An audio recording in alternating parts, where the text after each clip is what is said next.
y'all. What's going on? Welcome to Vino Entertainment TV, which is based on Vino. Hey, and I'm Perp, and I'm basically always out in the community interacting and having fun and talking noise and laughing and talking. And I'm always out there doing something in the community with the unfortunate feeding, just getting to know them. It's always something. But anyway, thank you for coming over to Vino Entertainment TV. Y'all, I know I'm late, Lord. But I'm here. That's the most important thing. I'm here. I'm here. I'm here. So let's go ahead and tell y'all what's going on. It really disturbed me. It really disturbed me. What do Perp always say when it come down to kids? What I tell y'all when it come down to the children, I tell y'all, check their backpacks, check their phones, go to the school, talk to the teacher, go to do all that. I tell y'all that all the time. Hey, Lush. Hey, Miss Barry Carey, how you doing, baby? Hey, Sarah. Hey, Cassandra. How y'all doing? I tell y'all all the time, check y'all kids' backpack. Check the backpack. Y'all, I'm telling y'all again, check the kids' backpack. Check the kids' phones. I always tell y'all this. And I tell y'all this for a reason. I tell you to check the backpacks, to check the cell phones, to check their homework, to check their folder, see what's going on. I tell y'all this all the time. Do y'all listen to Perk? No, Y'all ain't listening on me. No, I don't know. I'm talking about, but I'm just telling y'all. Hey, Dragon, I'm just telling y'all what I know as a parent, what I see as a parent, what's going on as a parent. Y'all check the kids' backpacks because I'm telling y'all don't know what's going on in them backpacks. Y'all don't know what's going on in them cell phones. None of that. Okay, Sarah, y'all don't know none of that. That's why I always tell y'all, be active in your kids' lives. Be active when it comes down to their cell phones. Give them a break. Make them take a break, an hour off the cell phone and get their mind right, to do some cleaning, get the house together, to interact with the family. I tell y'all this all the time. I always say this. It's never a time when I tell y'all to check the kids' backpack. And we're going to understand why in a few minutes why I say check the kids' backpack. When I say check them kids' backpack, damn it, I mean check them kids' backpack. What's going on, friend? What's going on? Hey, friend. How you doing, sugar? I'm tired, hurting, but I'm here. I'm here. I'm here. I was telling everybody that I was talking about check your backpacks, check the kids' backpack, check the kids' backpack. Because some of the things go on with some teachers and them kids at schoolhouse. And I'm going to tell you why. I'm going to show in 3 minutes why I say check your kids' backpack. Also, I'm starting a summer buddy program, And this is for the elderly people. And what is a summer buddy program is where you can call, you know the phone number. If not, you can go by and check on your elders for the summertime. This is going to be so high. So I'm looking for in Texas to be triple digits. So go out there and check on get your buddy system going. Go out there and check on your elderly people. Make sure they got water. You see what I'm saying? Make sure they got electricity because, as people get older, they don't want to bother nobody when they get older about, help paying their bills or what they ain't got, what they do got, because they just don't want to bother people. So they don't have to bother us. We need to bother them to make sure they got water for the summertime because this summer's going to be very devastating. It's going to be bad. It's going to be bad. So you can start. I'm gonna start a summer buddy program. Also, you got the deliveries come by. Amazon. You got the U.S. Post to come by. Got the UPS come by. Different deliveries.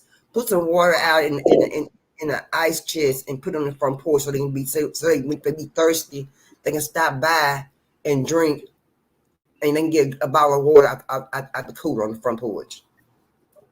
Do you do that sometimes, Cassandra? When I think about it, I do. Sometimes I be forgetting to get my own water when I'm out working. Yeah.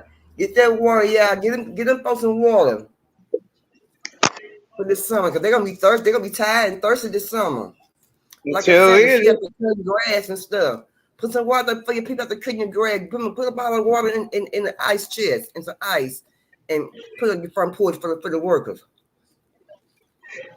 But I have noticed a lot of people. I cut their grass. The ones that want to conversate, they'll come out and ask me, "Do I want some water?" Oh, dude, oh, that's nice. That's nice. Hmm. That's nice. They think about themselves. Everybody ain't selfish, shoot. Everybody ain't selfish. I know, you know what I'm saying? Some people would check on you, and that's a good thing. I'm sure they do that for you. Yeah, But they'll come out and ask. I done had quite a few. I got one lady. She come out and give us a bottle of water every time we show up. oh, really? Hmm. That's good. That's good. Yeah, I'm late, y'all. Sarah said, me too. I always ask my dad if he needs water. I know that's right, Sarah. Yeah, if he needs some water. Let's get started with these shenanigans today. Yeah, I messed around and laid down and mm-hmm. So I remember I was on this guy's channel. His name was the CEO, and he asked me, "Will racism ever die?" He asked me that in 2023. Will racism ever die? I told him no. He told me he think it would, but I told him no. At the age that I am right now, it won't never die. And at this point, some at the point to who care? They don't even give a damn. You know what I mean? I don't think it's gonna ever die either. It done lasted for over 400 years plus It that ain't we gonna know die. of. It ain't gonna never die. And I'm gonna show you. This is the reason why I say this. And y'all put y'all helmets on. Yeah, okay. Yeah, let's get ready for this one right here because it shot the shiz nizzle out of me. Hold on, check it out. I'm Venicia Carey. We are from Monarch Montessori, a DPS public school in Montbello. We are here to ask for help to get our school a yurt for a classroom. Here are some reasons why we need a new classroom. If you need space, go back to fucking Africa. Nobody wants you here. All niggers do is burn shit down and ruin stuff. You fucking little. We are a Montessori school. You unmuted me again, you dumb boomer. Go ahead, protect the niggers. Protect the niggers. Kick me. Producer, can we remove them? Why would you remove me when you should remove the niggers? Yeah. Or better yet, the Jews that brought them here. Disgusting. They're gone. They're gone from the Zoom. I'm really sorry about that. I am so sorry. Can we start the timer over, please? We're going to sit behind you and support you. You guys are so amazing for being here. We're right here, okay? Okay, go ahead. You can keep us. Hello, my name is Mallory Renee Rufo.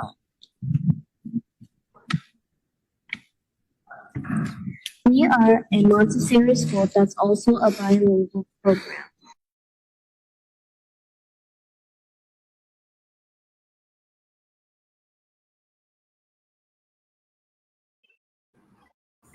See what I'm talking about? It would never go away. Pat, what you That think? made me mad. That made me mad. First of all, let me get on Hey, my number tirade what? right quick. Let me get on my Yeah. tirade right quick. First of all, that's taught at home. Yes. And if you teaching it at home, you teach your child, then he gonna teach his child, then he gonna teach his child. So it's not gonna die. Mm-mm. Number two, the person on that line should have got a little education before she went to running her mouth because we was already here. They bought some slaves over here on the ship, but we was already here. Do a But little research. how they come in on Zoom? Like how they just come in on Zoom like that? Cause they probably had a Zoom link open for the board meeting for the ones that want to come in on the Oh, Zoom okay. and I'm like, how the speak hell at they the come in Zoom or on Zoom? whatever. I'm like, how the hell they come in on Zoom? I'm like, how the hell they come in on the Zoom like that? What?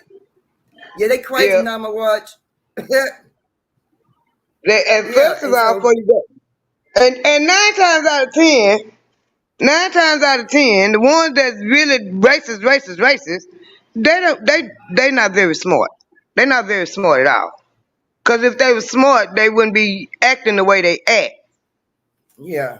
And they talk about we racist. We ain't racist. We not racist. We may be prejudiced. We not in no race for nothing. They in a race. They the one Right. come up with the concept of race of black and white. We didn't do that. And while she talk about it was the Jews that brought them over here, no, we was a vast majority, way more than people think, was already here. Right. But I'm like, but I told the CEO, racism will never die. It might die down a little, but it ain't going nowhere. It's here. It's in America, it's everywhere, really. But in America, it's very prevalent. In America, case in point, Jasmine Crockett and Marjorie Taylor Greene Oh, we gonna get sitting to up that, in girl. Congress, Yes. Oh, we gonna sitting up in Congress. Yes, girl. And you know what? And it's right there in the White House. So what would make us think it's not out there, out here in the United States on the streets? Racism. It's everywhere. It's everywhere. In America, especially. Yes, it is. It is. And ain't nobody better than each other. Kill me with that. Y'all make sure y'all get y'all wine and pour up right quick so we can get started.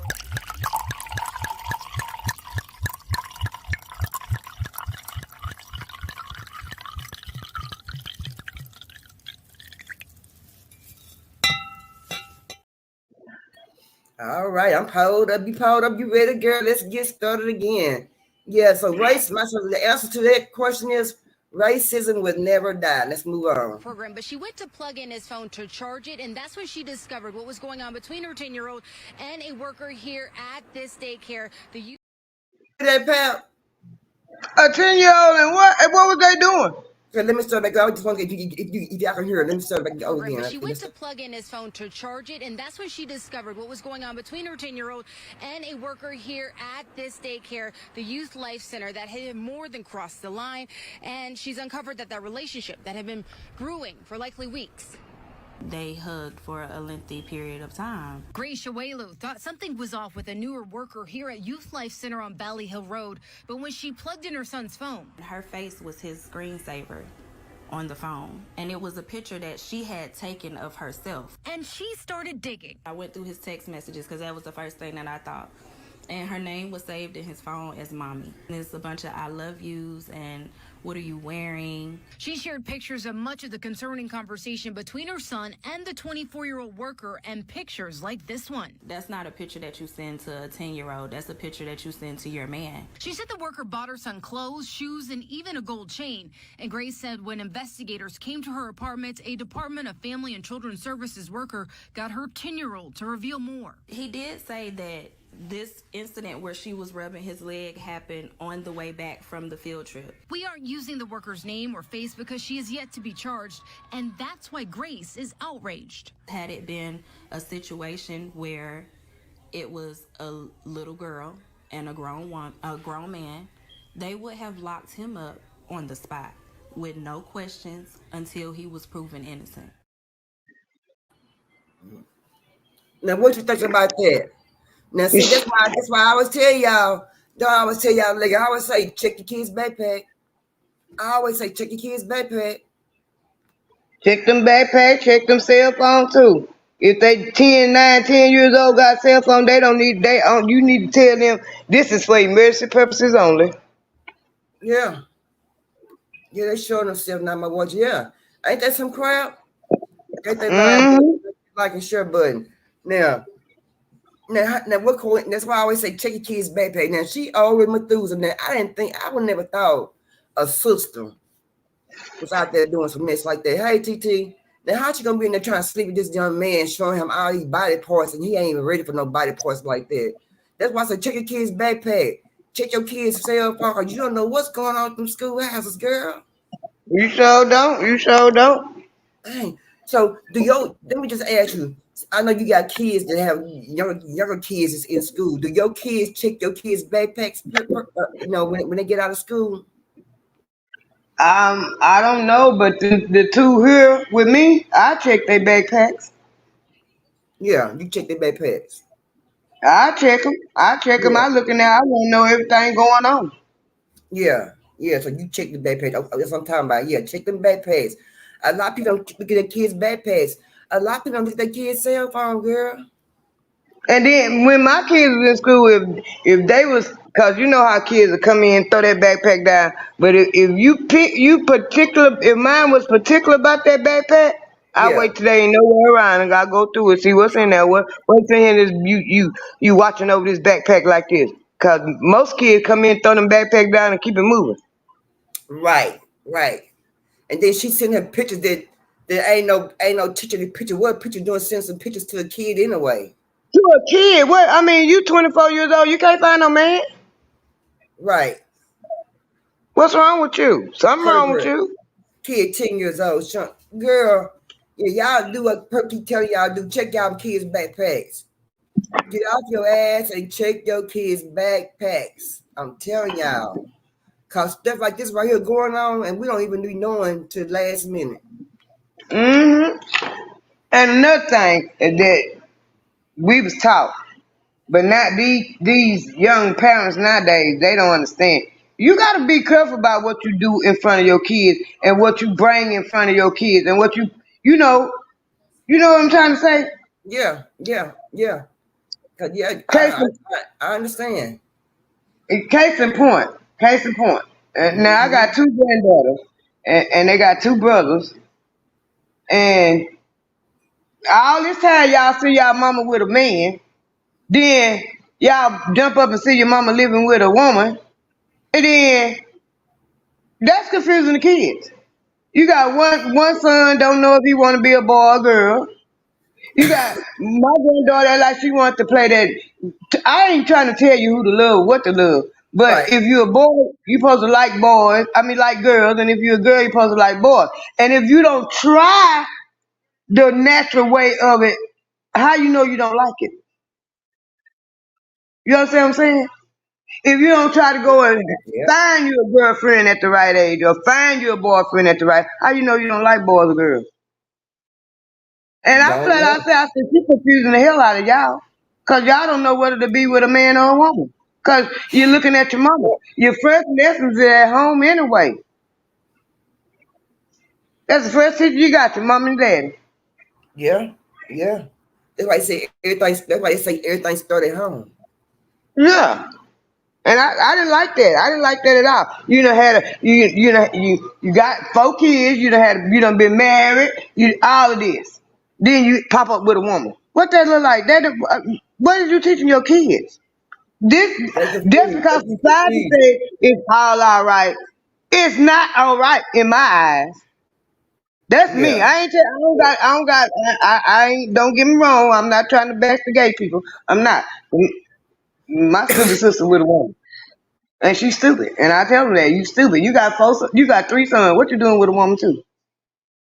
You know that shit ain't right.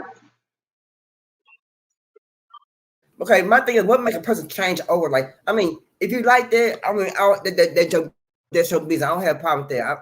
I'm down with you. The LGBTQ. I'm Yeah. down with you. But my thing is, I don't. Well, my thing is, my only question is, what go that way up your head? Like say 4 or 5 kids. What make you change all of a sudden? Yeah. I'm not understanding that. I don't understand that period. Now I got one friend. She gay. I think I told you. She got raped and had a baby, and the baby died, and she ain't been with a man since.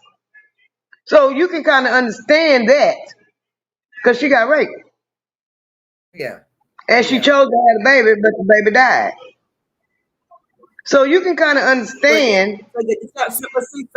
Perhaps some people be saying if the men be turned them like that, be the men, but I don't see that.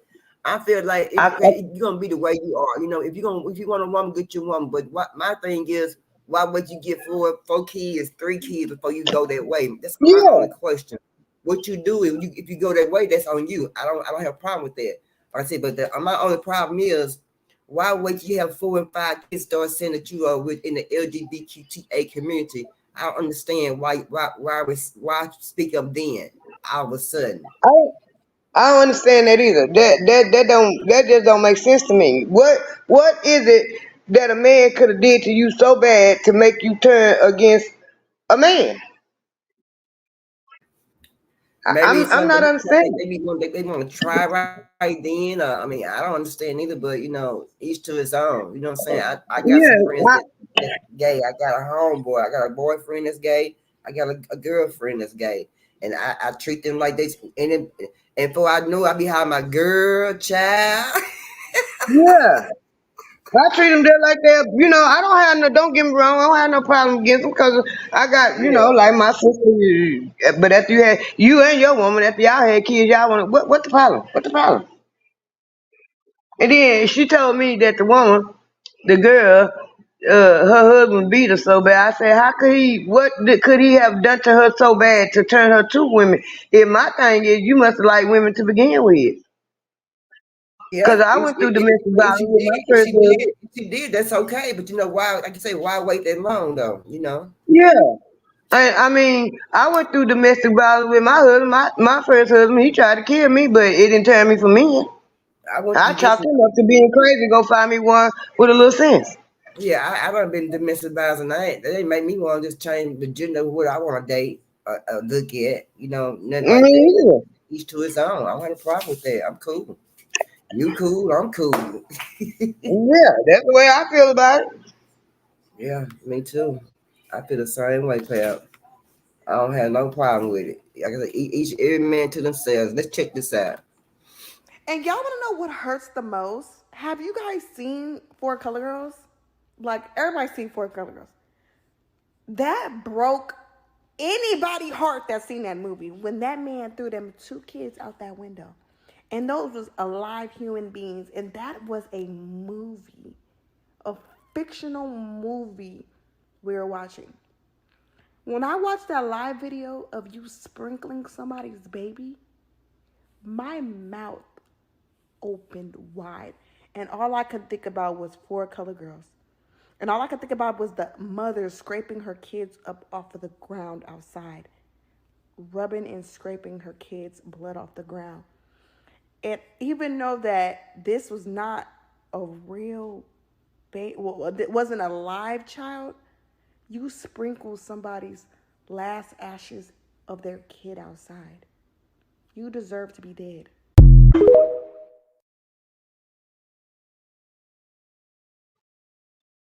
So That I got my son ashes.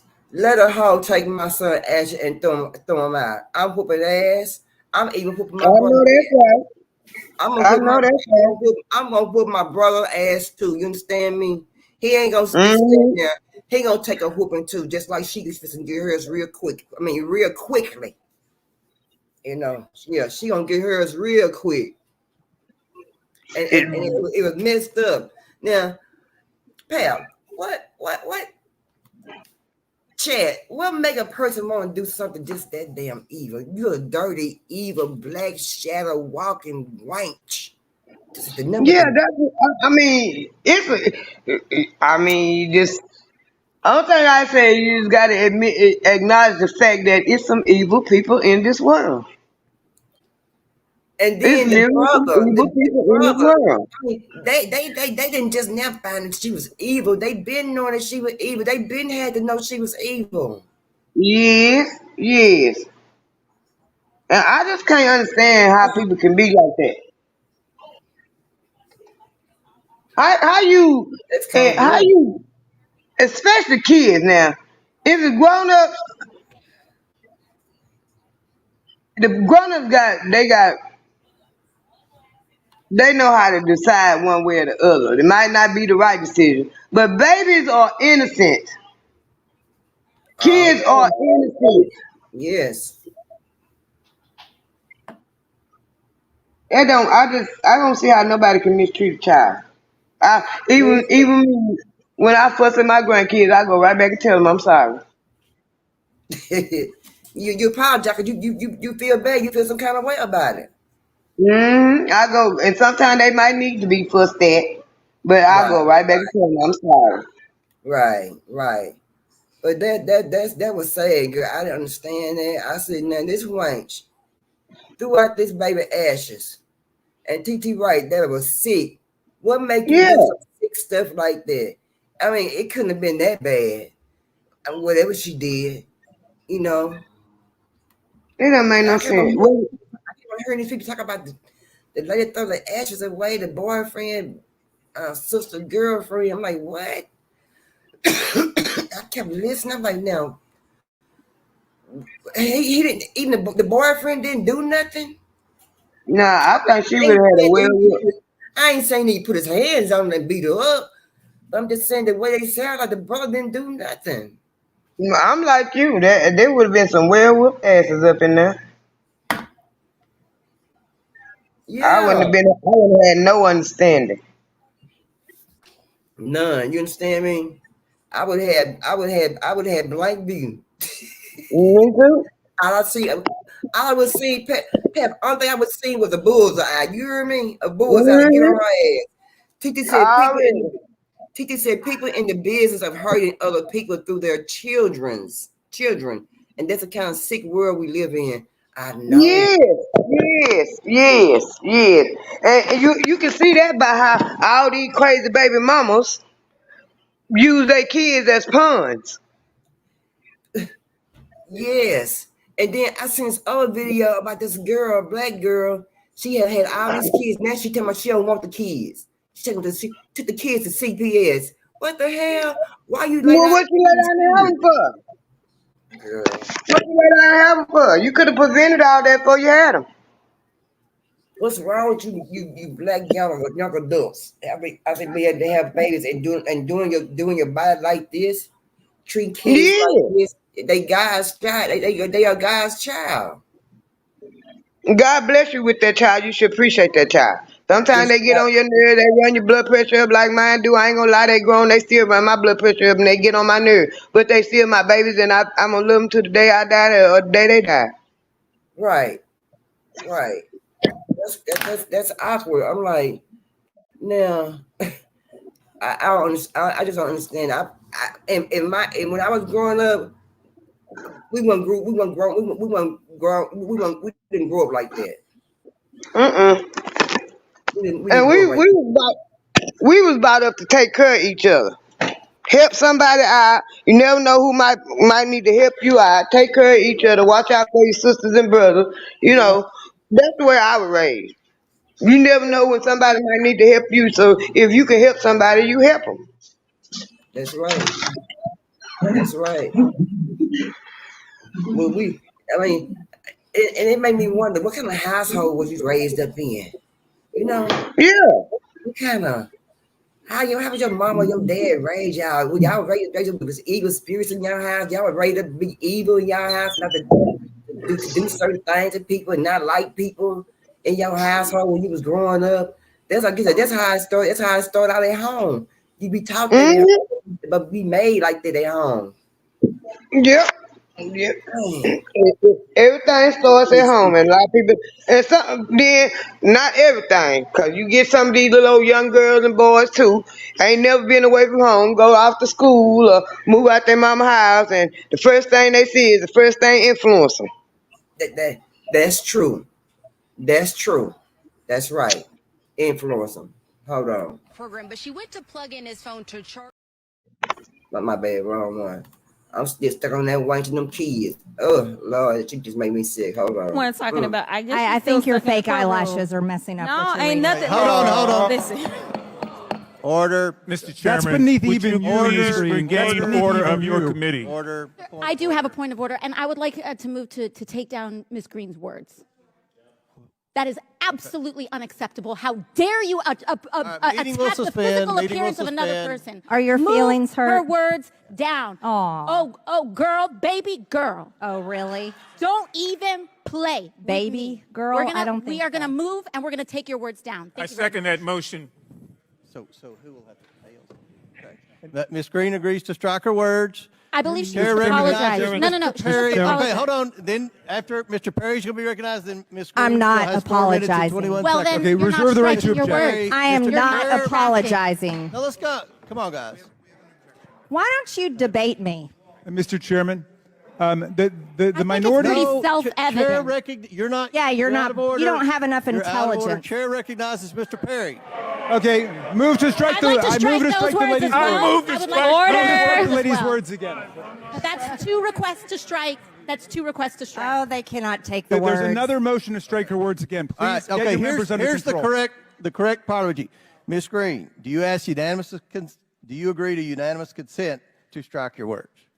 I repeat again for the second time. Yes, I'll strike right. my words, That- but I'm not all right. apologizing. Without objection, Not apologizing. 21 seconds. Mr. Chair, point of order. Who's It's me. Ms. Crockett? I'm just curious, just to better understand your ruling. If someone on this committee then starts talking about somebody's bleach blonde, bad built butch body, that would not be engaging in personalities, correct? A what now? Chairman, I make a motion to strike those words. I don't think that's Hold a on. I'm parliament. trying to find clarification on what quality. Chairman, I didn't- motion to I had strike no those idea words. what you just said. We're not gonna do this. Look, you guys earlier literally just You just voted to do Y'all did it. it first, so you don't want to talk about voted to do it. Order. I'm trying to get clarification. Look at calm down. Calm No, down. because this I is would what like y'all to get do. through proceedings. So I'm trying Hey, to Ms. get Crockett, clarification. you're not You don't wanna recognized. play Ms. games. I can't hear Crockett. you with your And you yelling. don't want Calm me to down. Be, Can no, you please calm don't down? tell me to calm down. Calm down. Because y'all Please talk calm noise, down. and then You're can't out of take control. Because if Look, Chairman, if I can come we and send talk outside to shit take a about break her, for 5 y'all minutes? gonna have a Mr. problem. Chairman, Mr. Order. Chairman. All right, Sorry. Chair. I don't know why Okay. you're Order. acting Chair like now that. recognizes. Now, these are people that we trust. Now, these are the people that we trust in the White House. Let's see. Teacher said no structural guidance a child gonna behave out in public how they have at home behind closed doors. That falls on parents. That's right, TT. That's right. That lady been getting drilled all over the internet for that comment she made. She wanted to roast, and now she's spilling the route. Yeah, but you know what? I bet you old Green won't say nothing like that. But the other lady was taking up for Jasmine. You know what I'm saying? But these are the people that's in the White House that we trust. You see what I'm saying? Me and my friend Tamika had a conversation about that very thing the other night. And this is my take on it.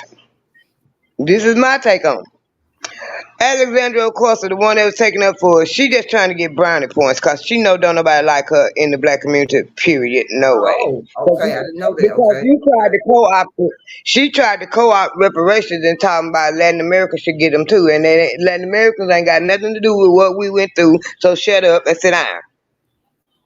Number 2.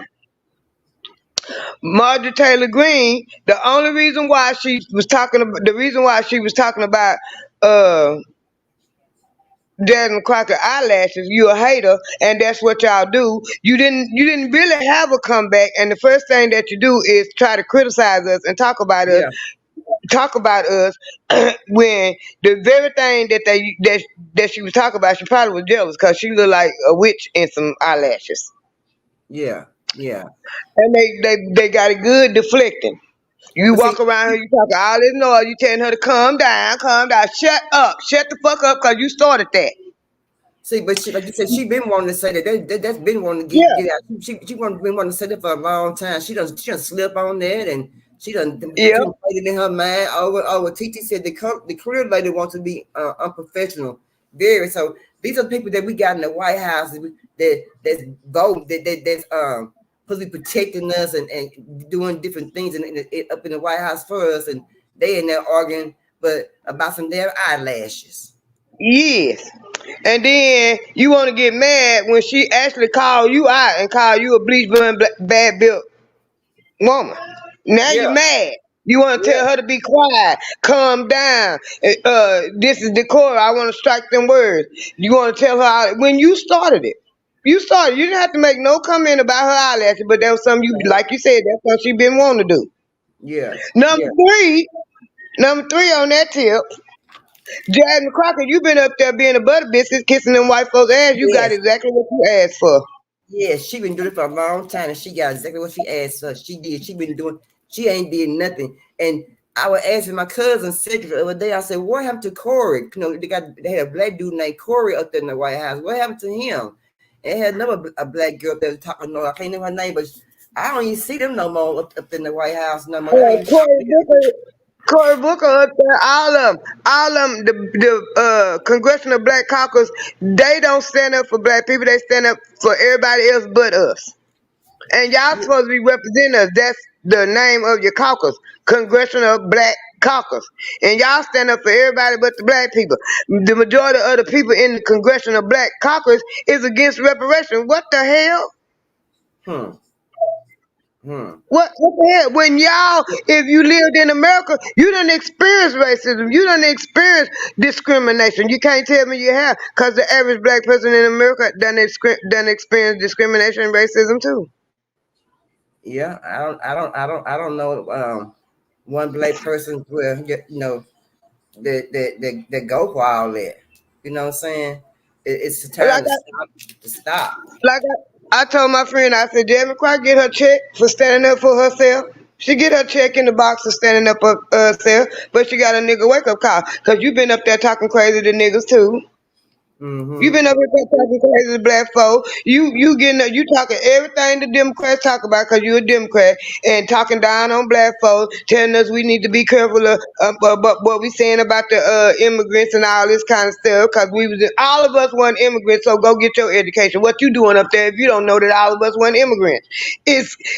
First of all, it's plain as day.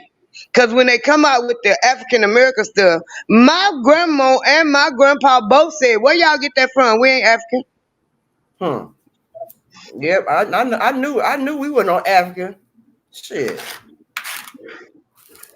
And they say we descendants of them our cousins, true enough. Yeah, I ain't gonna say they ain't none of our cousins. But if you look at them Africans and you look at us, you can tell them from us. They head shape different, they totally dark, they way darker. Yes. Texture. We got all kind of hair texture. All of them basically got the same hair texture. Napping in the mud. They got some nappy ass hair.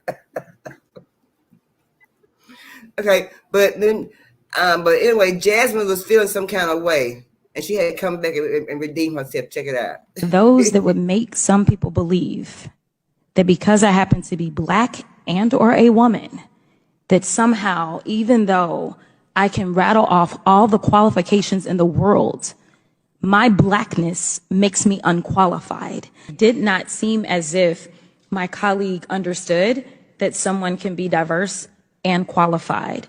And it is why you have people like me that get very frustrated, not just in the halls of Congress, but in general in this country. Because as I'm sitting here, and there seemed to be this question of you're either diverse or you're qualified, all I could think about was the fact that I currently hold an honorary doctorate. I also hold a Juris Doctorate. I also hold a bachelor's. I also technically hold the rank of Lieutenant Colonel in the Civil Air Patrol, and I actually practiced law for almost 2 decades, in addition to serving on various boards, in addition to being a prior state lawmaker. And there are those that would make some people believe that because I happen to be black and or a woman, that somehow, even though I can rattle off all the qualifications in the world, my blackness makes me unqualified. So she had to come back and redeem herself. Sometimes what made her come back and try to redeem herself? She must feel some because she's trying to get her black card back, and I'm finna tell her, because you got to come back and redeem yourself, saying because you qualified, you got all these degrees, all this stuff you done did. I'm happy for you. Don't get me wrong. I'm happy you did that. But you're not a fluke in America, because there's a lot of black women in America. As a matter of fact, the black women in America hold more degrees than anybody. But you done spent the majority of your life forgetting about the fact you was black until she started talking about your eyelashes.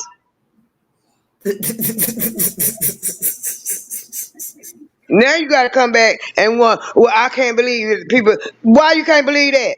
You from South Dallas. How come you don't know what's what and what ain't? Yes, because you done live your life trying to pretend that you ain't black. That's why I say she got her nigga wake up call.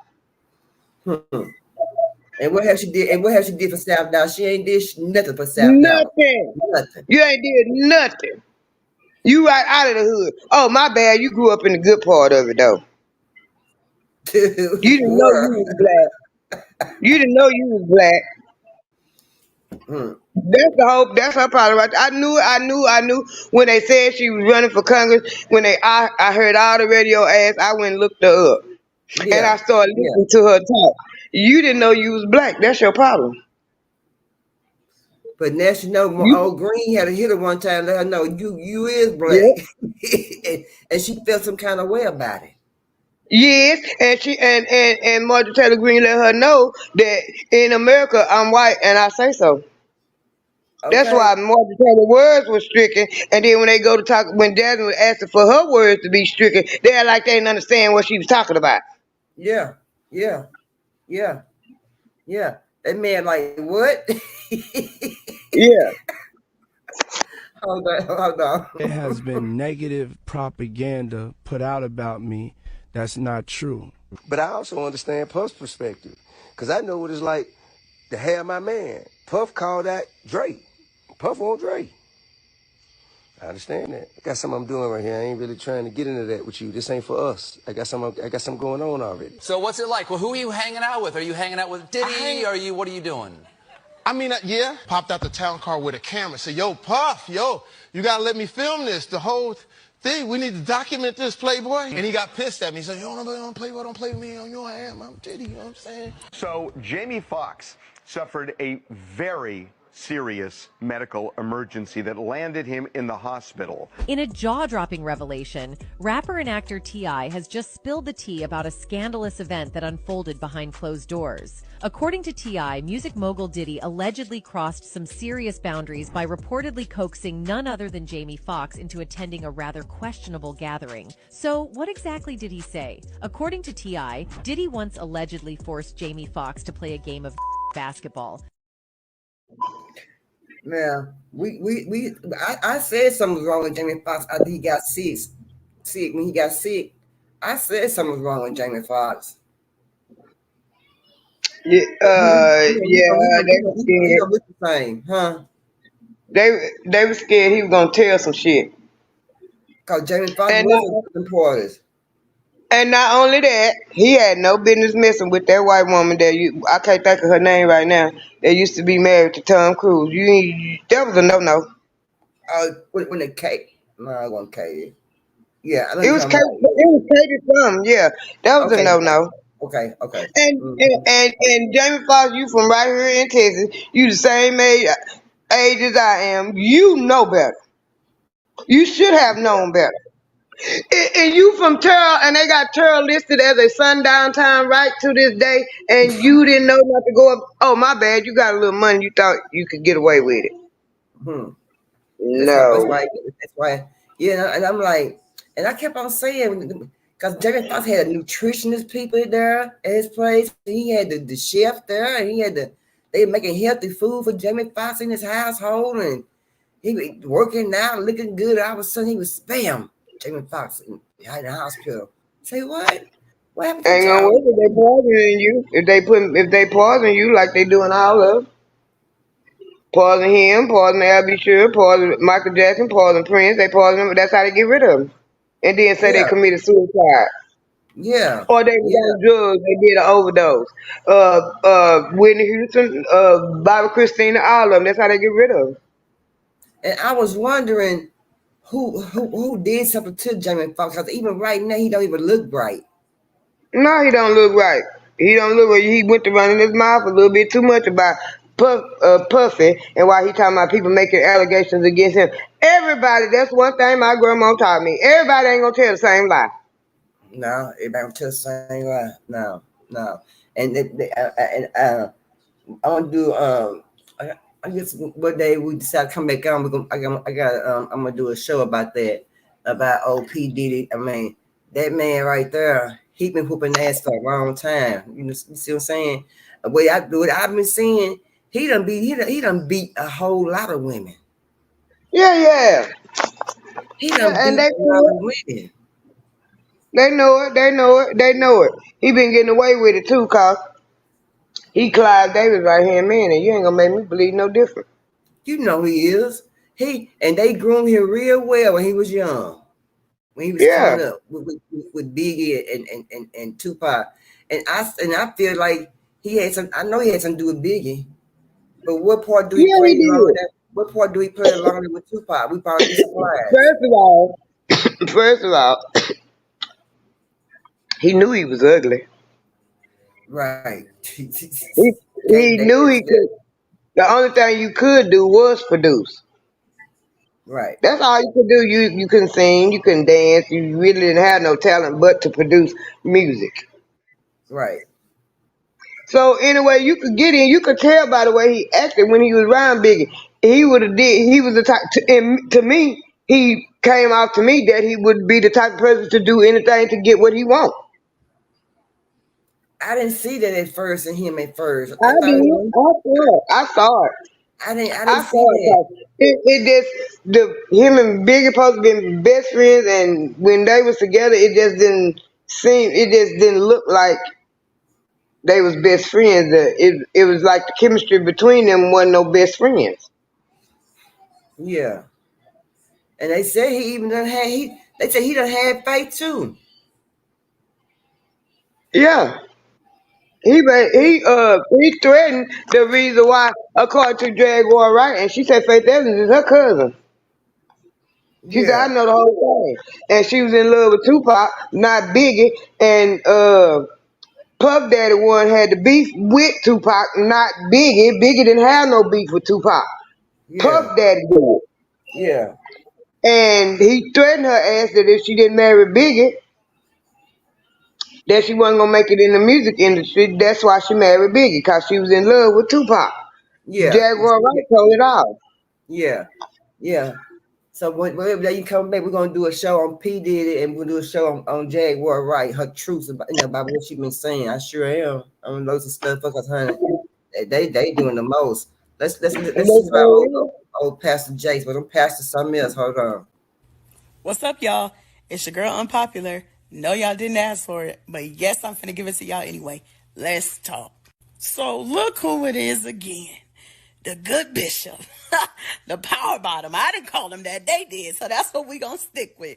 Look what is going around. So allegedly, it is being claimed that Sarita Jakes is leaving the good bishop.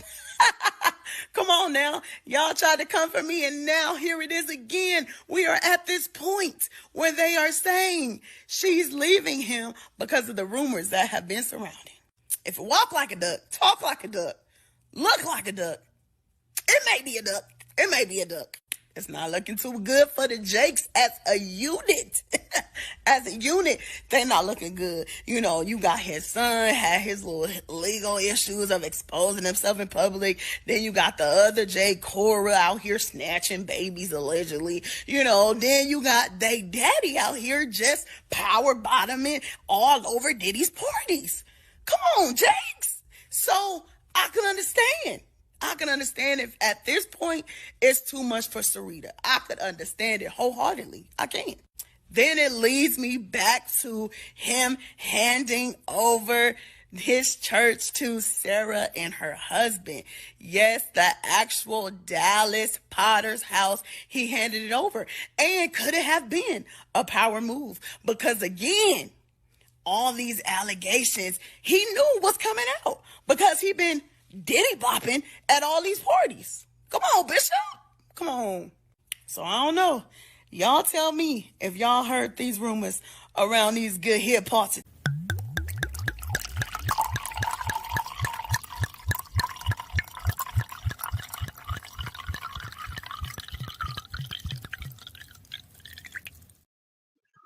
I had to give me a drink on that one. Girl to girl.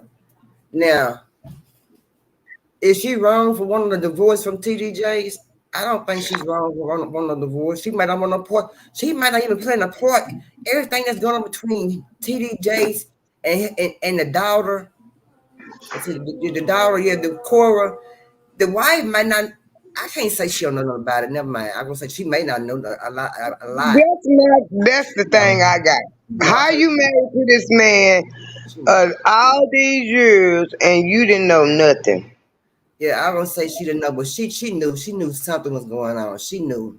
I can't say I'm gonna say she didn't know, but I'll be wrong. She knew. Yeah. I'm trying to figure out how you married, and I can understand maybe 5 years, maybe 10 years. I'm stretching it with the 10, but how you married to this man all this time and you ain't know? Yeah. And then the other daughter, the one that he gave the church to, you hear about her, but you don't hear too much about her.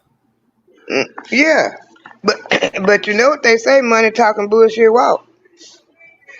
And that money show talking like it. And ever since he came out with P Diddy, the old Jakes, he been quiet. He ain't been out. I ain't heard no outings about him being out no more nowhere. I ain't heard nothing. Then his congregation done got so lightly in the church. People are believing what's going on, and people are believing what's been said about him.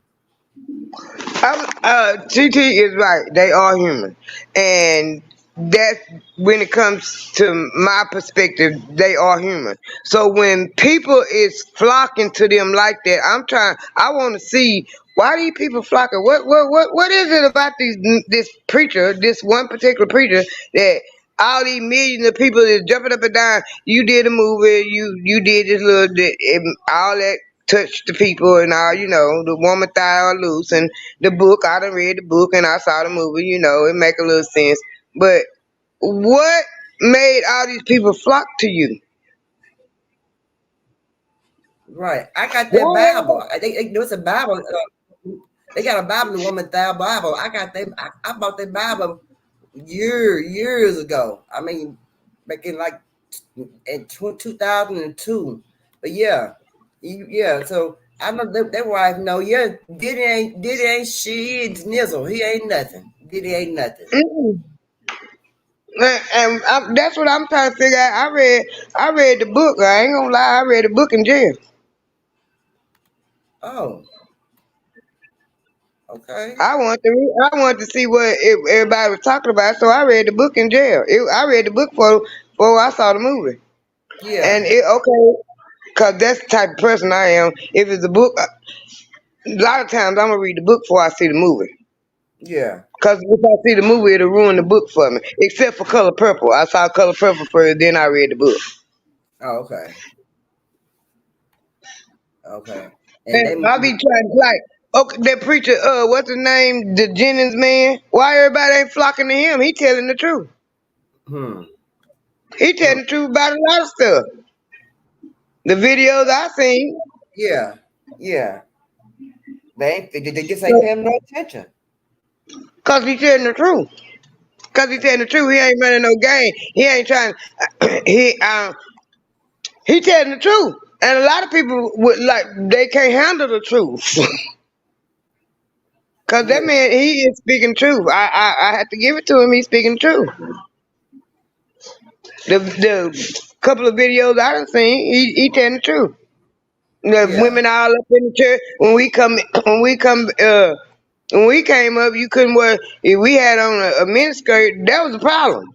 So we had to wear stockings in church. My mama spent so much money on doggone me stockings, girl. Do you understand me? and we couldn't even go to choir practice with no pants on. You better go in there and put on a skirt.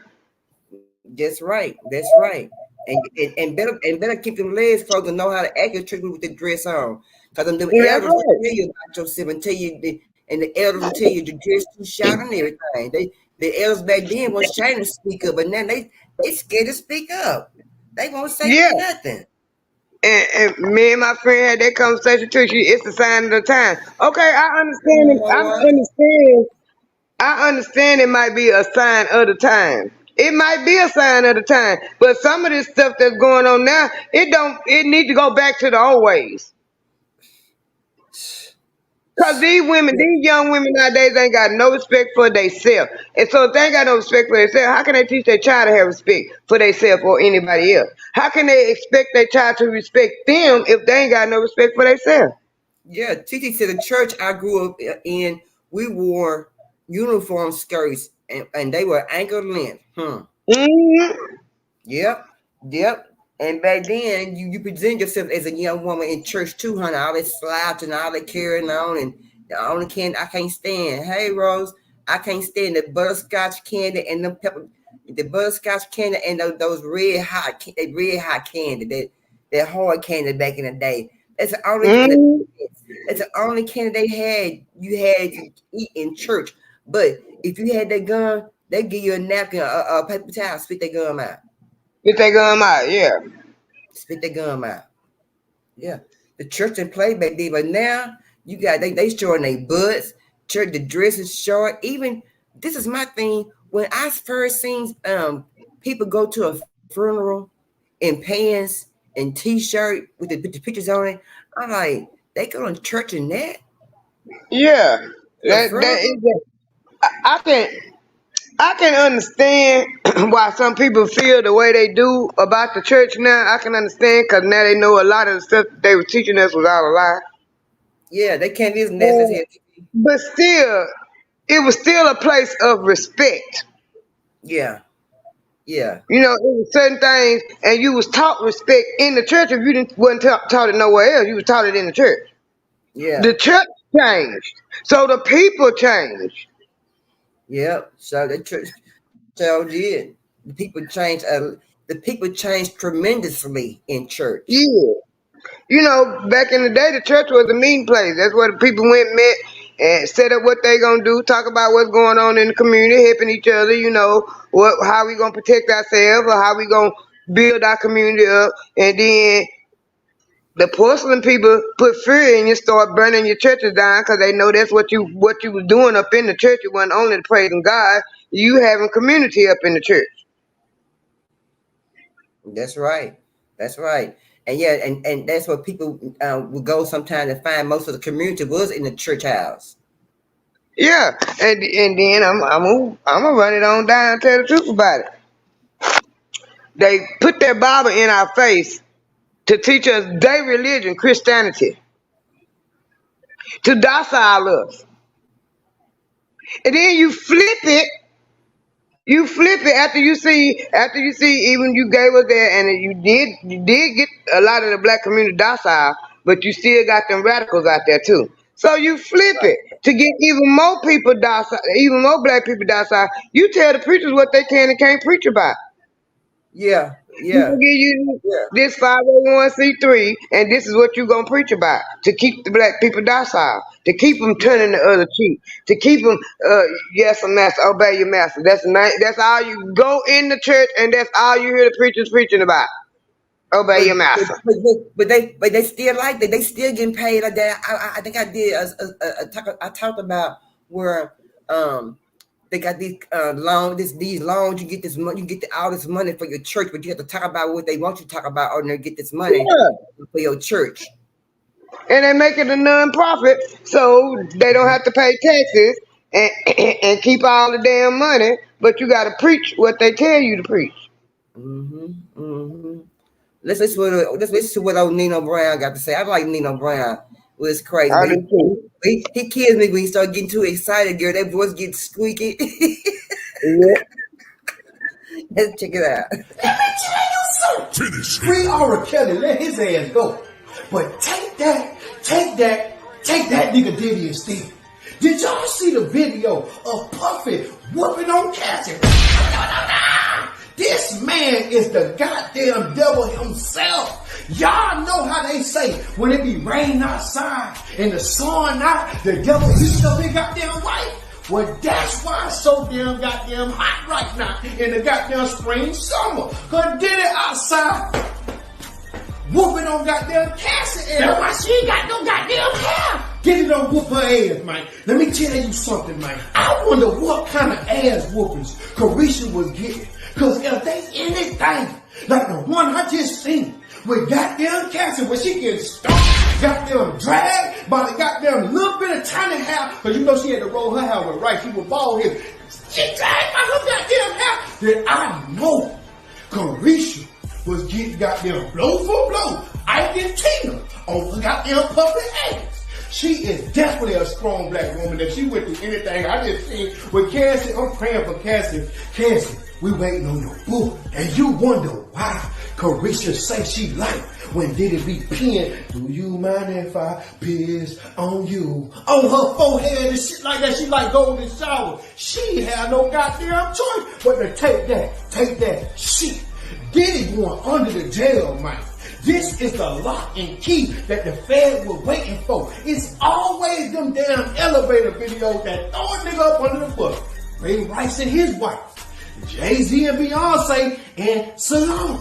Yeah, Quavo and Saweetie, whatever her goddamn name, she ain't shit sweet mouth. Now Diddy whooping on Cassie ass in 4K. Look at how he was running goddamn hallway, looking like Incredible Hulk, finna whoop on her ass. Now, don't none of y'all Diddy supporters get in my goddamn comment section talking about, there he go, tearing a black man down, all that bullshit I be talking about. Let me tell you something. Diddy tore himself down, and right here's the proof. Ain't no real man gonna put up with another man putting his hands on a woman. He did it to himself, cause right after he tore himself down, he went there and tore goddamn bald-headed ass Cassie ass up. And y'all wonder why Diddy sucked that money so fast with goddamn Cassie ass.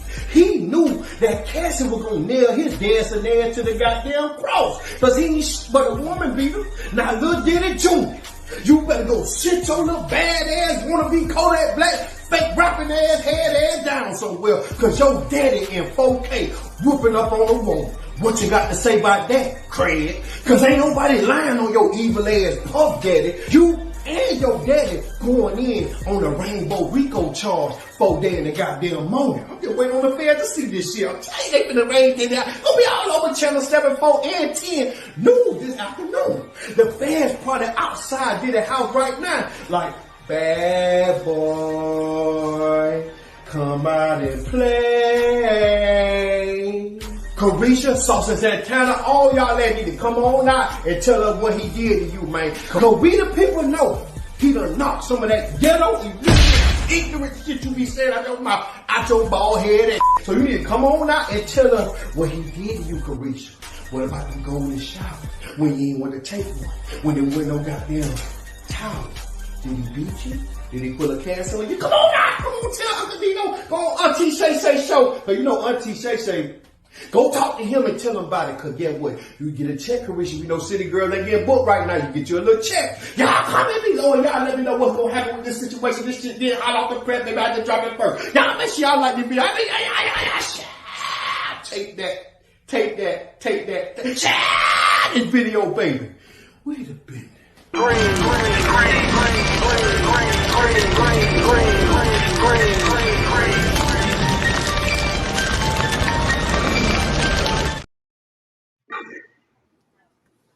Yeah.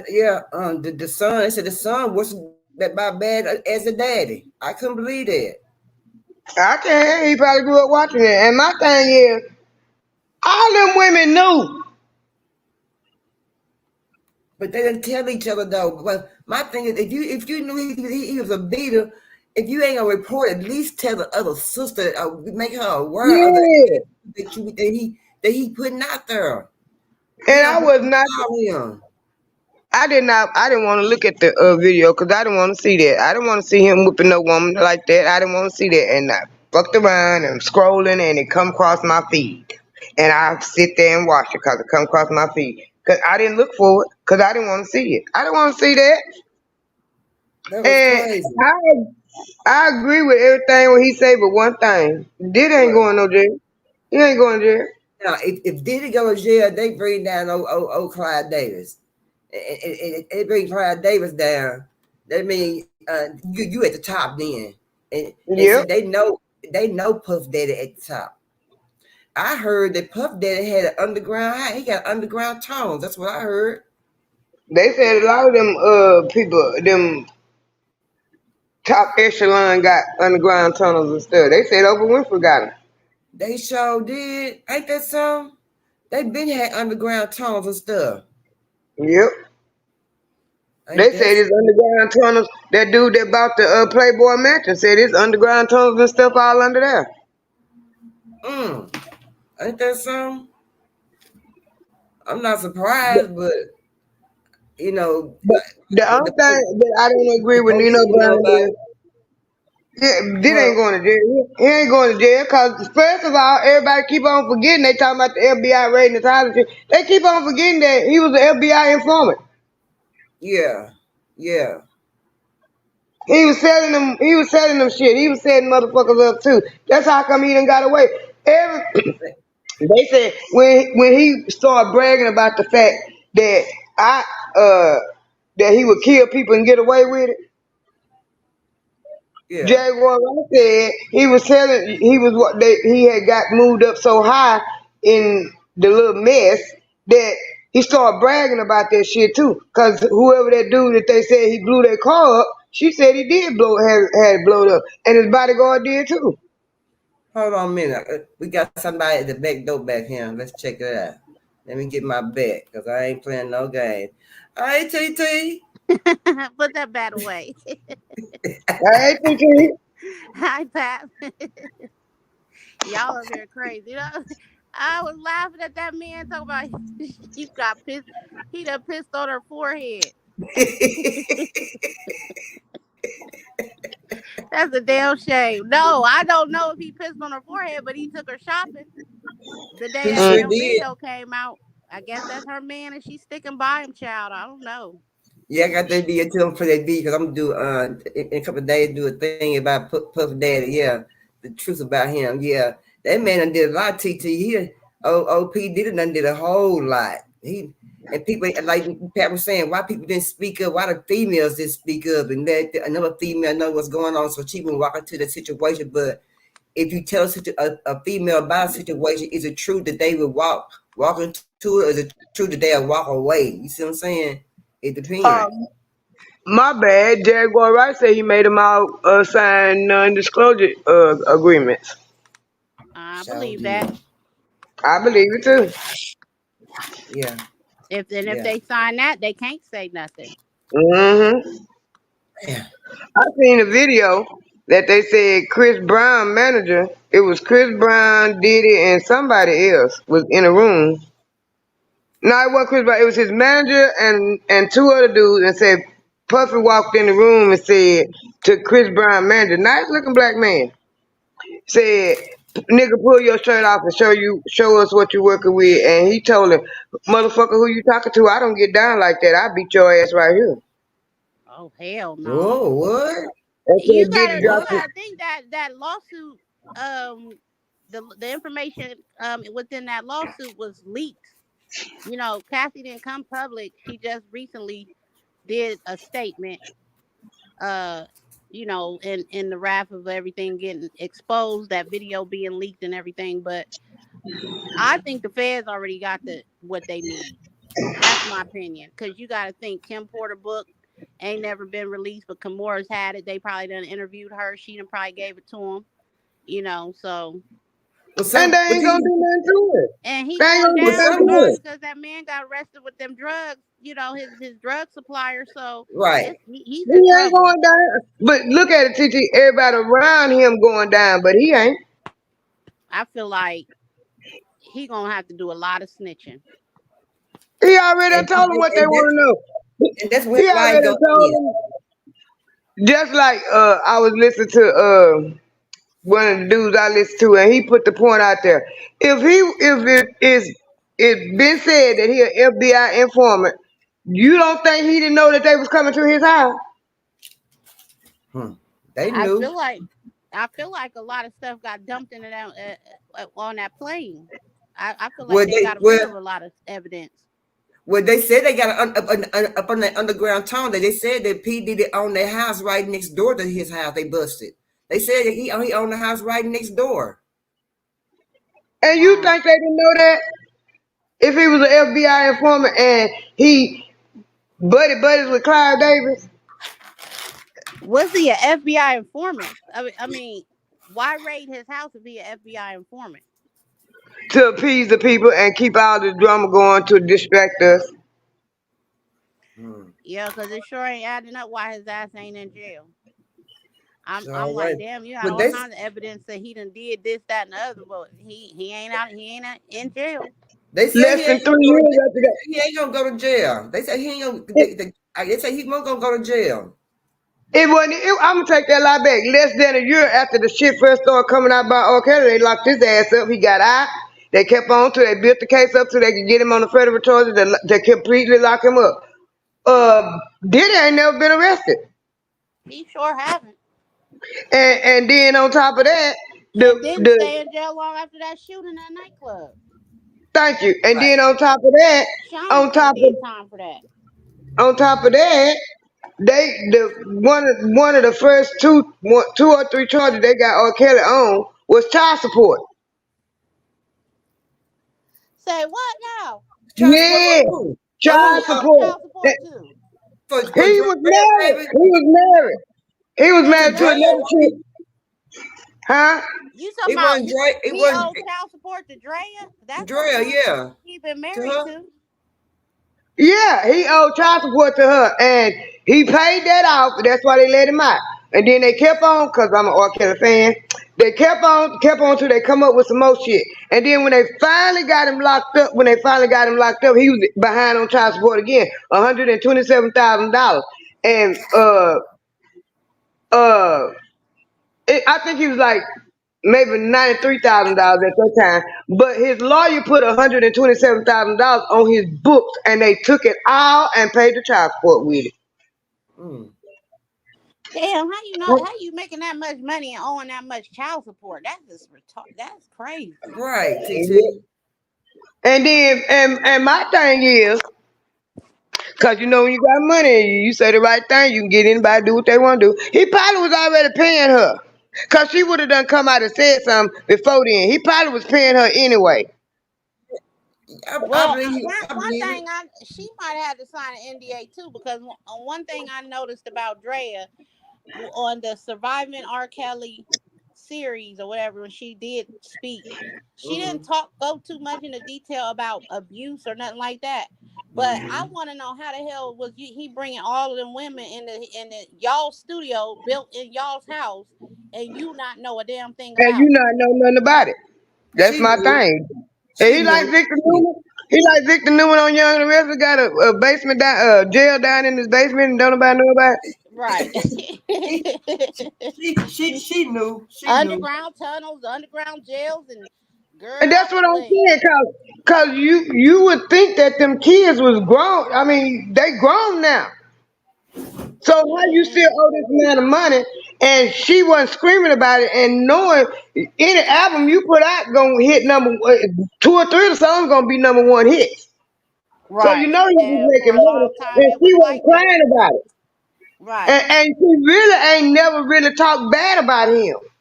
You know, R. Kelly said that a lot of the people around him, you know, his managers and publicists and all them, they were stealing money from him and doing whatever. Yeah. That might be why he didn't, wasn't caught up on his child support payments, and they were supposed to take care of it, and they weren't doing that. Right. Yeah. And the ex-wife ain't never really. I saw an interview with her, but she ain't never just talk bad about him. She might say a little stuff, but she just don't dog him all the way out. So he had to be paying. That's what I noticed. Had to be paying. Yeah, that's what I noticed about her. And I said, she must need some money. Why she up here with these people, these folks talking bad about her ex-husband and going along with the get along. But yeah, you making a good point about that, Pat. You definitely are. Because hell, we would have been heard about that. Yep. Everybody been knowing about it. Everybody been knowing about the video. The video of him pissing on a girl, that come out in 97. I remember because I was running back and forth to Colleen and we was talking about it at the time. It was a hot topic then. So that was in 97. And Aaliyah was a couple of years before, like 92, 93, when he married her at 15. Everybody knew about it. So why y'all didn't mess with him then? Right. I was just telling my mama and them that today. I just said that to them today. I said, as long as he was getting away with stuff.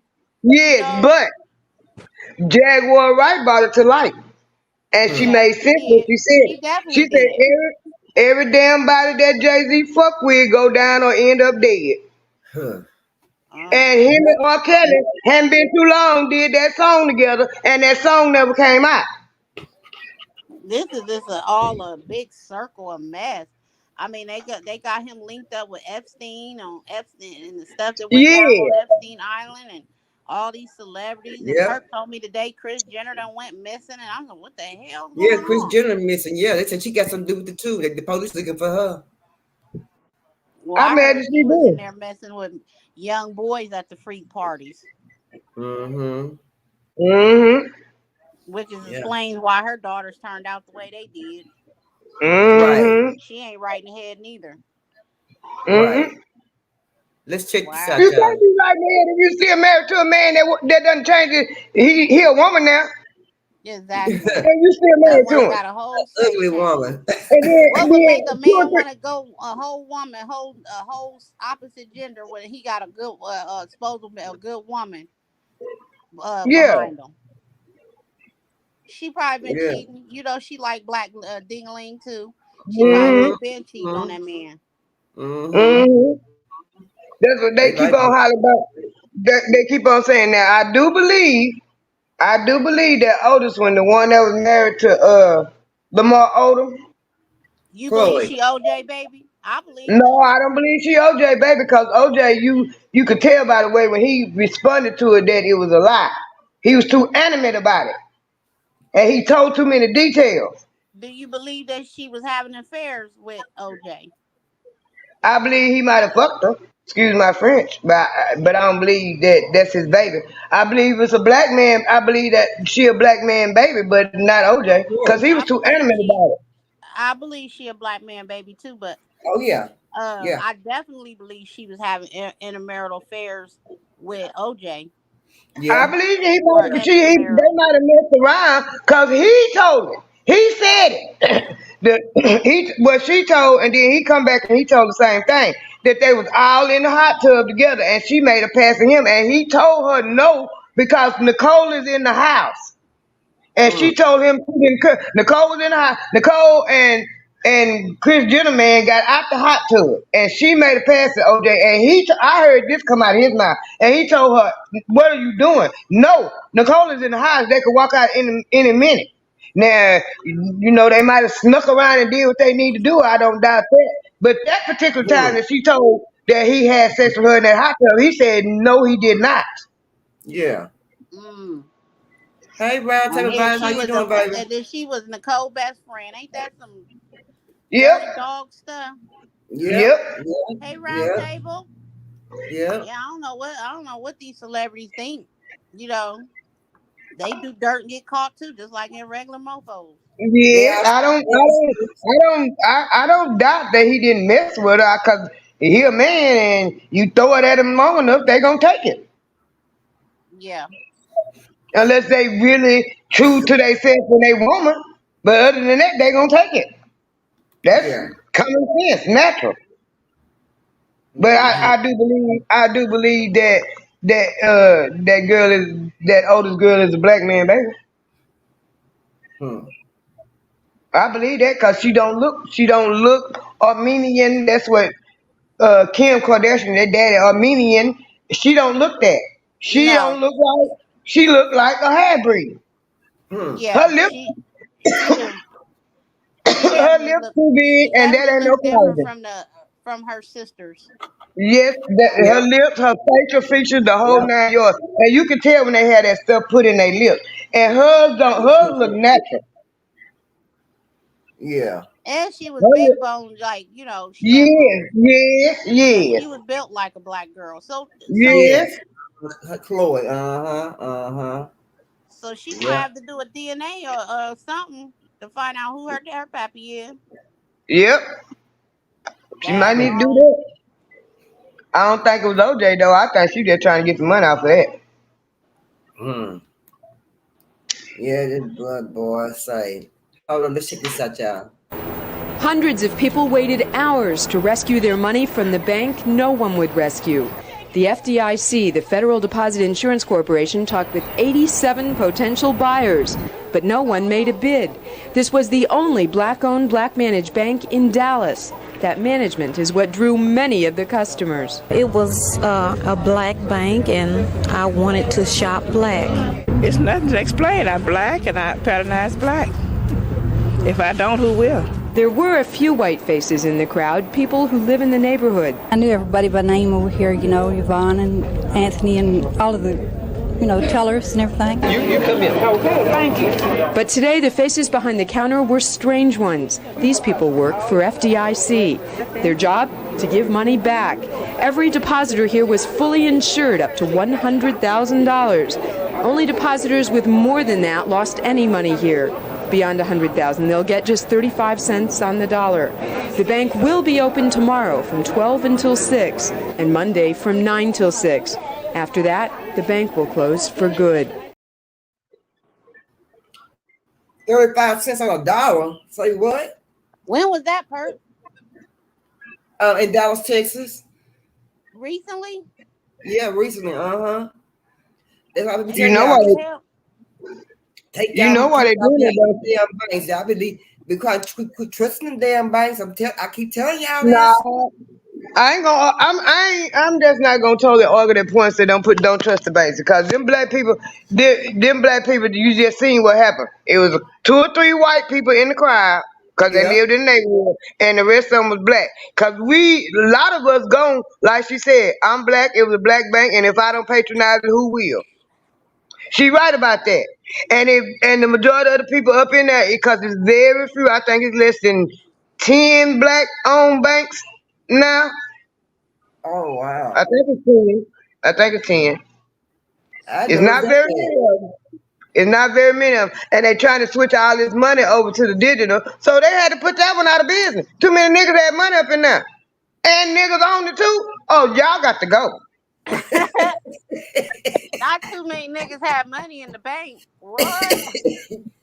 That's what it was. See, this was everybody. This what a lot of people missed in 2020. It might have been 2021. When the inflation first started going up, Joe Biden said too many people had money. Too many people were saving money. Who the fuck is you to say too many people saving money? Yeah, like for real. And then on top of that, you coming up out of a pandemic, you still in a pandemic. We don't know when y'all gonna shut the country down again or another pandemic come here. So yeah, we saving our money. That's black, white, Mexican, whoever. Trying. So how you gonna get up and say when he started that mess about, and then when he started talking about that the banks is going to have to report if you got more than $600 in the bank, show you he old and decrepit because you don't know no rent higher than $600. Old and decrepit. Okay, shit. So how you gonna go through here? Everybody if you got a job, not even if you make $7.25 an hour, within a month's time you're gonna have more than $600. If you only got so because according to the economy, if you only got $600 in the bank, you broke. Thank you. So why are you gonna be watching people's bank accounts? Lord have mercy. Yeah, they can't. Why would you be watching people's bank accounts? Right. They can't pocket watch me, Perk. Me niggas, I ain't got no money. I ain't got no money in the bank. I Shit, learned that a long time ago. Yeah, I know that. I'm like you, TT. I ain't gonna say too much, but they can't pocket watch me either, cause I studied. I'm one of them people. I studied the bank. I studied what the IRS. I studied with anything that got to do with money. I studied that. Yeah. Yeah. If you got any sense about you wouldn't make it easy for them to. Yes, and like that. I still got a whole lot to learn about how to work the money and stuff. But I know how they can't. I'm like you, TT. They cannot pocket watch me either. Right. I ain't got no job. I ain't got no job.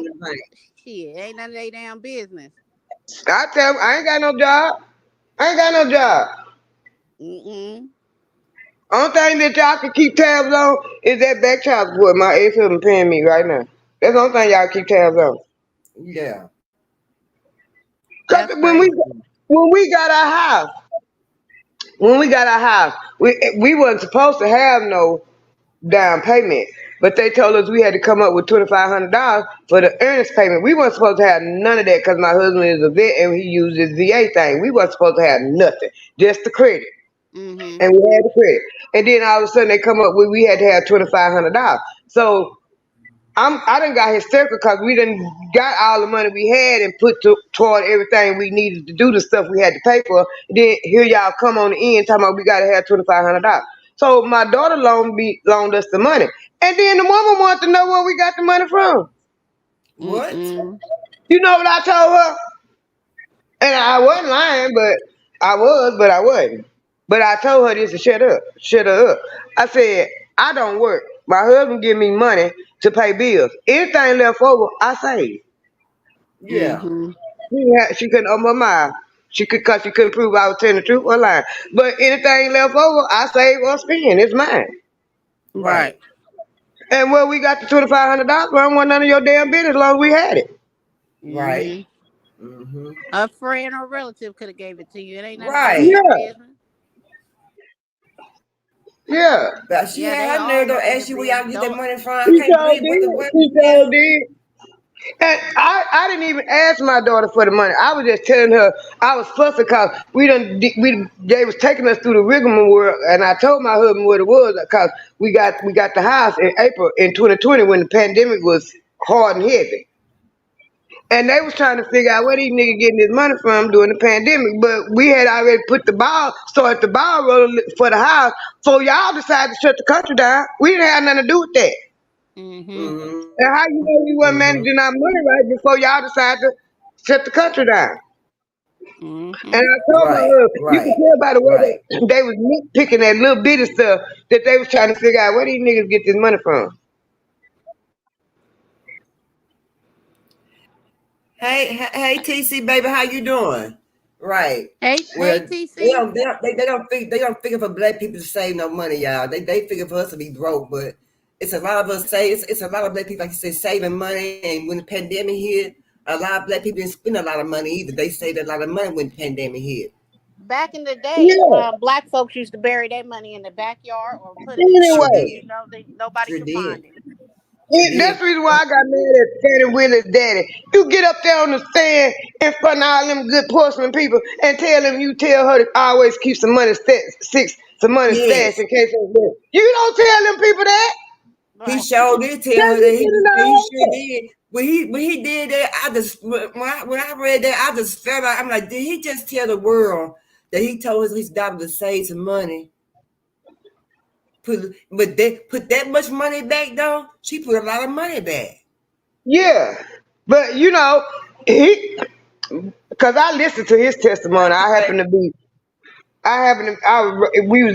was working that day and we was going from one job to the other, and I just clicked on it. It was live, and I clicked on it, started listening to it, and basically what he was telling her is always having emergency money.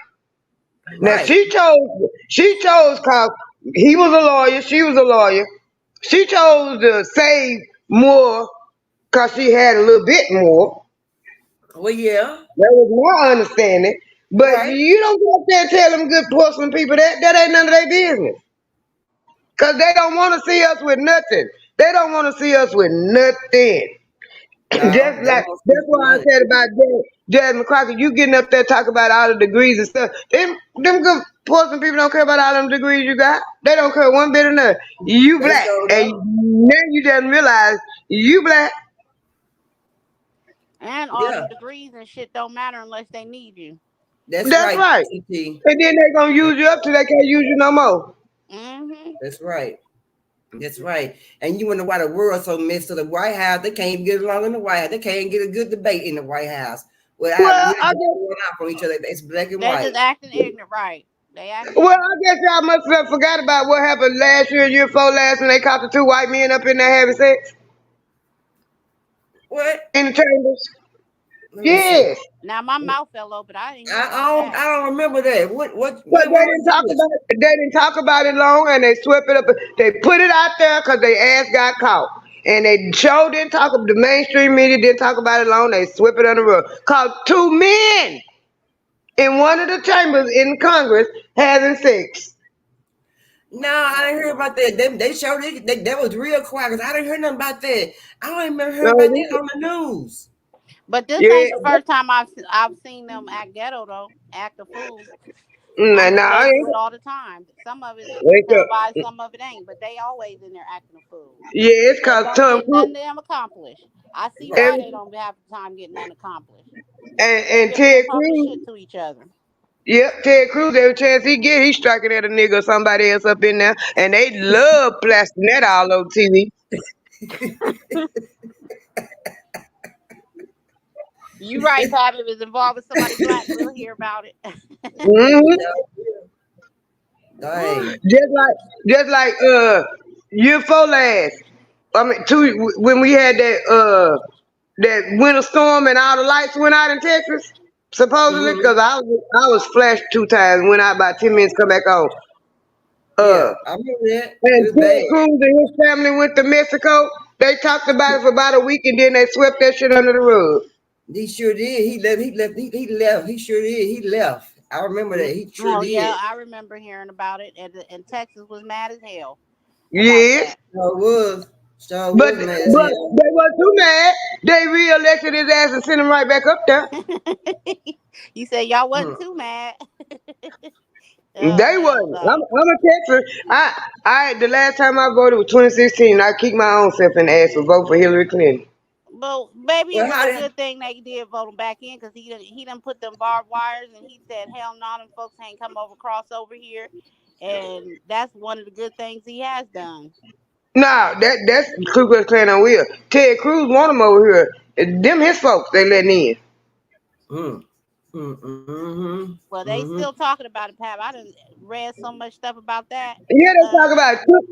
Ku Klux Klan on wheels don't want him here, and I can agree with him on that, because it's overtaking Texas. So Yes, ship them around the country if they gonna let them in. Right. And you see how they tore up New York and Cali and all them places? In Chicago too, yeah. Chicago, tearing it up.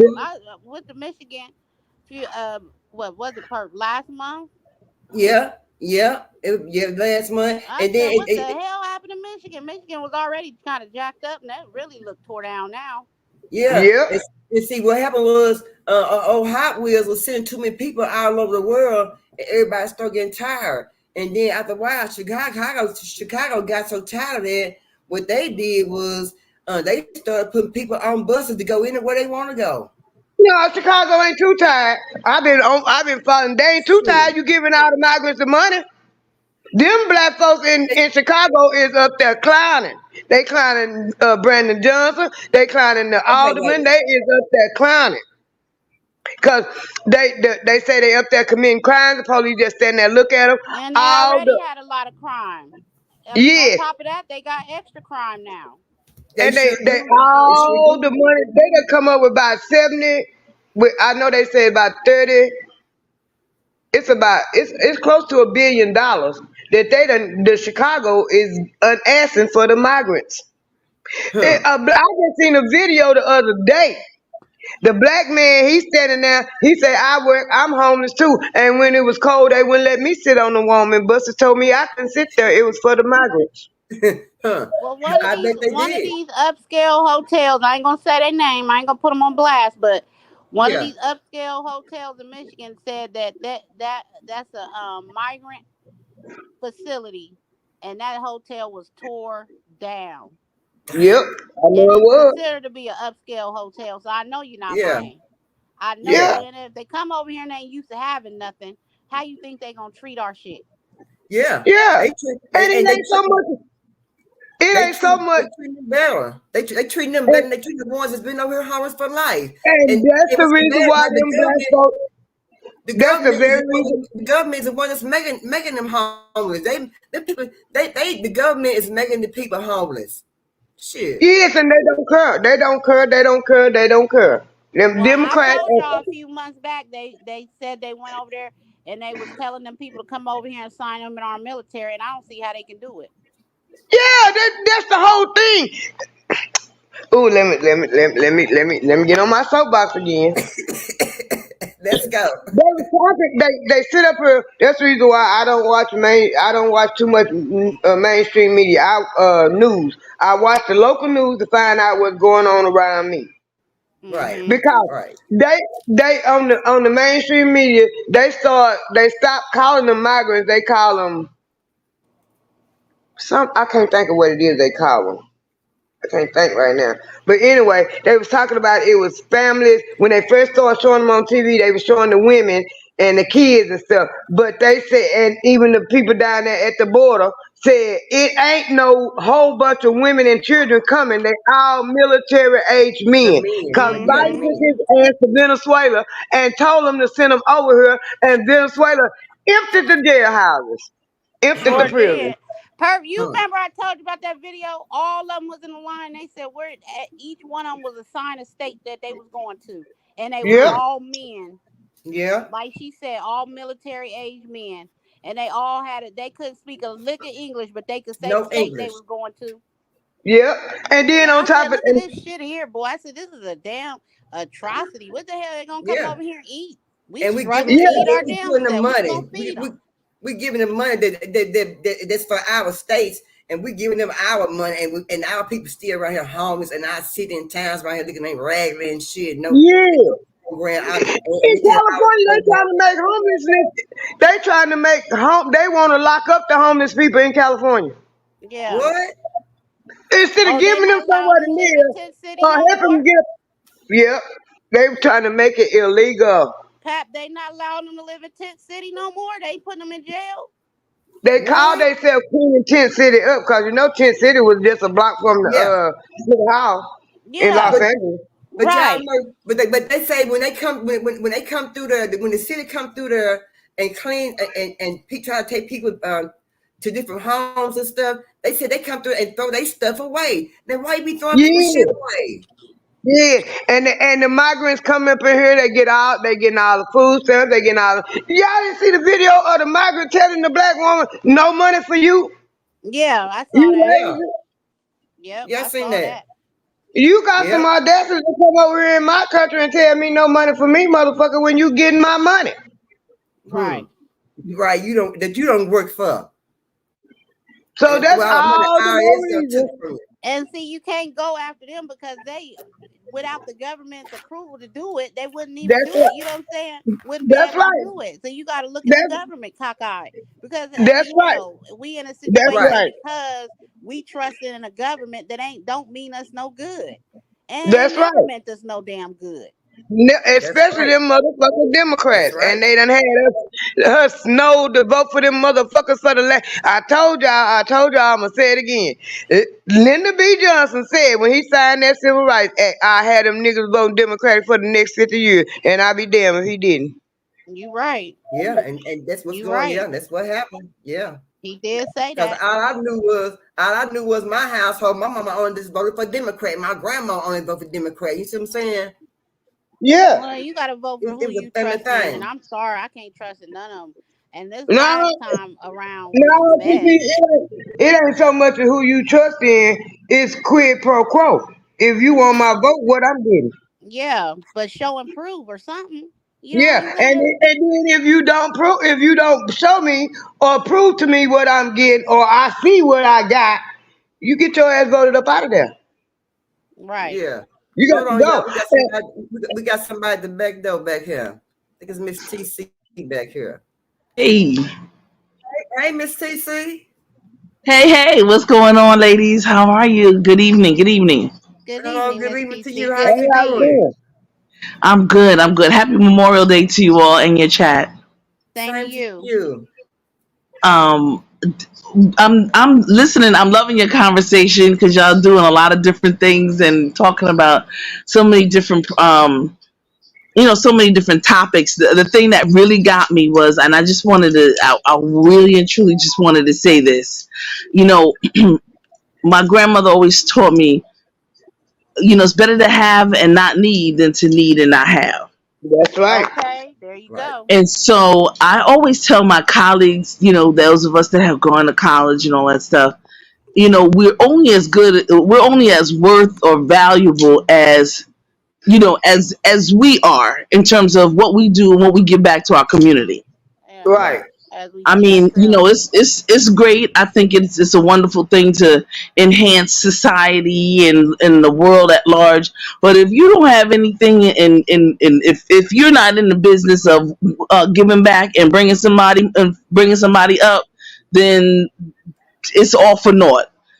And I just say that yeah, they only want you when you have something. That's why it is important to have something, Right. to bring something to the table so that you can provide not only for your family but for the generations to come. That's right. And we have too many of our folks who decide that they just want to suck our souls. They just want to be controlling, manipulative, and they don't want to.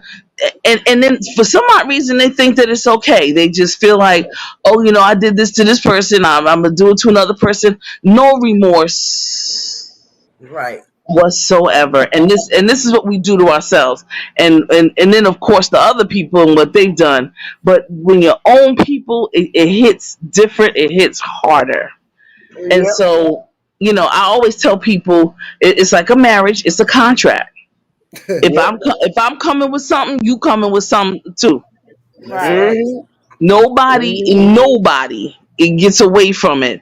You're not gonna be just sitting on the chair or on the couch and you're just gonna be playing video games. Negative. Not unless your black ass owns the video game or the industry. You understand what I'm saying? That's right. And now if you own it because you created it, then I'm with you. You see what I'm saying? Then I'm gonna be like, oh, okay, I know that's right. Test out your product, baby. Got you. Right.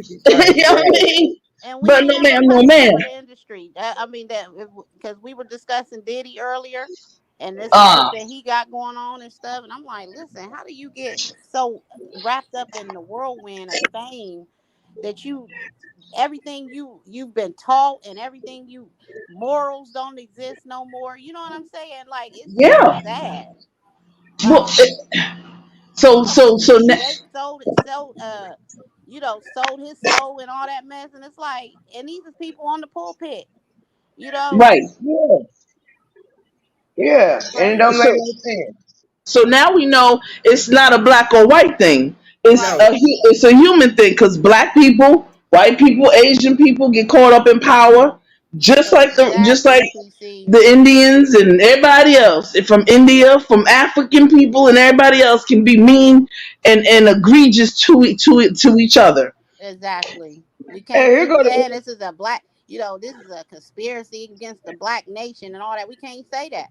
You know what I'm saying? We do this mess to ourselves. Yep, and Right. here go the bad part about it, and what really bothers me is people don't realize what you put out is what you get back. Right. There you go. Thank you. And if you put evil out, you're gonna get evil back. Mm-hmm. Sure It will. might not It's come simple. tomorrow or next week or next year, but it's coming. Thank you. And you know what? If folks would just what you just said would solve 90% of our problems. Right. Yep. Yep. Because folk think that they could just I'm gonna get away with it. God see everything. What you doing?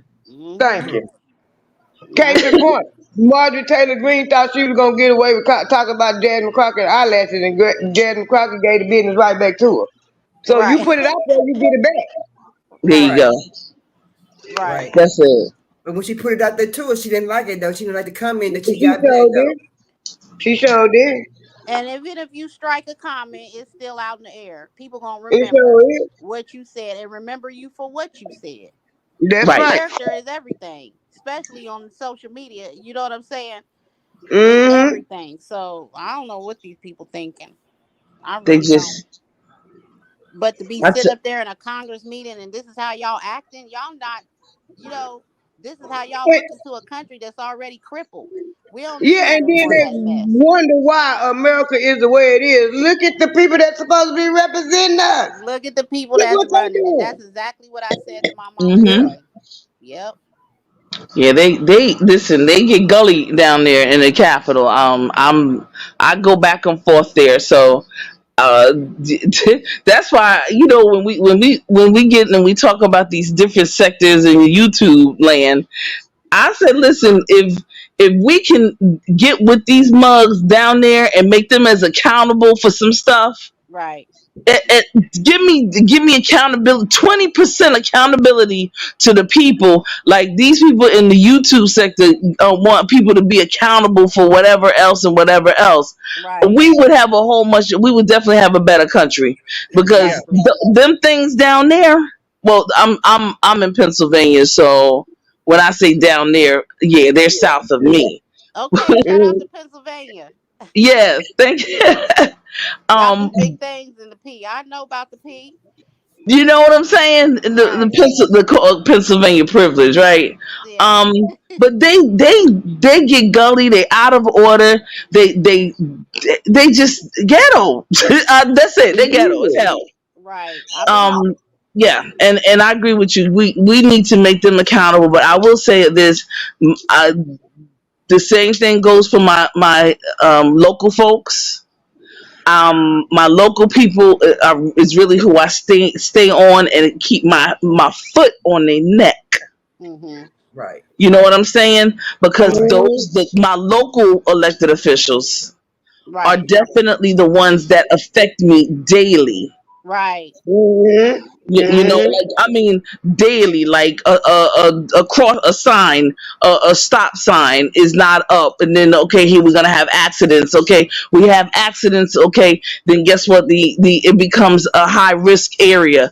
Okay, high risk area means increased insurance, and increased insurance means I gotta pay more. So, you know what I'm saying? Yeah. So yes, And we preach that heavily over here, Miss TC. Go vote locally. If you don't vote in the primary, please vote locally.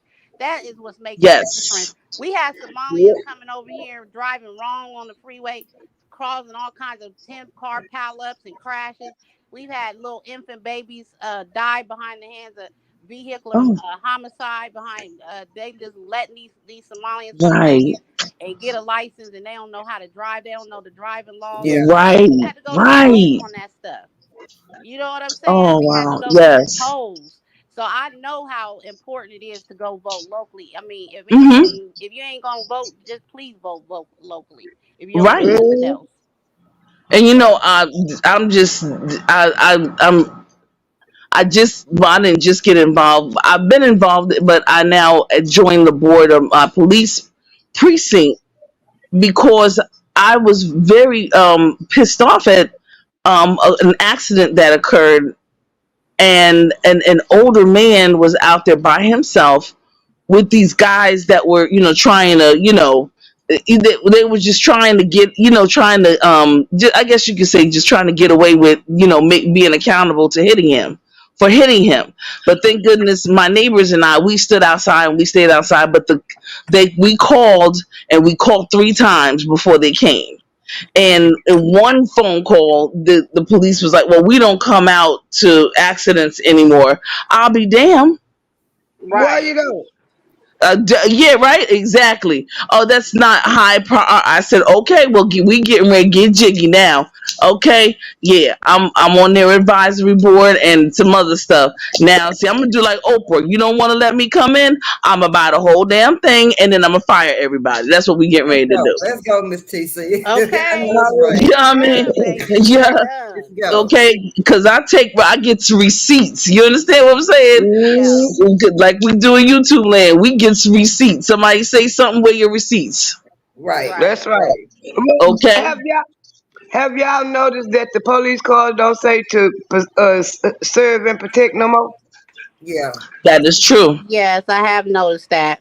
Ain't that something? Right, they won't come to an accident. Like if you get hit, somebody hit you in a parking lot in a store, they won't respond to that. Nope. Well, handle it with each other, get your, exchange insurance and stuff. You might have a fractured spine, and I need the police and everybody out here. Well, what about if there's a person driving with no license and no insurance?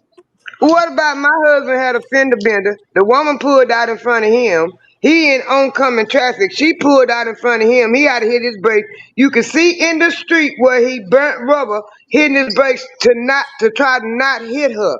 Okay. The police didn't ask him what happened. They didn't ask her what happened. It was two Portsmouth people standing there, and they asked them what happened. Now that's wrong. They weren't even in the accident. They Ain't that ain't asked something? my husband nothing. I wrote him a ticket for failing to yield, and how is he failing to yield when she pulling into oncoming traffic?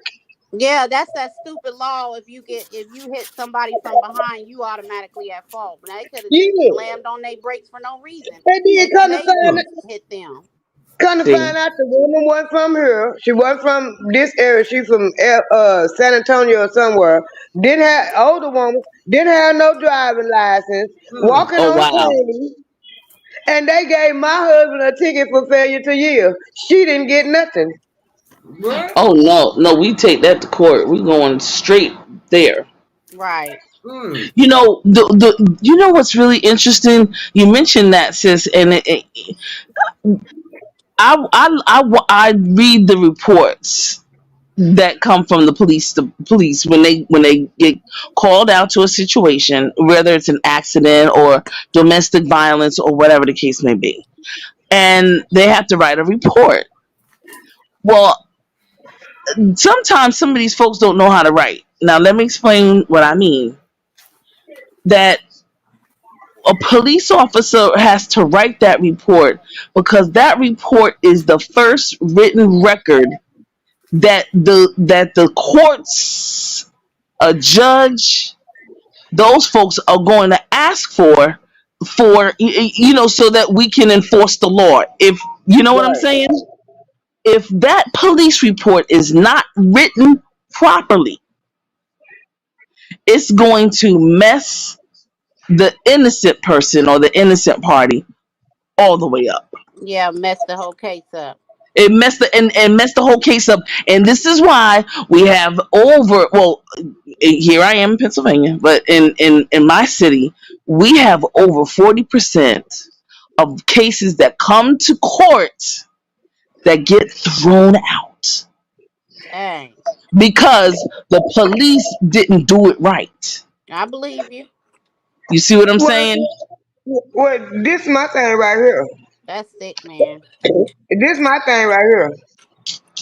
If that you trying to change the laws where you got to be 21 in certain states to buy a gun, okay? You got to be 21 to buy liquor, okay? You got to be 21 to buy tobacco, okay? Why you ain't 21 to be on the police force? You only got to be 18. Dang. So That's a good point. guess what? That's the legislative part of our government. They got to pass a law. Yep. And that right there starts with us. That's right. That's what I'm saying. And I mean, that makes, but what you just said, the way you said it, that just makes so much freaking sense. It sure does. You see, and oftentimes these folks they on some narcissistic stuff, but that right there starts with a regular citizen writing into your city council person or whatever, and your state rep person, and saying just that in one sentence, and I'm gonna say that is it just as easy as that are they just gonna, and then the next day it's gonna be passed? No, it's not. But right there, they never get regular common sense stuff put to them like that. These freaking laws sometimes are always put in these big old binders, big old books, and written in such a way that it doesn't make any sense. Mm-hmm. But what you just said was just it's simple. We need. That's why we. I know you were involved wherever you are, so I'm glad of that. So Let me take it one further. I gotta be 21 to buy a gun. I gotta be 21 to buy liquor. I gotta be 21 to buy tobacco. But I only gotta be 18 to go fight for the U.S. Army. U.S. any part of it. You only gotta be 18. And they catch some of them when they 17. They sign them up when they 17. Induct them when they 18. Mm-hmm. You teaching me how to use a rifle. You teaching me how to use an assault But you weapon, can't legally buy one till you're 21. but I can't legally buy one till I'm 21 in some states. That's deep, Wow. girl. See there? See You there? better See not. that? I didn't even think of that. Okay, I got you. Yeah, Okay. and that's deep. That is deep because I mean, Wow. if you're telling them they can't get it till they 21, guess what they gonna do? They gonna go out here and buy it illegally on the street. Exactly. Yep. There And you go. that all goes back to the fact that them illegal immigrants that's coming over here, they're getting them military age men, cause these young black men is understanding. I can't even go in the store. I ain't upholding it. I can't go in the store and buy a pack of cigarettes. You ain't gotta be smoking no way. But I can go into your army and kill somebody, and you train me to kill somebody. That's backwards. Yeah. That's backwards. And I got you. that's a problem for all of us. That is a problem for all of us because That's it. the crime rate is through the roof, and it's younger people committing the crimes. That's right. And these young people, me and my husband talk about it all the time. These young people, they not finna stay on no job. If they ain't making no big dollars, you ain't finna pay all of them no $7.25. Right. You ain't finna pay too many of them $10 an hour. And that's what I was trying to say the last time we were live and we were talking about that. I was like, I feel like there should be an incentive. You got to give people a reason to want to come and work these 9-to-5 jobs. Give them an incentive and add some benefits to it because people are out here robbing Peter to pay Paul. Yeah. You know what I'm saying? Oh, so let me ask you. Our neighborhoods up. So let me ask y'all a question because here where I am, I mean, we have so you have the colleges, but of course we know everyone's not going to go in that direction. But then you have the apprenticeship programs, you have the unions, trades, and we have a lot of programs here. We have a plethora of them, and folks, they're looking for people to come in. Yeah. Now there's a sister here who's in charge of the carpenters union here, and she's Muslim, and she's like she can't find anybody for the P, for the hot P. Because y'all might take this some kind of way, but I'm gonna tell you the truth about it. Wait, they not introducing those programs and those trades to melanated young men and women. But they are. Yes, they are. A lot of the places, like some places they are, but it starts in the school, and the schools took all of that out. So unless a lot of them, somebody tell them about where you can go be a plumber, you can go be an electrician, or introduce it to them, they don't know because first 18 years of school, first 12 years of school, them 12 years, they teaching you what they want you to know to go get them kind of jobs. And then a lot of they're not teaching the way black people learn because most of us learn by sight instead of hearing. We got to have hands on. And they don't teach that no more. Well, that's just a good incentive that Pennsylvania probably have. I said for years, where are the trade schools? Why don't we have more trade schools out here? And this is the Midwest. I'm in Ohio, but why don't we have more trade schools available to these people? Everybody don't want no career in banking and accounting and healthcare. I mean, and I know healthcare is on the rise when it comes to, on the top tier, but still, everybody don't want to be pricking people and, being in the home healthcare field. Everybody don't want to do that. So these states need to bring in more trade schools, more trade information available to them through the school system anyway. You know what I'm saying? But we know that the schools aren't doing it. So why aren't your churches doing it? So we have mega churches here, right? And it's like, listen, like I told one of the pastors, I said, listen, let me tell you something. The word can come in a many different ways. So why can't y'all have vendors? Why can't you have a day where you have all the vendors from the unions and trades, they can be setting up, and after you do your message or whatever the case may be, then all of the people from the church can go in the other area and then be able to get information about the trades and the unions and all of the vocational type of situations, and even various programs that are apprenticeship programs that are possibly college programs that will lead you into college without having to pay for college. So this one, he did do just that. Well, God And bless whoever he but it's back to us having these conversations, and like the sister was taught, Cassandra, like you were saying, like just making sense of it all. We keep doing the same thing and wanting a different result, and it's not going to happen. Right. However, we know that folks are still going to church. We know that we got those church mamas and grandmamas, right, who still go.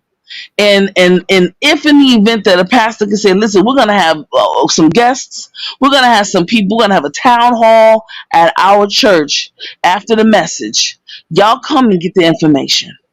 We're gonna give out food. We're gonna give out food, and we're gonna have people have cooked food, and everybody's gonna get a platter to go home, etc. See, this is like, as far as I'm concerned, it's only common sense. Right. You understand me? You understand what I'm saying? And trust me when I tell you, when this particular church, man, they do this thing at least 4 times a year, and it's amazing. And now other churches are following suit, and that's all you need, especially when it comes to a church. You only need one to do it and be successful, and then the others are gonna be like, oh, what can I do? What can I do? Because you're gonna get people, you're gonna have people come in, because just like you said, people don't want to just be accountants or whatever, which I am not opposed to, because Negroes need financial literacy and understanding is in the worst way. However, it doesn't take an accountant always to do that, because like you were saying earlier, people don't know how to save, but you knew how to save to make sure that you were able to put that money back. They don't understand it, but you understand it, and that's the thing. Everybody doesn't have all the gifts and talents and stuff, whatever. But the bottom line is that that's what we need to do. And I'll tell Pastor, I'm not coming to your church. You doing some Rudy Poot regular stuff that they did back in the 1850s. I'm not having it. Mm-hmm. Right. You understand what I'm saying? That we need to have these conversations and made it a point to say that, because we do. And right. if we don't talk about it and put some action behind what we talking about, we ain't gonna get no month for wear. Excuse my language, but because we talk about how Black Wall Street was thriving and booming when it was, and of course it wasn't our fault what happened, but we do understand that it can be done. We've seen it happen. You know what I'm saying? Right. And so what's the excuse? We really don't have no excuse. And the one thing that we need to do is start at home with our kids. Like right now, I keep all my change. And I show my grandkids, I keep all my change. They know I got change over here, I got change over there. I say that up. Ooh, nana. You can have the same thing if you do what I do. We got to start at home with teaching the kids. I agree. And that's good. I like that. Like you said, just get one of those big old jugs of water, those 5-gallon things, and those little blue tinted things, and start putting something in there and do it for 6 months. And if you do it right, you can have a nice little go to those places or the bank or something like that, and you put that, and you have a nice amount of money. Yeah. And I'm gonna tell y'all, well, my grandma always taught me to save my money, and my papa did too. He said, don't run out there, because he didn't believe in credit. He had credit, but he didn't believe in credit. He didn't use it. He said, don't run out there and spend your money the time you get it. Save your money up for what you want, then you'll have the money to go and buy it. Okay, that was instilled in me too. But my auntie had me strung out, because she had milk jugs of pennies and everything, and she had me strung out helping her count it. And me sitting there helping her count all them pennies made me want to start saving some too. All right. See, there you go. Yeah. But see, your dad said something. He said, what'd you say? By the time you He You said, get that? when you get your money, don't run out and spend it. Save it to, if it's something you want, save the money up for whatever the price it is, then go buy it. Just There don't run you out and go. spend your money trying to get it. Yeah, But you let know it what? burn a hole, as my mama like to say. You letting that money burn a hole in your pocket. Yep, But you know Right. what he taught you? He taught you patience. Yeah. yep, Because yep. slow and steady wins the race. Yeah. It sure do. Yep. You see what I'm saying? And so, and the other thing is, you either got it or you don't. And you Right. gotta instill it in them quickly and fast, because the world is quick and fast. And like daggone it, in a couple of weeks, right? In another week, it's gonna be June. We're already halfway. So everything is fast, including the children, their thinking, blah blah blah. And so we have, you know what? They better understand that for them getting a job and working hard and whatever, it's not only they don't need no incentivizing. They need to do it because it's survival, because a man who don't work don't freaking eat. Right. Okay? That's Now I right. don't know where you think you are, Yeah. whether or not people got it or not. Yeah. But what I got ain't yours. Yep. Right. You But understand what I'm you saying? know how stuff goes out of style so quick. We be so cool. Oh, I want me one of them. And you see it come flashing across your screen or whatever. I want me one. And girl, as soon as you get it, don't nobody else want it no more. It ain't popular no more. Right. You know, we gotta economize mentally and financially. Period. Like you can't Right. just keep going out here spending your money on stuff that don't matter. Put it Right. somewhere where it's gonna make some sense 10 years later, 10 That's But years from now. especially if we didn't produce it, we didn't make it, and then Cassandra, your father said, is it Cassandra? Am I saying it right? Mm-hmm. Okay, Yeah. like your father said, save for it. When you teach a young person, here, give me that $10. Okay, we're gonna put it over here every week. Your allowance is what, 50? Okay, get $20. Give me $10. Okay, give me $10. We're gonna save. When you teach them how to save, and they right. and you teach them how to wait and Yep. discipline themselves. Yep. When they get it, they will. They'll be like, "Hold up, let me wash this. Hold up, let me wash. I'm not putting this and throwing this on the floor. We're gonna hang this up. I'm taking them, starching this. I'm gonna take this to the cleaners a couple of times, and then I'm gonna do it myself. And and it's gonna look nice, and I'm gonna have it and it's gonna be nice. You see Right. what I'm saying? Yeah, we give everything, and that's the wrong thing to do, even if you got it. Right. Right. Yeah, that's right. That's right. You don't have to get it And for Miss them TC, I when they like how you ask. said. I can appreciate what you just said. You said, especially if we didn't make it and we don't own it. So That's that's right. another big thing. Support black businesses. Try to do your best to buy within, us, and keep it within us, and teach our kids that as well. I mean, Nana, my watch's son had a cupcake business, and he was a little boy. My nephew Yeah. sells candy at school. You know what I'm Yeah. saying? Start them Yeah. I early, tried to, learn how to make their own money and invest in yeah. themselves as well. I I tried to get my three of my granddaughters to start a t-shirt business. They worked at it a little bit. But my grandson, he worked with me in my landscaping business. And at one point last winter, he had two jobs. He worked with me and he worked at night, and he wanted a car. And then we was talking. He said, "None. If I had to did what you said, save my money, I'd be able to buy me a car." I said, "I tried to tell you." Okay, amen. There Huh. you go. Yeah. Yeah, There they you open up go. little businesses now. I mean, they never too young to learn how to do that. You know what I'm saying? Right. Especially if they got a talent. And what really tickles my heart sometimes is I know a lot of times they be want to go because they know they're gonna get paid. But I got one granddaughter. When she broke, she gonna go. Nana, can I go with you and make a little money?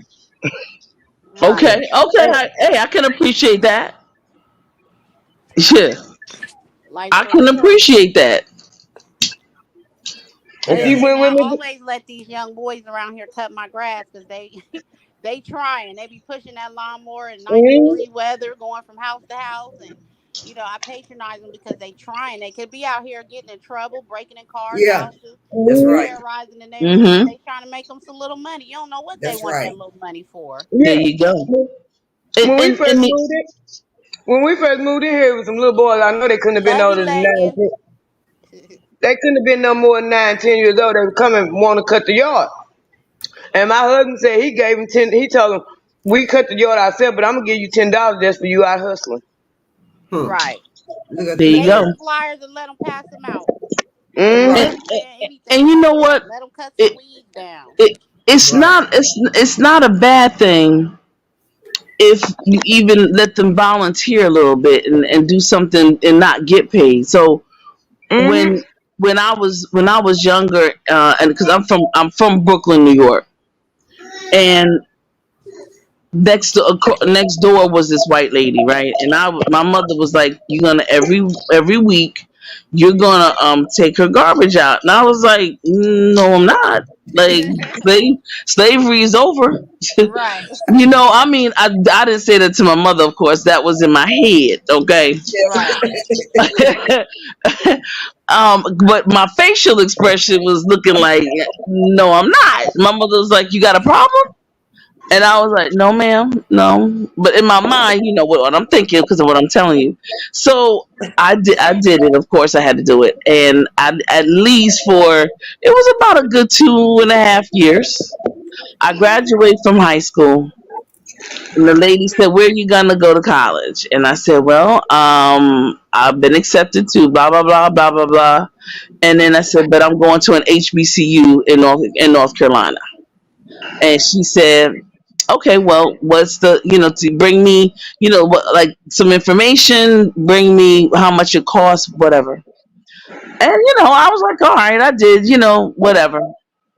And she gave me, the next time I went to what do you call it, went to go take our garbage out, she gave me an envelope with a check in it. All She said, right now. make sure you give this to your mother." And I said, "Okay," because I'm not expecting anything because I ain't never got anything for 2.5 years, so I wasn't expecting anything. So I gave it to my mother as instructed, and my mother opened it up, and it was the first year of college Let's tuition. go. Let's go. I Okay. just love that. See, you understand what I'm saying? See, Yeah. the blessings may not come that moment. Like you might do something and then you expect some Right. fair exchange right then and there. No, what happens is that it comes when God wanted to come, Yeah. Yep. And when you need it. Yep. when you need it. Absolutely. That's a blessing. That So just jumped. My spirit was just jumping all over the place. you That is you know what I'm beautiful. saying? Yeah.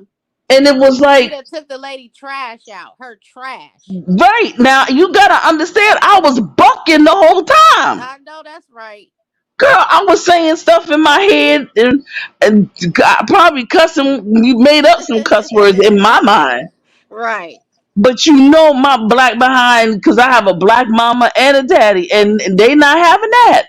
So Right. I was not bucking them, but You wasn't it's talking back. You was just it's doing a what you God, was it's a told, and then the lady test, blessed you years later.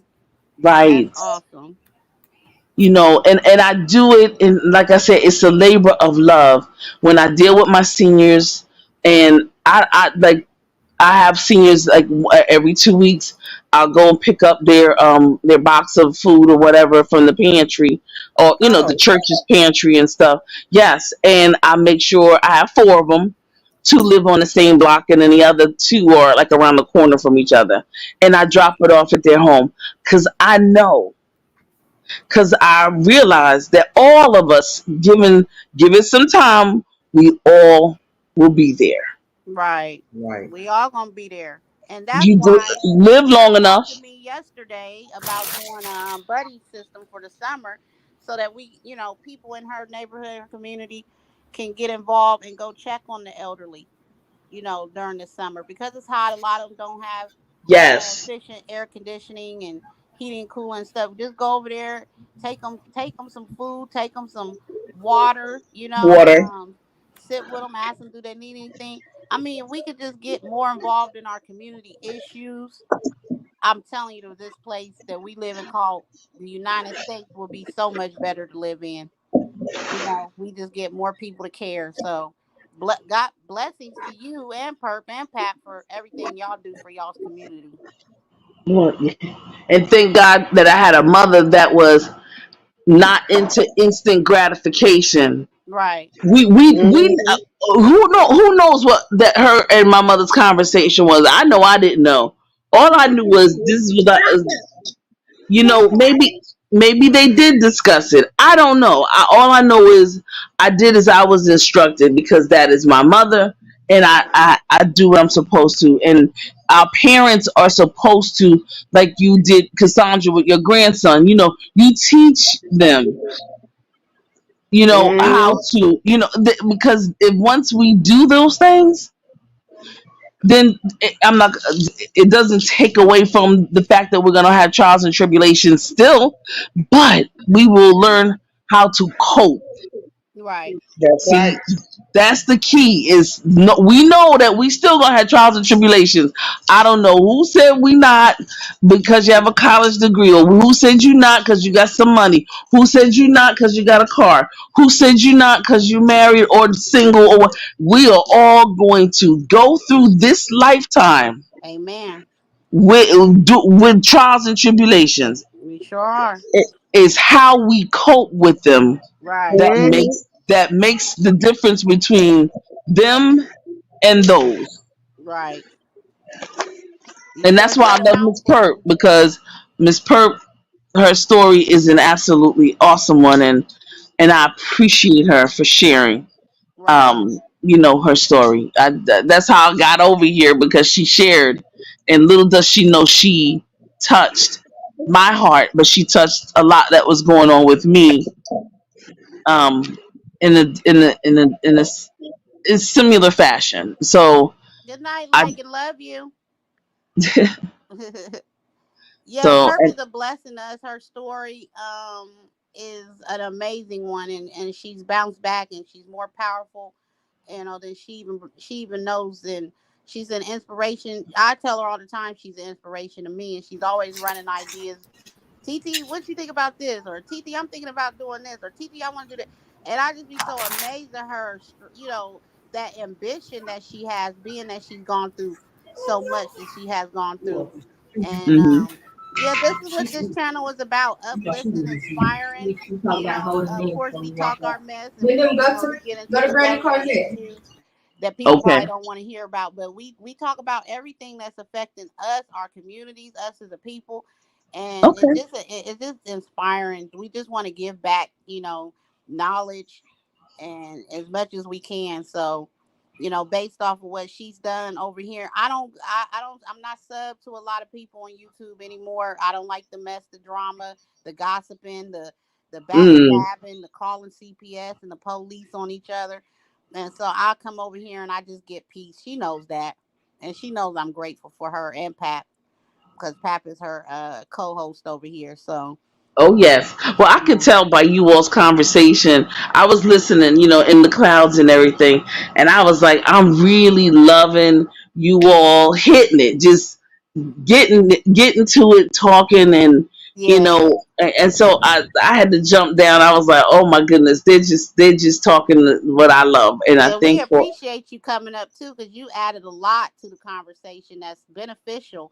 I hope a lot of people hear what you were saying about the trade and how you've gotten on the board at the police department out there in your state, and a lot of people need to get involved that way. Right. And some differences being made, not just a bunch of talking, hee-haw, right. Running our mouths, but we need people to get active. Like me and Perp we want to increase the age limit on Amber Alerts. Right. For our black and brown young ladies and men that go missing and they get lost. Their stories get lost and people forget about them. We want the Amber Alert to raise, and we want the Congress to get on board with that. Because we got a lot of missing. Is that a congressional thing?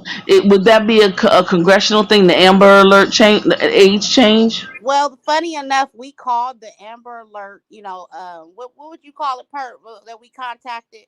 um the board up there with that's over the Amber Alert system. We called Okay. them and Right. we raised the issue with them, and they said take it to Congress. They said, right now, well, it was a fight anyway to get the Amber Alert system put into place. So we understand that, but what we're talking about is raising the age limit because there's a lot of sex trafficking, involved in Right. that. And From what? somebody 17 or 21, they like, oh, they probably ran away from home or they just left and didn't tell their family. It's not realistic. You know what Right. I'm saying? So we're like, Right. where can we raise this alert? And hell, it don't even got to be under the Amber Alert system. Name it something else if you have to for that age group. But we just want Okay. awareness out for those people as well. Well, wait. So, okay, Amber Alert. For what age is it?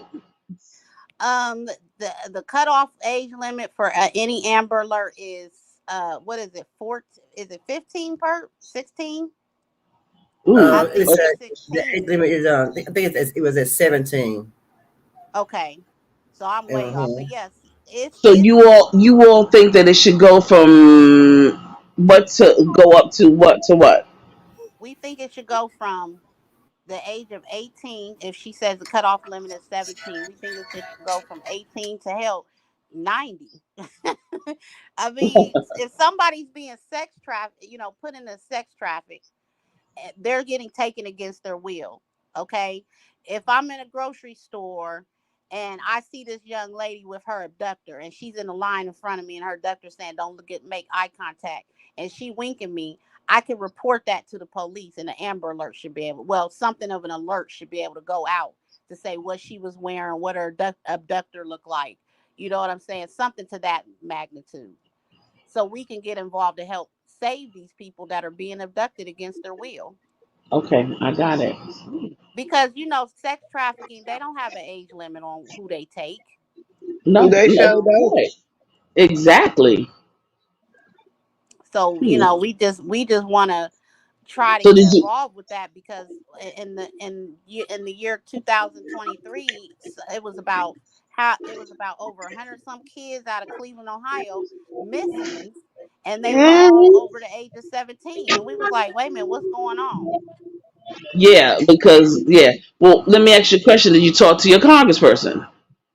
So what we did was we first started with Cleveland because that's where we noticed a lot of African American young adults were being had been reported missing. So we called there. We've been kind of getting swooped all around. We call one place, they direct us here. We call that place, they direct us somewhere else. You see what I'm saying? So what we was going to do was put a petition up first, and then we were going to induct that to Congress, or however the loophole was that we had to go through to get it. But that was our mission. So you go to your congressperson. You can go to the congressman in Cleveland, but me personally, I will go to the United States senator. Okay. Go to the United States senators, and you want to start with whoever is in that committee. Okay. So that would be children or whatever it would be, law enforcement. I don't know what the name of the doggone committee would be. They have different committees, and then they have people that are in charge of those committees. Yeah, we need to find our way to whoever's over the committee because the National Amber Alert community was like, okay, we don't make the rules though. You know what I'm saying? Like, right, they don't. Right. They get. Okay. Can I offer a little bit of history on the Amber Alert so y'all might have some kind of sort of where to start at? Right. Okay. The Amber Alert was started right here in Arlington, Texas, where I'm at in 1997. Right. A little bitty porcelain girl come up missing. And it started, the first Amber Alert was made, they started it in Texas. Then it went national. Right, I remember that story. Oh, okay.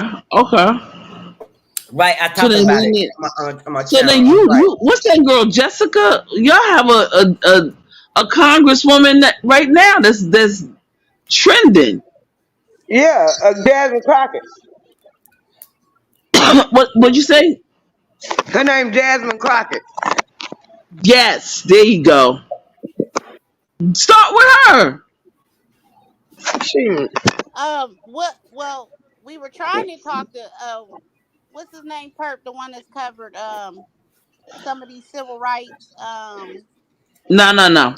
She's a lawmaker. She's legislation. That's where you go. Is nobody else, but it will be in her warehouse. It will be in her warehouse to be able to either do something about it or direct you to the committee.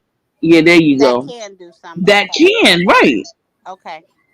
So you saying because the Amber Alert originated in Texas, that's where we should start pressing? Yes, absolutely. Okay. Okay. Well, Perp, we got an assignment then now. A new assignment then. Yeah, because we've been hitting brick walls, and so it started off with making calls to try to see where we can get, break ground on the issue. But like I said, I'm not going to on my channel. I'm going to continue to share out the missing persons and keep awareness going for them, and hopefully some change that happen with that Amber Alert system or make an additional alert, whatever needs to be done. But yeah, these people at young age are not just walking away from their homes, joining gangs. They sure not. That's the first thing they want to say. Oh, they just left and went and joined a gang. Like, never. Everybody's not doing that. Right now, Detroit is having it pretty bad right now. I've seen where 3 people have been missing 3 days back to back, and they've been black women, black queens who have been taken. So yeah, it's somebody. Those people going somewhere. They not just we just because you wouldn't dare approach somebody's abductor, right? So you would want to be able to call in a number, and they put an alert out that this is this person that they're with, or if you can snap a picture, whatever you can, and get it on the media so we can go out and get these people and get them home. Mm-hmm. Okay, so your girl, what's her name? Jasmine? Right. She is on the committee Nutrition, Foreign Agriculture, and Horticulture, General Farm Commodities, Risk Management, and Credit. Oh, shoot. So what would be a way to contact her? Call her office. Okay. She should have a representative office in Dallas. Okay. In her Yeah, I will call her Washington D.C. office and talk to the legislative specialist. Okay. Okay, because that's the one that sits down with her and they talk about what legislation that they want to pass, or legislation they want to change, or legislation they want to create. Okay. Well, thank y'all. I really appreciate that information. I was going to try to do as much research on it here within the next couple of weeks because I do plan on going live again. And I was just thinking about it today, like, we need to get this ball rolling. I've been still posting on my channel, on my page, on my community wall about some of the missing women. I've been seeing. And I would start with this sister because issues are criminal justice equality, extreme weather and disaster preparedness, gun violence, immigration, reproductive justice, voting rights economy, jobs, housing, education, energy, and climate change. Okay. Criminal justice equality. Okay. You said she was on the agricultural. I can't get it out. Committee. What's this thing called? Nutrition, Foreign Agriculture, and Horticulture. Very interesting.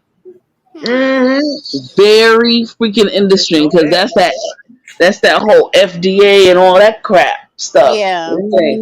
And the horticulture is like those giving money out to, so she really probably is in charge of also giving money out to those Texas A&M and Prairie View A&M for horticulture, and developing new ways in which to grow crops and stuff. Yeah. Or grow agriculture. Yeah. Mm-hmm.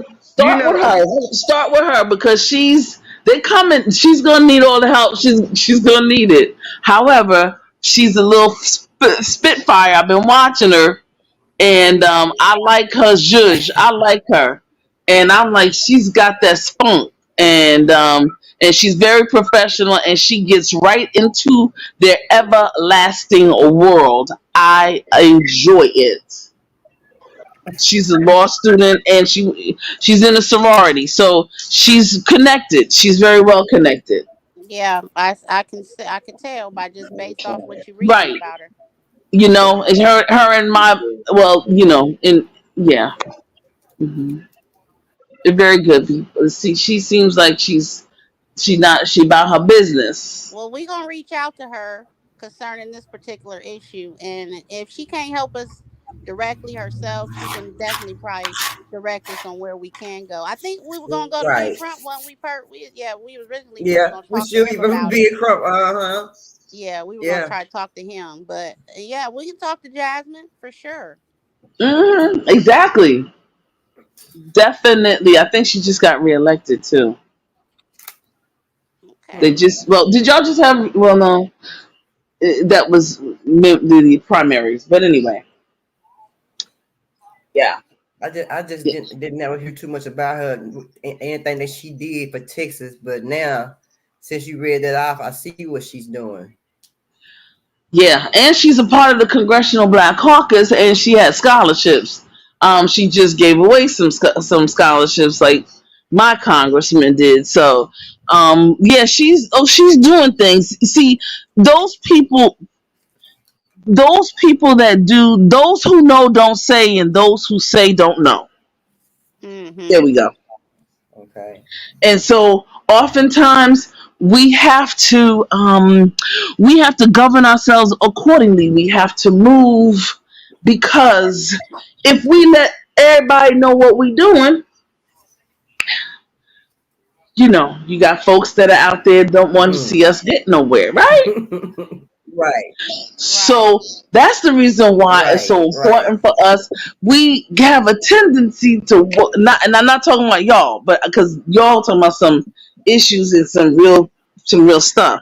Yeah. But once we get connected and we know this is where we're gonna go, then once you get it, and then when you get it, then you talk about it. Right. There's a plethora of issues that we need to be addressing, and that's just one of them, But Right. it's definitely a start, It's definitely a start. Try to make some changes. Because as soon as certain folks saw, we had Oprah, we had Tiger, we had Venus and Serena, and all of these, astrophysicists, Neil deGrasse Tyson. We had folks that were, graduating, all these black women and men graduating from law school, med school. We have folks that are out there on these construction, trucking businesses, people having their own trucking companies and Right. everything. Yeah. Right. And our vets and everything. And when they saw that, they slept, see, because they were fighting. See, when they're fighting, that's when we move. Yeah. That's all I got, and that's all I got to say. Because yeah, Mhm. it's that time. We got to do it. Yeah. You You sure know, right. I tell people get your passport, get your documentation, get your social security card, get make sure you get your birth certificates, marriage license, get it again. Just get a copy of it. Get a new copy of it. Check Mm-hmm. it and see Right. and all Right. because see wait boy our birth certificates back in 1970 are different than what they look like now, and I wanted to Yes, see you what the are. difference is. You see what I'm saying? Right. I can tell you Right. one of the differences is they don't put the gender of the baby on there no more. Mm-mm. No, What? they don't. Now you know why they don't put that. I didn't know that. Nope. Yep, they started that about, I say maybe 2 years ago, maybe 3. Well, yeah, because if you have a girl but you want it to be a boy, you can legally make it a boy. Yeah. hmm Yeah. That's why that's why that's That's like real. that. And Oh, that's real. Kansas City was doing that, making kids girls and girls boys and girls boys and boys girls. They was doing that in Kansas City. Tough. Oh wow, they've been listen. Mm-hmm. They've been doing that, and they've been doing that through those boarding schools. Uh, they've been doing. Yeah, they've been doing that a lot. Yeah, ladies, that's a whole nother deep topic. Okay, right. That's a whole nother. Yeah, that's a deep one right there. Well, let me lighten it up a little bit, just a little bit. Well, on the birth certificate, like you said, you want to see what's different. On my mama birth certificate, she is colored. On my birth certificate, I'm Negro. Oh, and I'm Wow. Negro on mine. I'm I'm black. Negro on I'm mine African too. American. Really? Oh heck. Okay. Yeah, I saw that on my mom's birth certificate too. I was like, colored. Wow. What? Yeah, She mine was got born in Negro on it. 1954. Isn't that something? That's deep. TT, you might be a little too young to understand, but me, Cosette know, when we, up until about the time we was teenagers, we was considered the colored folks. Yep. Okay, Yeah, so when exactly. did Well, that's what mine says. Colored. I'm 54. Okay. So when Yeah. did we turn Negro on the paperwork? During the I, census? well, I think I was born in 1968, and mine say Negro. Right, right. and I was And born I, in And my 67. mama Mine was say born in I was 19. born in 67. Mine say Negro too. Even Gavin, I still got Gavin birth certificate, and Gavin birth certificate say Negro, and he was born in Yep, 96. He'll say Negro in 96. yep. And ooh. my mama was born in 1948, and she was colored. My mama Now was that's too. interesting because I'm in New York, so like it's different. You know what I'm saying? Right. Mm-hmm. All of that because yeah, but mine says colored. Yeah. My mother hers says Negro. Hmm. Well, what I did notice is that they were way more detailed on ethnicity on the census this last, time we had to do the census. Absolutely. And I said, I can't stand this shit. I said, I'm just who I am. You know what I'm saying? Like, Right. now if Well, I was to go and change, why would I be indignant? You know what I'm saying? Like, what does it matter? well, TT, I'm gonna tell you what I did, cause I was really on mine then. I didn't fill mine out. I made them come knock on my door so I could say what I was. Right. I know that's right. Okay, And sis. when they asked me, what do you consider yourself, black, African American? I said, I'm not African American. I'm black. Mm-hmm. Right. Hmm. And there's no box there, is it? And I made them. I did it on purpose. I didn't fill out the system so they could come knock on the door. Yeah. Just so I could say that to them. So Because I'm not African American. so the census is connected to your congressperson. Your congressperson is designated a certain amount of money per head in their particular congressional district. So where the girl Jasmine is, I don't know how many people she has. Let's say 250,000 in her district. And It is 85% of them is black.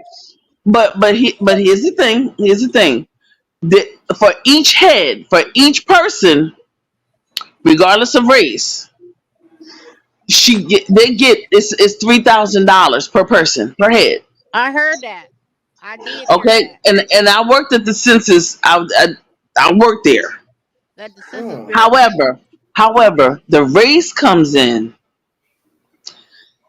when we're talking about where that money should be distributed, and that's where we need our people, because where certain other folks may need in the rural areas money distributed because of bridges and all kind of other stuff. Well, everybody needs a bridge, but farms and whatnot. We don't need our money distributed for a farm. We may need money distributed for senior services or schools, transportation services, extending. You know what I'm saying? So everywhere is different, and and because if we're not participating, or if we like, I like the fact that Cassandra, you said you made them come to you. You daggone right, because a lot of people might say that they whatever, but they're really not. So I like that. I like that because a lot of people, lie. Well, yeah, they do. But when it's for us, we need to, then we can say, hey, listen, this is for us. What we need is X, Y, and Z, and we need our congressman to put this money in and designate this here. Right. Right. And see, in Texas, it's a lot of rural areas in Texas, and it's a lot of black people live in those rural areas. There you go. Exactly. And see, that's the whole point. That's why I say it don't matter in terms of race, because in certain areas of the country, like you just said, the rural areas, there are more black people that live in the rural area, where in our rural area it's not. That's how it is here.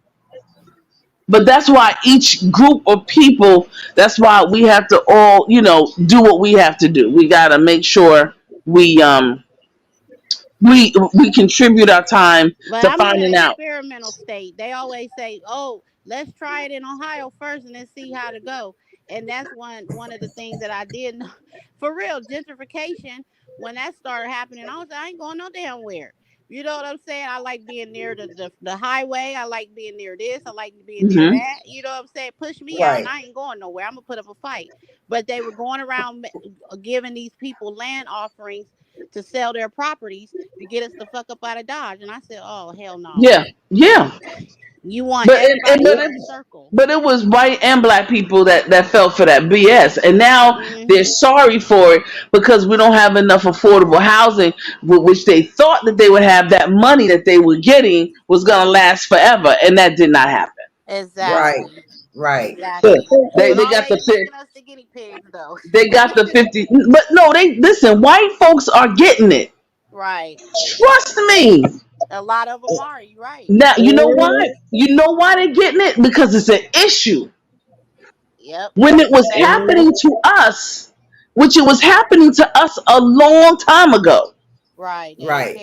Okay, it wasn't an issue. We knew it was an issue.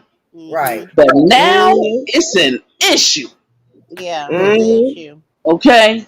Another reason why, when Pap and Perp talk about the immigrants and stuff coming over here, and we like, dang, when we gonna get ours? You know what I'm saying? Okay, it ain't about us no more, and that's heartbreaking to us as in this country, because it's like our shit's getting tore down. I hope they really look at what's happening for real, cause it ain't pretty.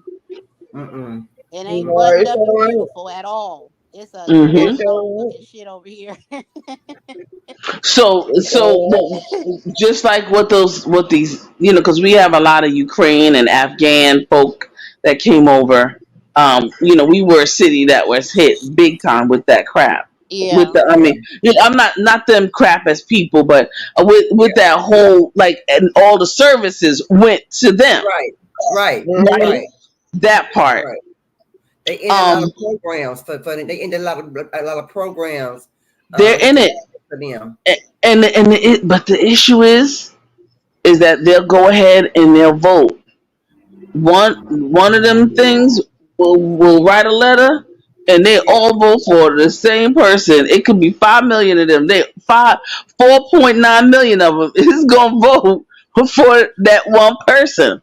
So, that's all of them. The Dems and the Republicans, it don't matter. All of them are guilty. They want those numbers because they want those votes. And the issue with us is voting. And the issue with us is just understanding how to vote. And how to split our ticket. And how to, and things, all of that. And also just being understanding that we're not, none of us are happy with this whole electoral the electoral college. We know we don't like that. I don't like it. Right. I want term limits for these senators and congressmen. They don't need to be there forever. Yep. And neither do them wearing out they welcome. or neither do them Supreme Court justices. They gotta go after a certain time because I'm tired of seeing folks falling asleep.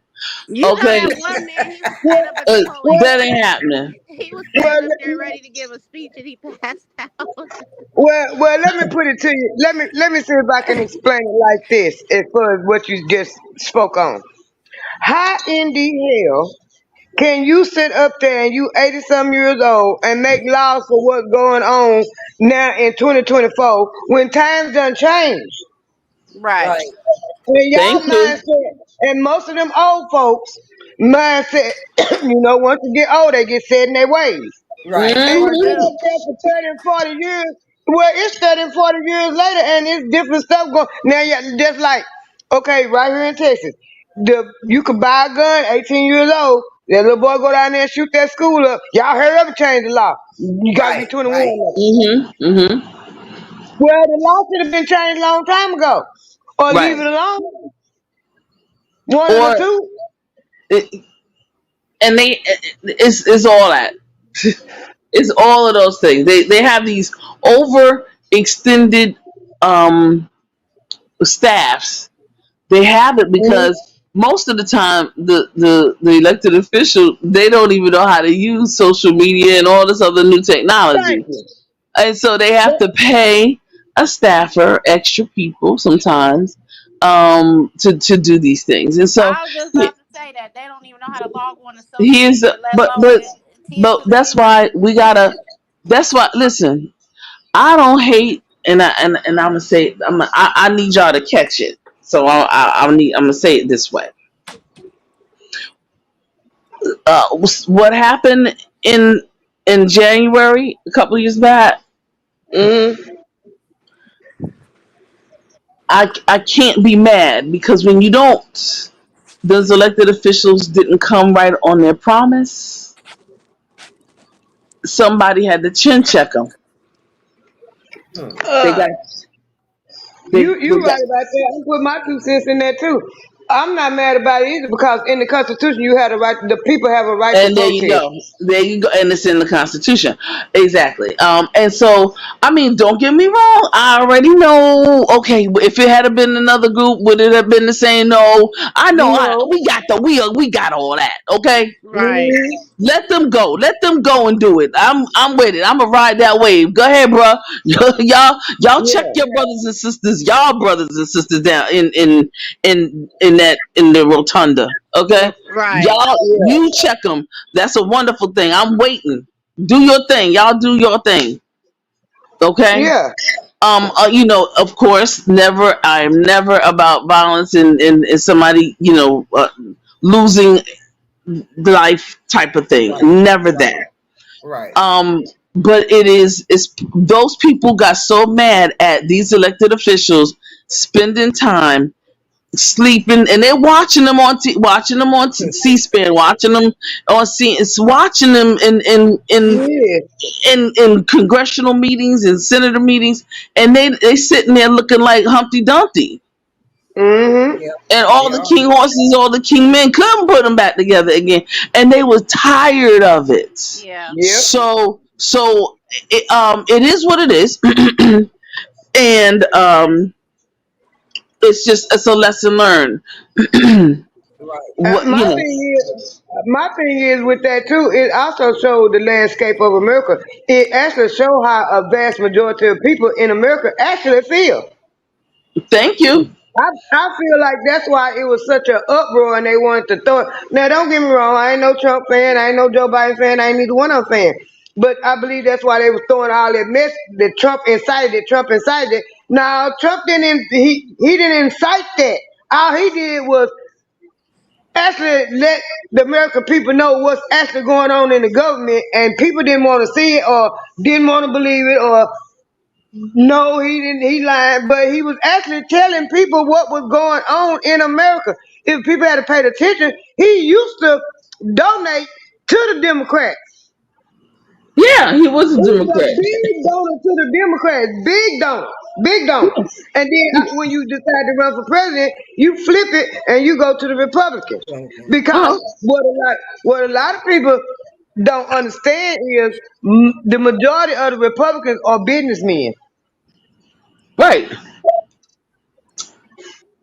And Yeah, Very much. United that's States why of I said America, it's been brewing and it's gonna continue. It's gonna boil over. yeah. Yeah, And the United States of America is a corporation. And it ain't been ran like now. Thank you. right. And Trump got up there and told it and showed it, and now Yo, they mad because he done let the cat out the bag. stop it, Cassandra. Don't you do it. I love it. And she get deep. And she get deep, Miss TC. She get deep. Yes, she get Sometimes you be real like, deep. "Oh no, don't say that." You know, Yo, we are live and we are being did, policed and stuff. So didn't yeah, he she get say deep. it big as day? He said And it big as day. And he slipped. It was a slip. It was a mistake. And certain people have it and some people don't because they scrubbed it out of the newsreel. They scrubbed it. But some people got it ahead of time. Some people did. Yeah. Yeah. And me and my husband, we was talking about it the other day. We were just talking about maybe yesterday, might have been. I said, yeah, we've been voting Democratic for a long time, but I can go back about 20 years, a little bit more than 20 years. Even when Baby Bush was in office, it was more money circling around America. Yeah. Even Yeah, with it the was. underhanded stuff that he was doing, it was still money circling in America, and it was still, and they was making sure that them quotas as far as black people being hired, especially black women, if they apply for that job, they qualify for that job, you put them in that job. You do it. Exactly. Absolutely. Because we have those And then, stats too. and Right. then all of a sudden, we got hoodwinked with Obama, because we sure got hoodwinked. We got, you know what? I will, because I always err on the side of let's err on the side of what did the person do good, okay? The good. Right. And I will say this: the car industry and our community colleges, Yeah. Obama did the hell out of them things. Those two things. That's that. Yeah. I gotta give it to those. I always will. Now, some other stuff, it is what it is. But those are the two things that I credit him for. You really, really revamping and rebranding. Our cars are better than ever now. I give Obama that. I give him that. I'm not gonna take that away. I'm like you. What they did, you give a person they just cause, they just do what they did. He did that. He did turn the car industry around. He did that. And the Hmm. community colleges. Because they played with it when Clinton was up there making the first 2 years of the community college free. They played with it. Yes, they did. Thank you very much. They certainly They did. played with it. I know. But They sure did play with it. But but now, Obama dropped the ball with me, when Trayvon Martin got killed, when yeah, yeah, yeah. Michael Brown got killed, I remember I asked my husband, I said, why ain't he doing something about these black men getting shot dead in the street every day? And then every time you look up, one was getting shot dead, one was getting shot dead, and he wasn't saying nothing. And that's where he dropped the ball with me. You could have gave us a protected law then. That should have been top of your mind to shut us up if nothing else. Yeah. But I'm drop down because I got an angry dog in the background. He gonna keep barking. So Oh, I've okay. enjoyed my time with you ladies. Thank you so much for the conversation. It was so delightful and informative as usual. Miss TC, thank you so much for coming up here and giving us the information on where we should start with Yeah, and if you need some help, y'all do what you got to do. But if y'all have any questions, we'll meet back and then we'll, talk about what we need to do, or maybe Yeah, I put could, your maybe I could make a call or if something. you don't mind, put your IG or whatever information in the back chat so we can reach out to you on that. And we have need any help along the way, we can definitely reach out to you and get your Yeah. advice or expertise on it and get you involved as well. We would love that. The more Most support, the definitely. better. Yeah. Okay. So Let me thank you, see here. ladies. I love y'all, and I'll see y'all next Thank you, time. TT. You have a Love great you night. You're too, All welcome. right, TT. Okay. TT. Thank Nice meeting you. Nice meeting you. Bye bye. All right, I'm gonna put my stuff in the back here.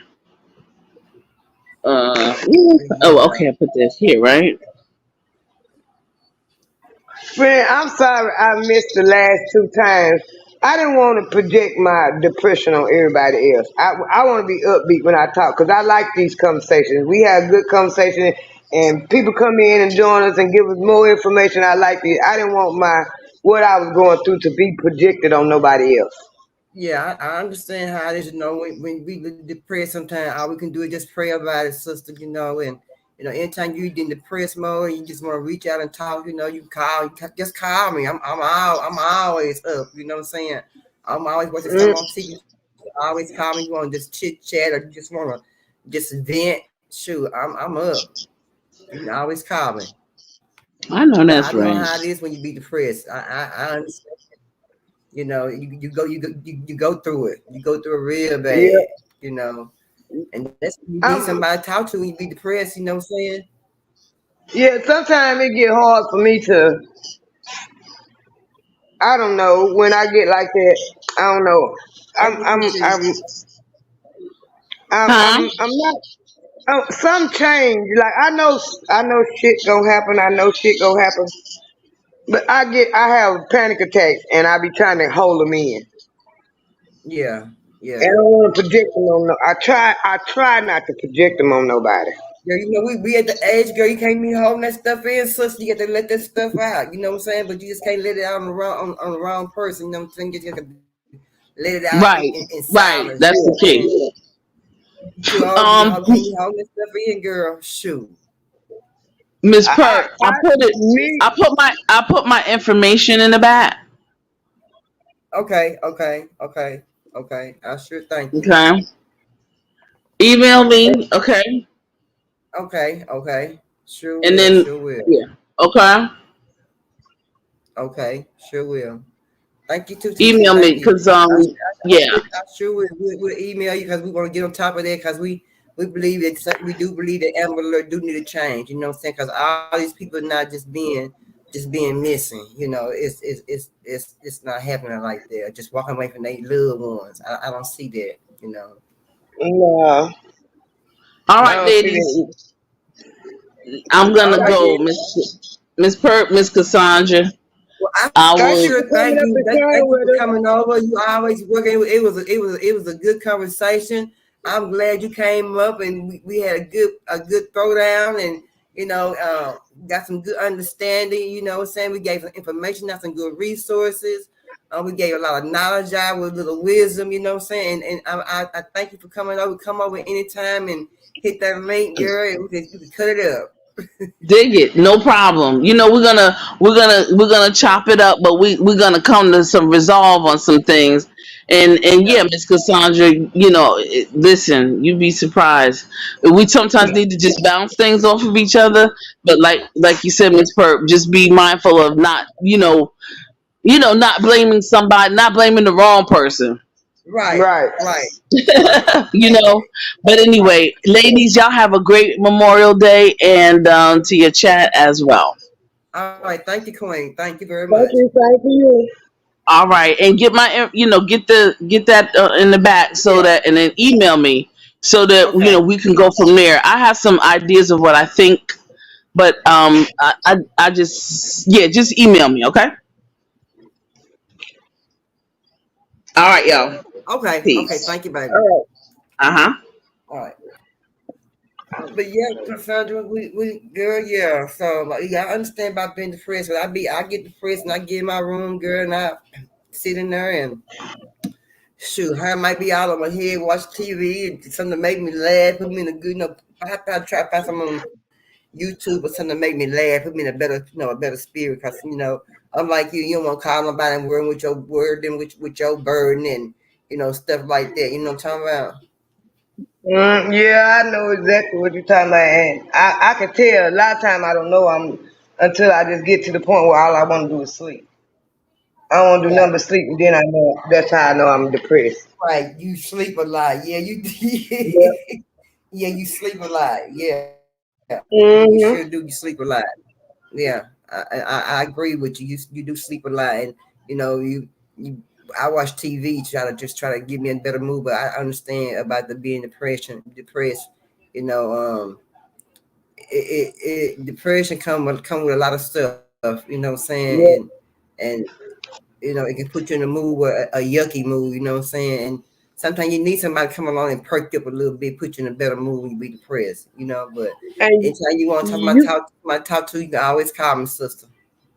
you would think I would have learned from the stroke by holding stuff in, but I ain't learned yet. Yeah, yeah, yeah. I ain't Well, learned yet. It's been 10 years and I still ain't learned about holding stuff in. yeah. Well, that's one thing that as us being black people, we hold stuff in. We hold stuff in. Yep. We Yep. don't I share sure with do. nobody, but we don't want nobody to feel like that we putting our problems on them. You know what I'm saying? We don't want to make them Yeah. feel like that. You know what I'm talking about? Yep. Yeah, I understand exactly what you're talking about. Then I have to beat my own self up to get back up. Right, right. So That's yeah. what I do. I go to talk when I finally realize, I go to talking crazy to myself to make myself get back up. Oh yeah, yeah, I be yeah. like, what is you doing? What are you doing? Why are you sitting around here doing this? Why are you moping? I go to talking crazy to myself. Right, right, right. Because you try to make yourself feel better. So you beating yourself up. You see what I'm saying? Mm-hmm. Mm-hmm. So you have to beat yourself up, girl. You call me anytime, 'cause girl. I understand about being depressed, sister. Let me tell you, I done been there, done in the A with, and I still have it right today. You know what I'm saying? And Mm-hmm. I go to counseling. I go to counseling. I sure do, because the pressure it plays a big part in a lot of our households, and we don't even admit it. Right. You sure right. You sure right. Mhm. We just take it out on the kids or the husband or the girlfriend, boyfriend. We take it out on them. You know what I'm saying? But and all in all, we are the one. We the one depressed. And Right. we You beating sure them up. right. We don't want to be accountable for what's going on with our body. You know what I'm saying? It be like Mm-hmm. that. But It be I'm like learning. I'm that. learning. A lot of mine is like like I'm a routine person. Right, And I know shit happened, I know the truck tear up, I know all that. But when it happened, I have a panic attack. right, And then go into the depression mode. What I'm gonna do, what I'm gonna do, what I'm gonna do, what I'm gonna do. right, right, right, right. And after I talked to you, you sent me that text message and I thought about it. Yeah. And you and Tamika said the same thing. You said it and Tamika said it. You said I knew you were gonna get up when you got tired of sitting around moping around. You gonna get up and figure something out. And Tamika said it too. I knew when you got tired of feeling sorry for yourself, you gonna get up and figure something out. Yeah, yeah. Cause we women, that's what we do. That's what our body do. That's what we do. That's what our mind is Yeah. trying to do, to figure something out as women, as a mother, not as parents, but as a mother. That's why our body's Hmm. trying to do. We're gonna figure something out. We're gonna figure out a way to feed them. We ain't got no groceries in the refrigerator. We're gonna figure out some kind of way to feed our kids. I don't care if you ain't got no money, you got to go in there and spread a leg and sell a leg or a thigh, but you're gonna feed your kids some kind of way. You're gonna feed your kid. That's right. You see what I'm That's saying? right. Hmm. There's a difference between feeding your kid and being called a hoe. You feel me? Hmm. There's a, You sure right about there's a that. difference. You sure right about that. You sure right about That's that. a difference. There's a difference between feeding your kids and being called a hoe. Let that Hmm. sink in. I learned that. I learned that at an early age after I had my first child. It's the difference between being a hoe and feeding your child. That's right. That's right. That's right. And see, a lot of people don't understand that, and a lot of people don't know that. You see what I'm saying? Hmm. And they be killing it when they be doing it. But you don't never know, and another thing, maybe I wouldn't be a hoe if you stepped in and took care. If that man stepped in and took care of his responsibility as a kid, because Thank he knew you. what he was doing. And I knew what I was doing when I laid down with you and we did what we did and we made this baby. That's right. And it's both our responsibility, not just mine. That's right. That's right. So then I'm gonna be a hoe, and then it kills me when I hear the baby daddy call their baby mama a hoe. Nigga, yeah. What you doing to make a hoe? Yeah, and you ain't even here feeding your damn kid. If you feed your kid, I wouldn't be out here asking no man spread my legs to feed my kid. That's right. That's right. I guess a lot of people didn't catch that and set it off. I guess they didn't. And you know when Jada was messing with that man so her and her brother could have somewhere to stay and have some food and stuff. Right. You know, I guess they didn't catch that. She didn't want to do it. No, she didn't want to do it, but it was kind of sort of what she had to do at the moment. It was a prime example. Yeah. She had to do. Yeah. That's right. I'm gonna tell you how I learned it at an early age with my 2 sons' daddy, my first husband. I knew he liked me and everything, and I knew he was kind of crazy, but he was making sure when he got paid on Fridays, I had money, and he gave the sister the money, and we had to go to the store and buy my baby Pampers and milk and clothes, and anything left out after I bought her some Pampers and milk and clothes, I could have the money. Right. But he made sure the money was mine, but he gave it to his sister, and for her to take me to the store and get the Pampers, the milk, and the clothes. After the Pampers and milk and clothes about, she can have the rest. Right. So I learned at an early age what it took. But come on. And that's what a lot of these parents ain't telling their daughters and their kids out here just going out here and doing the doing and just having these babies. Like I said, that girl talking about she gonna take her or drop the kids off at CPS. What you mean you want to drop the kids off at CPS? You know what I'm talking about? You know what I'm saying? I blame you when you got something to kick because you gonna lay down with these men, different men, and got all these different baby daddies, and ain't nobody doing nothing for you. Yeah, me and Raleigh little sister Amber got into it one time cause somebody called CPS on her, and word got to me that somebody had called CPS on her, and I got hysterical. I'm upset. I'm mad. At the time, Poker was married to her daddy. And her daddy didn't like me. He didn't like me. I called Poker because I'm upset. I'm hysterical. Who done call CPS on Amber? I know Amber crazy. Sometimes she do some stupid ass shit. It be men in and out of the house. All kind of, weed, drinks and shit up in the house. I know how she live. Right. I know she retarded and wouldn't know what to tell the people if she come up in there. So I'm getting hysterical. I don't want nothing to happen to the kids. I don't want nothing to happen to the kids because I help you raise them kids. I probably trained her oldest 2. She got 4 kids. She got 3 girls and a boy. The oldest 2 girls, I probably trained both of them. I helped you raise. You came to me crying lots of times. I ain't got nothing to eat. We ain't got nothing in the house to eat. And I go in my refrigerator or I take you to the store. So when I found out CPS somebody called CPS on her, I called Poker and said, Poker, talk to Lunny and see if ain't something they can do. I don't want them kids to get away. He took it and flipped it, and I guess he said, I don't know what he said to her, but by the time I got to her, the word was I was the one who called. Look at that. Look at her. And then we was finna fight, and I literally had to tell her, I'll come take these kids away from you before I let them white folks do it. Right. Why would I call? And, on that note, hold on. Let's just check this out. And tell me your honest opinion. What you think about this right here? Because I got an opinion on this. We ain't had those shit. We ain't did that. He gonna get them. He gonna get them, and you got to deal. He only gets them when it's convenient for him. Well, then that's what you got to deal with, not us. I'm sorry, baby. I can't. We can't deal with that. We can't. I'm so We sorry. already got one in here. And you and I finna bring 2 babies in here. I can't do it. Lord, no, my heart won't allow me to do it. I'm sick My wife is sick. I'm getting blood transfusions. I can't do it. See, I don't know. I mean, But I'm telling you. But he'll get them. He'll get the kids. Can you tell them their daddy not here because they don't understand they kids? Well, you gonna have to deal with your kids. I'm so sorry. I'm so sorry, but I can't. You can't do us like this. I can't. You can't do us Wait like on this. Justin. You wait on JD, and JD will get his kids.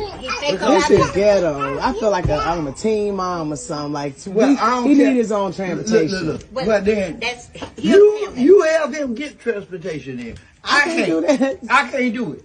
I gotta go. All right. Tell him daddy's not here. Bye, baby. Bye. Can you tell him that daddy not? Daddy get you. Daddy come get you. I'll make sure he come get you. And he'll carry you to his house. Hey, kid. All right, bye-bye. Okay, we gotta go. Bye-bye. Bye-bye. Watch out! Come on, you okay, Racine? Come here.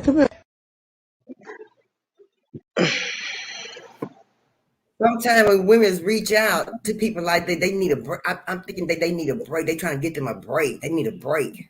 You know what I'm saying? They reaching out for some kind of help or something. You know what I'm saying? I mean, I don't know. Yeah, I got an opinion on that, but I'm gonna have to go outside and talk about this one because it pertains to my daughter that's in the house. Now, the part about he get them when it's convenient for him, fuck that shit. Cause you hurting them babies. Right. And a lot of times when they get them when it's convenient for them, when it's convenient for them, they want to harass the kids, and you ain't raising the kids right, and but you picking them up when it's convenient for you, and that ain't right. And she might need a break every now and then. You get one in, you get plenty of breaks because you picking them up when it's convenient for you. And I don't like that when it comes to the man. Now the grandma and the grandpa, I can kind of understand what they saying, but I'm soft. I would have took them. But the way she's saying, like the dad ain't never coming, the dad ain't never seeing the kids. And the grandpa was right. You got to deal with that. You got to deal with that. That ain't for us to deal with. That's for you to deal with because you lay down with it. Right. And they only gonna do what you allow them to do. Right. They only gonna do what you allow them to do. I blame these young queens out here partying, drinking, smoking, peeling, you know, having these sex parties and having sex and stuff, and then got to get these babies, and these men don't want to take care of these babies. They ain't want you from the beginning, so what you gonna be laying down with them for anyway? And you get pregnant, and that be your responsibility. Then your responsibility when you get pregnant and they don't want to take care of them, then it's the state responsibility to take care of your kids, and that's the environment that people take. And I kind of went through some of that too.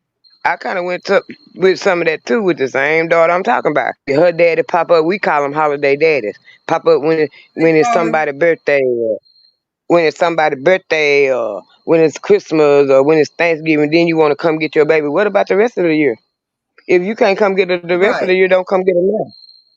Right. But don't see, come get you her just now. can't take. And see, I ain't mad at the grandparents when they try to tell her that they just can't do it. So they already see we already got one already. We got one already in here. So they got somebody kid already in there. Already been dropped off on them already. So they sick and tired, and they don't really be bothering no more kids. Yeah, that's. I gotta be careful because her window might be up and she be listening. I might better go out the back door. I don't care about her listening. I just be telling the truth. Cause and then like I said, they only gonna do what you allow them to do. They only if you allow a man to just come pick them up whenever it's convenient for him, well that's all he gonna do. If you put your foot down, and I had to learn that too. Yeah. Remember Tori Crowner? I remember we were friends. She had this baby. She had this one little boy, and he was cute as he could be. And she was still sleeping with the daddy. Daddy was married. She was still sleeping with daddy, carrying on, and the man. And she was getting child support. She took him to court to get child support for the baby. He went in there and sweet talked to her. love to her girl and say them sweet nothings in her ear. Don't you know she went down there and dropped that child support? And then when she went and dropped the child support, don't you know he didn't fool with her no more? And then when she tried to go back and try to redo it again for try to refile child support, she couldn't do it for a long time. Yeah, they was gonna make her ass wait because she shouldn't have never went and dropped it. That's one thing you do. If you push the, like my youngest one, daddy, his same. I gave him. She was 5 years old. He wasn't on no child support. He broke up. Put me on child support. Put me on child support. Okay, you told me to do it, so I'm gonna do it. Cause you ain't doing nothing no way. Right. But I gave him 5 years. She was 5 years old before I put him on child support. But in the 5 years, I took care of my baby. I still take care of her. Here, she over here now with all three of her damn children. So I I wonder love him to death. Don't get me wrong. I love him to death. So if these men took more better of their kids and you know, some of these women feel like they don't want the kids and want to just drop them out at the fire department and just drop the kids out. You want to drop out 4 damn kids at CPS or just drop them out? Just drop 4 kids out. Just drop here. I'm just dropping my 4 kids out. But then you gotta look at it like this. Like I said, they gotta look in the mirror first. You laid down with him. You just don't run around and lay down with everybody. You lay down with him. But see, my thing is, are you stressed or do you just want to go? You ain't able to party like you want to party. Which one is it? A lot of these young ones is they can't party like they want to. Just like you see that video where that little girl talk about these aunties and grandmas ain't like they used to be. You could take the kids and drop them off at the grandma house. We sure ain't like our mamas used to be. Cause our mama, yeah. But first of all, our mama didn't let us drop ours off. You can't drop them out here. Where you going? You gonna sit here with them? That's your baby. Take care of it. And I'm guilty of this too. Give me that baby because you don't know what you're doing. I done did that. I ain't gonna lie. Right. And then you turned around and it slapped you in your face because that's what mine do. She lay up there on her ass and the kids downstairs. I'm worrying with them. Yeah, they were granny. Mama taking her break.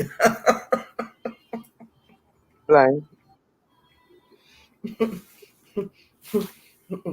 Now that old generation, I'm gonna never take the blame. And then I seen a video where the old woman regretted. She said back in the day you couldn't drop off the baby no way. Like I said, you gonna sit here and you gonna take care of the baby when I got it. And that's how I was doing. Unless my mama knew.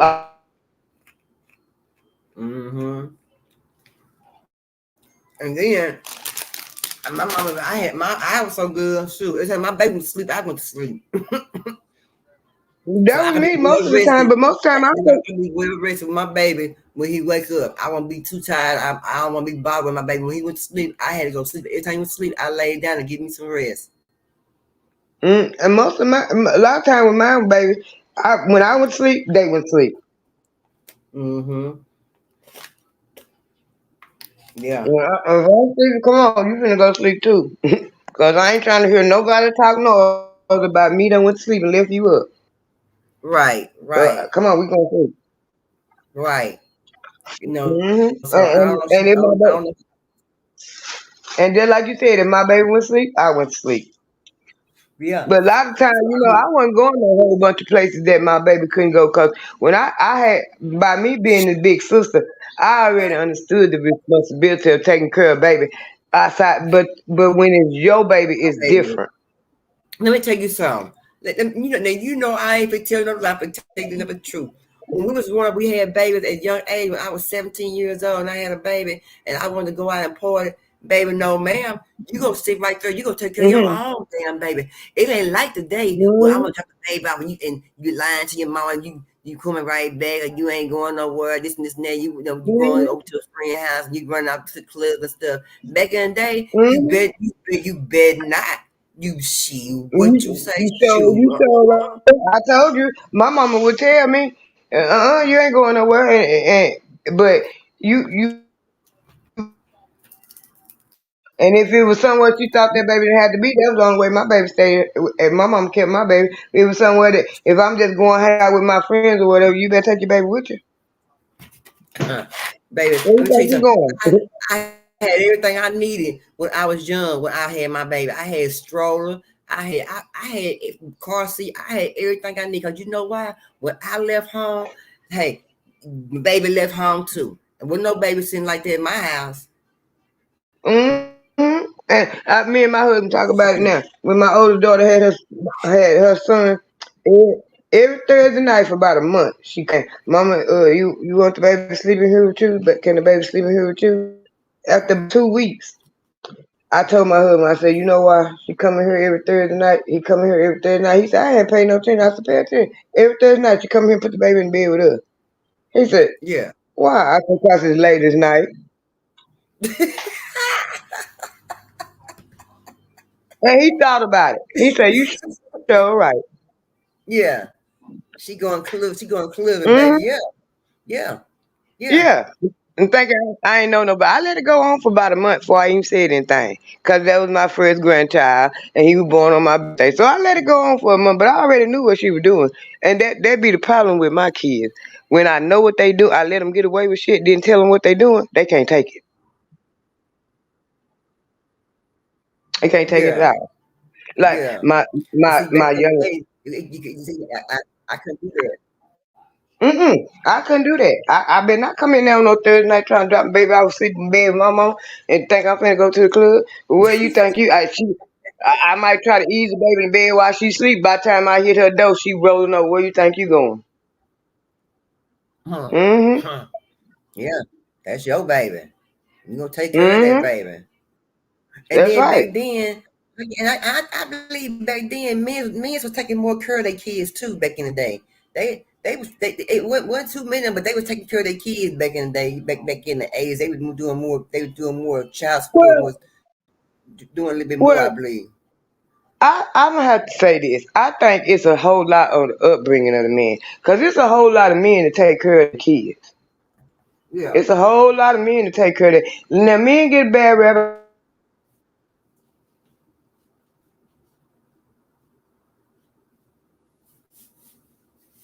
A lot of time nowadays, it's the mamas. It's the mamas. These little young girls, it is the like mamas. right now. I blame some of these women for these men's missing some of these kids' lives too. They ain't out the market. I blame a plenty of them for that crap right there. Yeah, like case in point, I can tell you, I look at it from both sides, right? With my kids.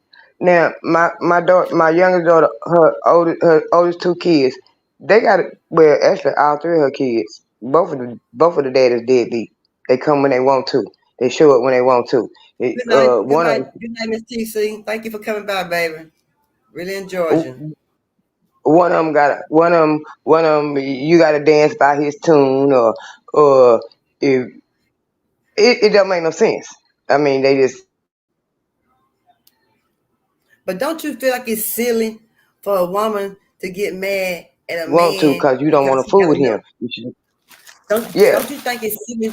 Do you think it's silly for a woman to be for a woman a mother who has a child by a man, and a man get a girlfriend, and the woman get jealous of the girlfriend and tell them that I don't want that woman around my kid, and then the man I think then he don't feel like he don't want to fight between.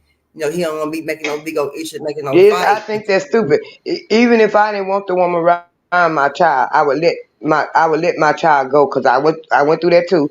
I would let her go and let my child come back and tell me how she was treated. Then if she wasn't treated right, we got a problem. Right. That's to go with him. Whether I like that woman or not, go with him. I blame a lot of women because that's why a lot of men's not in their kids' lives, and that's why a lot of men's owe a lot of money for child support and stuff too. Yeah, I'm gonna hit on that one too. My youngest son. That's why my youngest son. I really believe it. My youngest son, he was married to his he got one little girl. He was married to the mama. They want to say my son was a hoe. He was a hoe. But he loved that wife and that little girl, and he crazy about that little girl. But they kept on hollering about you gonna have baby strode everywhere. You gonna have baby strode everywhere. He just not on his second baby. The ex-wife, she was pregnant when they went to court to get a divorce. She pregnant by another man. The judge had to throw the divorce out because she was pregnant and that was legally my son baby because they were still married. Yeah. Okay.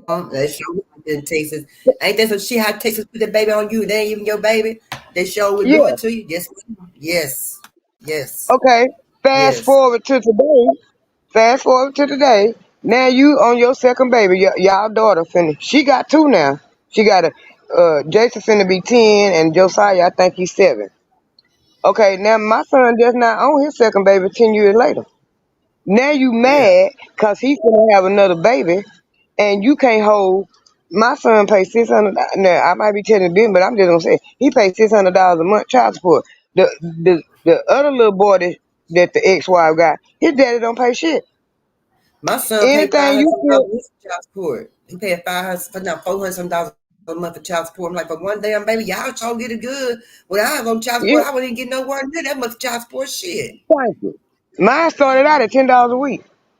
Girl, I was getting $125 a month.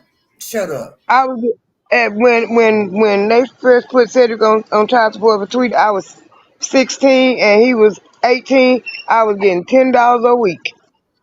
Yeah, when I was 17, I was getting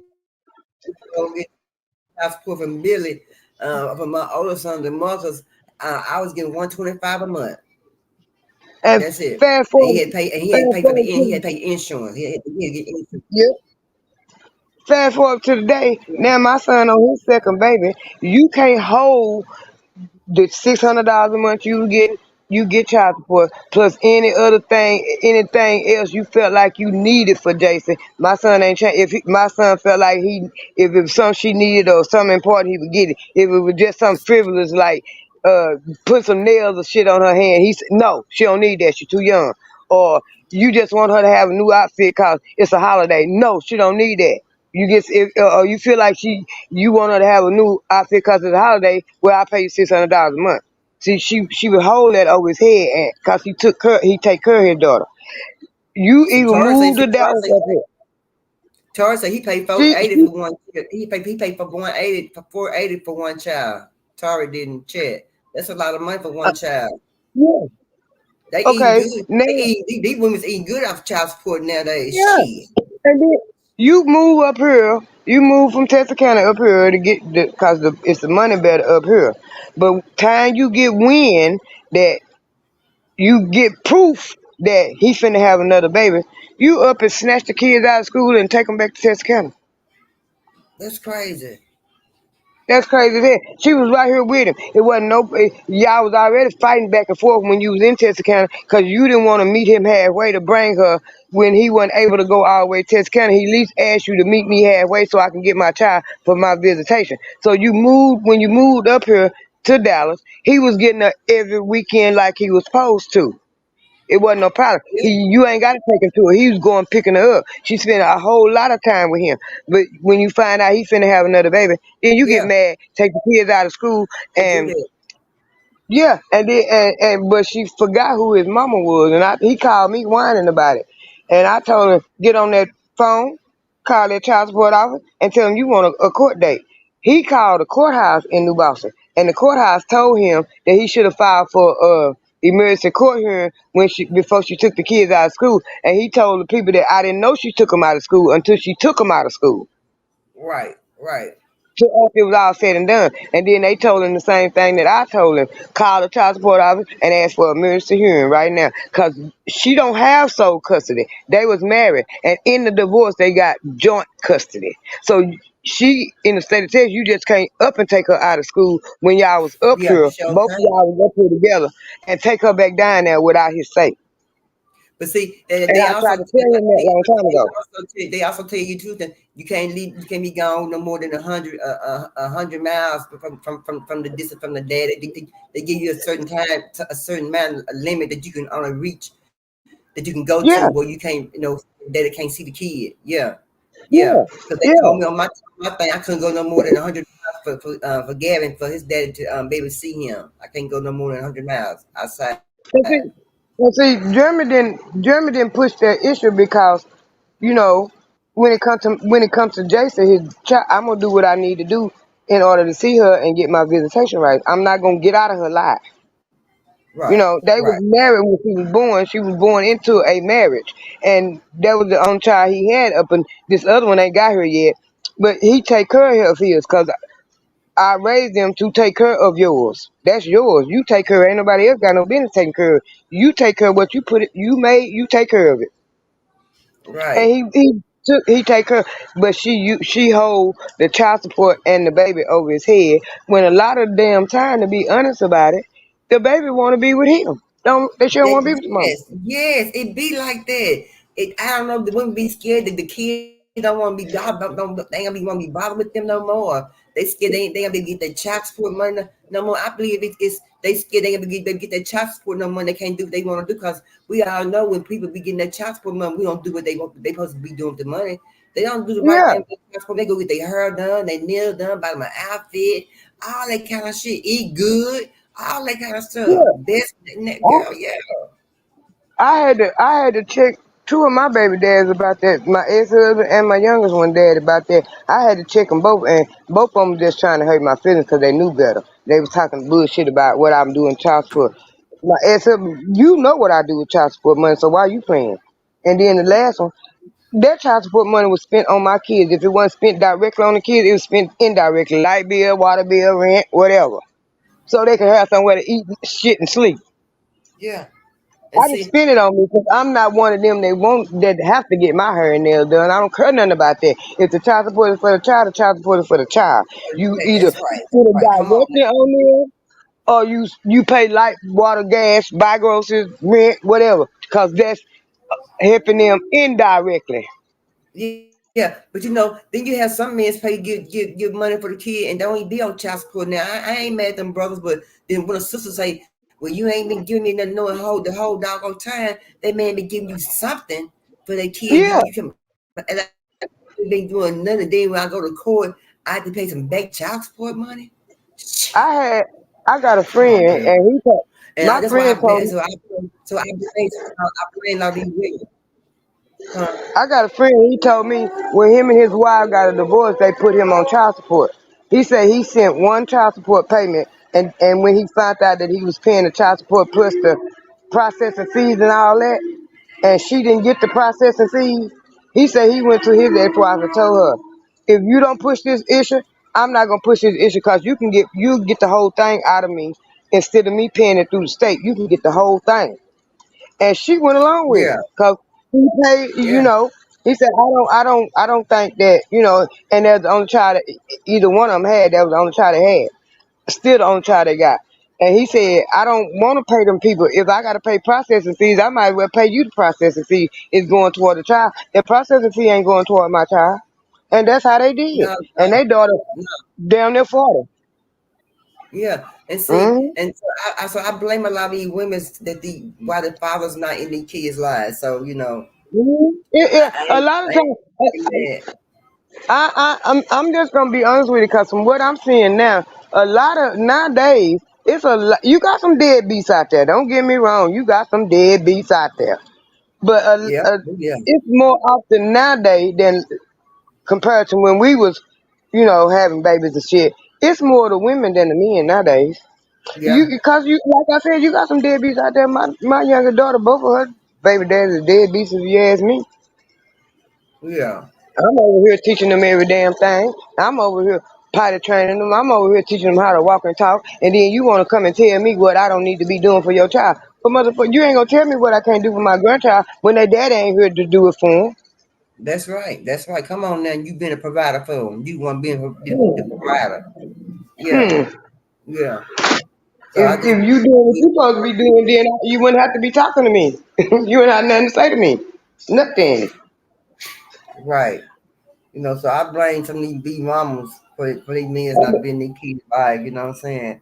'Cause Mm-hmm. they get just as the other woman.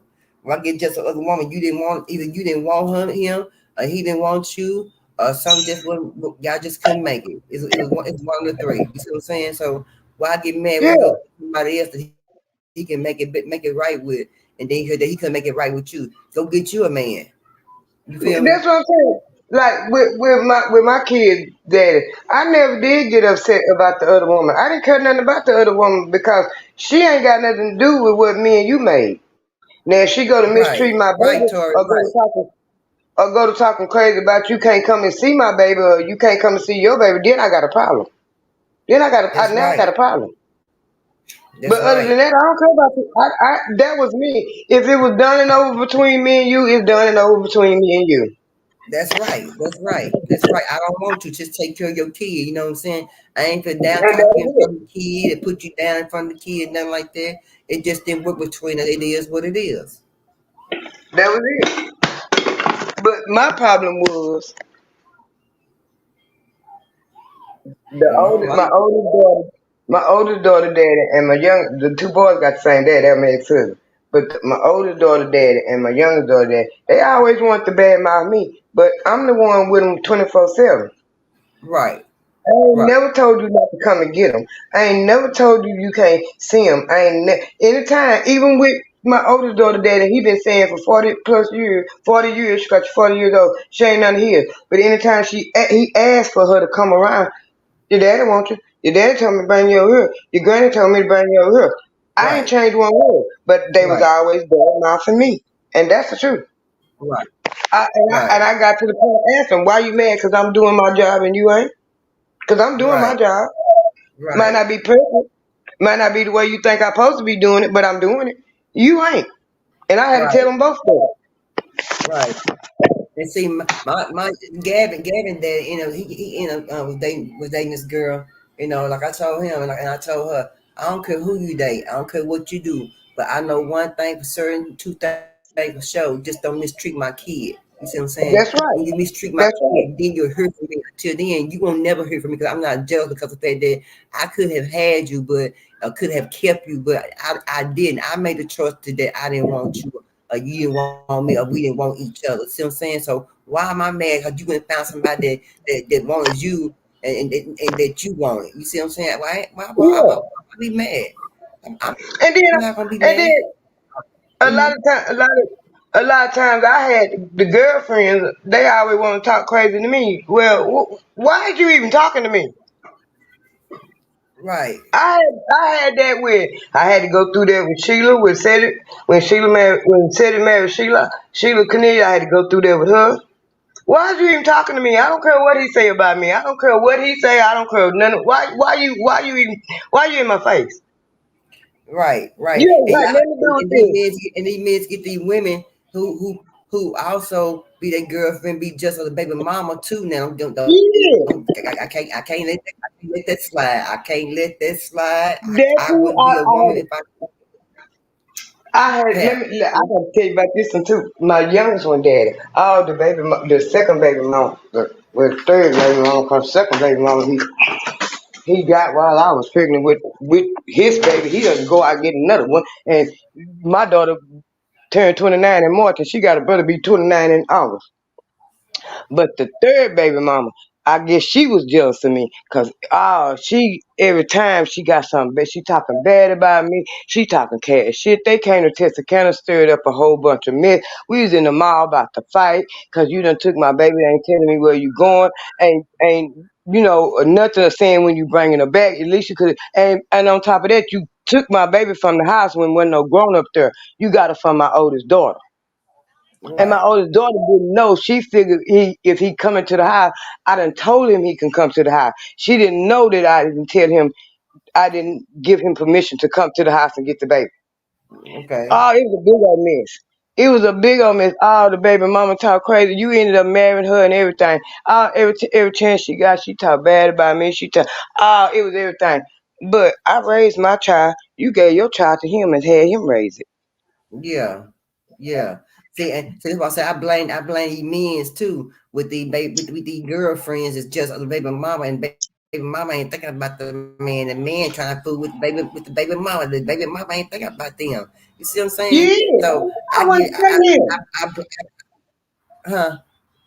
I wasn't studying him. I didn't care about what he had going on with her. I didn't care nothing about her. What made me clown her was my baby came and told me that she whooped her for not saying her ABC. And you ain't got no business putting your hands on my baby. Right, If she didn't right, say her ABC, she might didn't want to say them.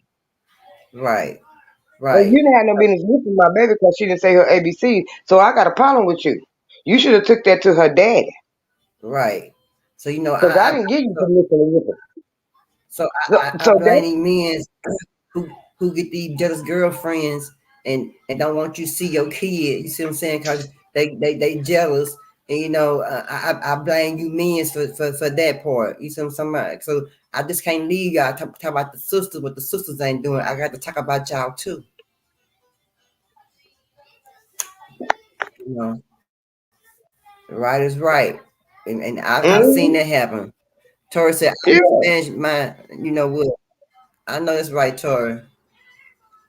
Yeah. And then, you And that's know, what that's what made me bad. She said she talked about me like a doll. I go up with they all in the mall. She big old fat son. Going in Victoria's Secret. Come on in here and buy me something in Victoria's Secret. You know, like she rubbing it in my face. All I want is my baby. I don't give a damn what y'all going to Victoria's Secret. And is anything in there to fit you? And that's exactly what I told her. Is anything in there to fit you? You want to talk all that noise. I'm all this, I'm all that. But I raised my baby. He raised your baby. Because right. you gave him to her. You didn't want to fool with him. Yeah. So y'all men's cooking these women don't want y'all fool with y'all kids because they jealous hearted people. You know about and Mm-hmm. then your kid end up in jail or end up doing the wrong thing. Then you know you looking crazy. You know with the crazy look on your face and then same time the mama shoulder is hurt. You tell me something because you weren't even there Yeah. to help raise the kid. You know so they feeling some kind of way. And there was another thing with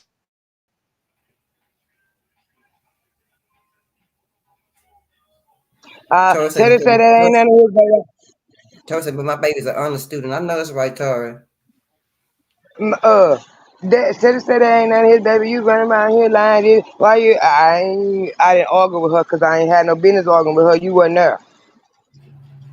Yeah, But yeah, where your baby at with Teddy?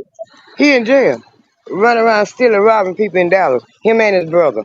The one Cedric adopted. Both of them in jail. For running around breaking in folks' house, robbing them. But where my child at? My child ain't been in jail for never traffic tickets. right, right. Well, I wish these But men you stop talked letting. about mine. I wasn't shit. That wasn't nothing Teddy baby while I'm laying it on him. And you got his mama Snow. You wasn't there. All you doing is taking Cedric word. And Cedric could be like Cedric did lie to you. Because Yeah, everybody knew. Everybody yeah. knew. But you too busy running the streets. You can't raise yours. They run around Dallas, both of them. The one you got by running Crawford too. Both of them run around Dallas robbing people at gunpoint and shit. And both of them in jail. See, that's why I raised they mine. you know that's why I say I don't understand the raising of some of these people and what they be thinking about when they be laying down and be in it and Yeah. they have an intercourse and then they don't really want the baby or it be some kind of problem. You know what I'm saying? If you don't want to be locked down with no kid, you make sure you got some kind of protection. You make sure she got some kind of protection. You make sure she ain't poking holes in your condom or or whatever it may be because. Yeah. Don't be having no kids and then this lady, like I said, this lady up in my, she want to take her kids down at CPS and drop them off. She ain't got made 4 kids. You see what I'm saying? Then she was going to just drop them off because she ain't got no help. You know, And I definitely blame her personally because ain't nobody make you spread your legs and get no kids. that's You see what right. I'm saying? And that many And times I mean, the first time I understand well, you made a mistake the first time. The second I time told ain't my no mistake. daughter, Tamika told me that I was wrong, I should leave it alone. But I don't pay no attention to her when it comes to that because you can't tell me how to feel because you didn't go through that between.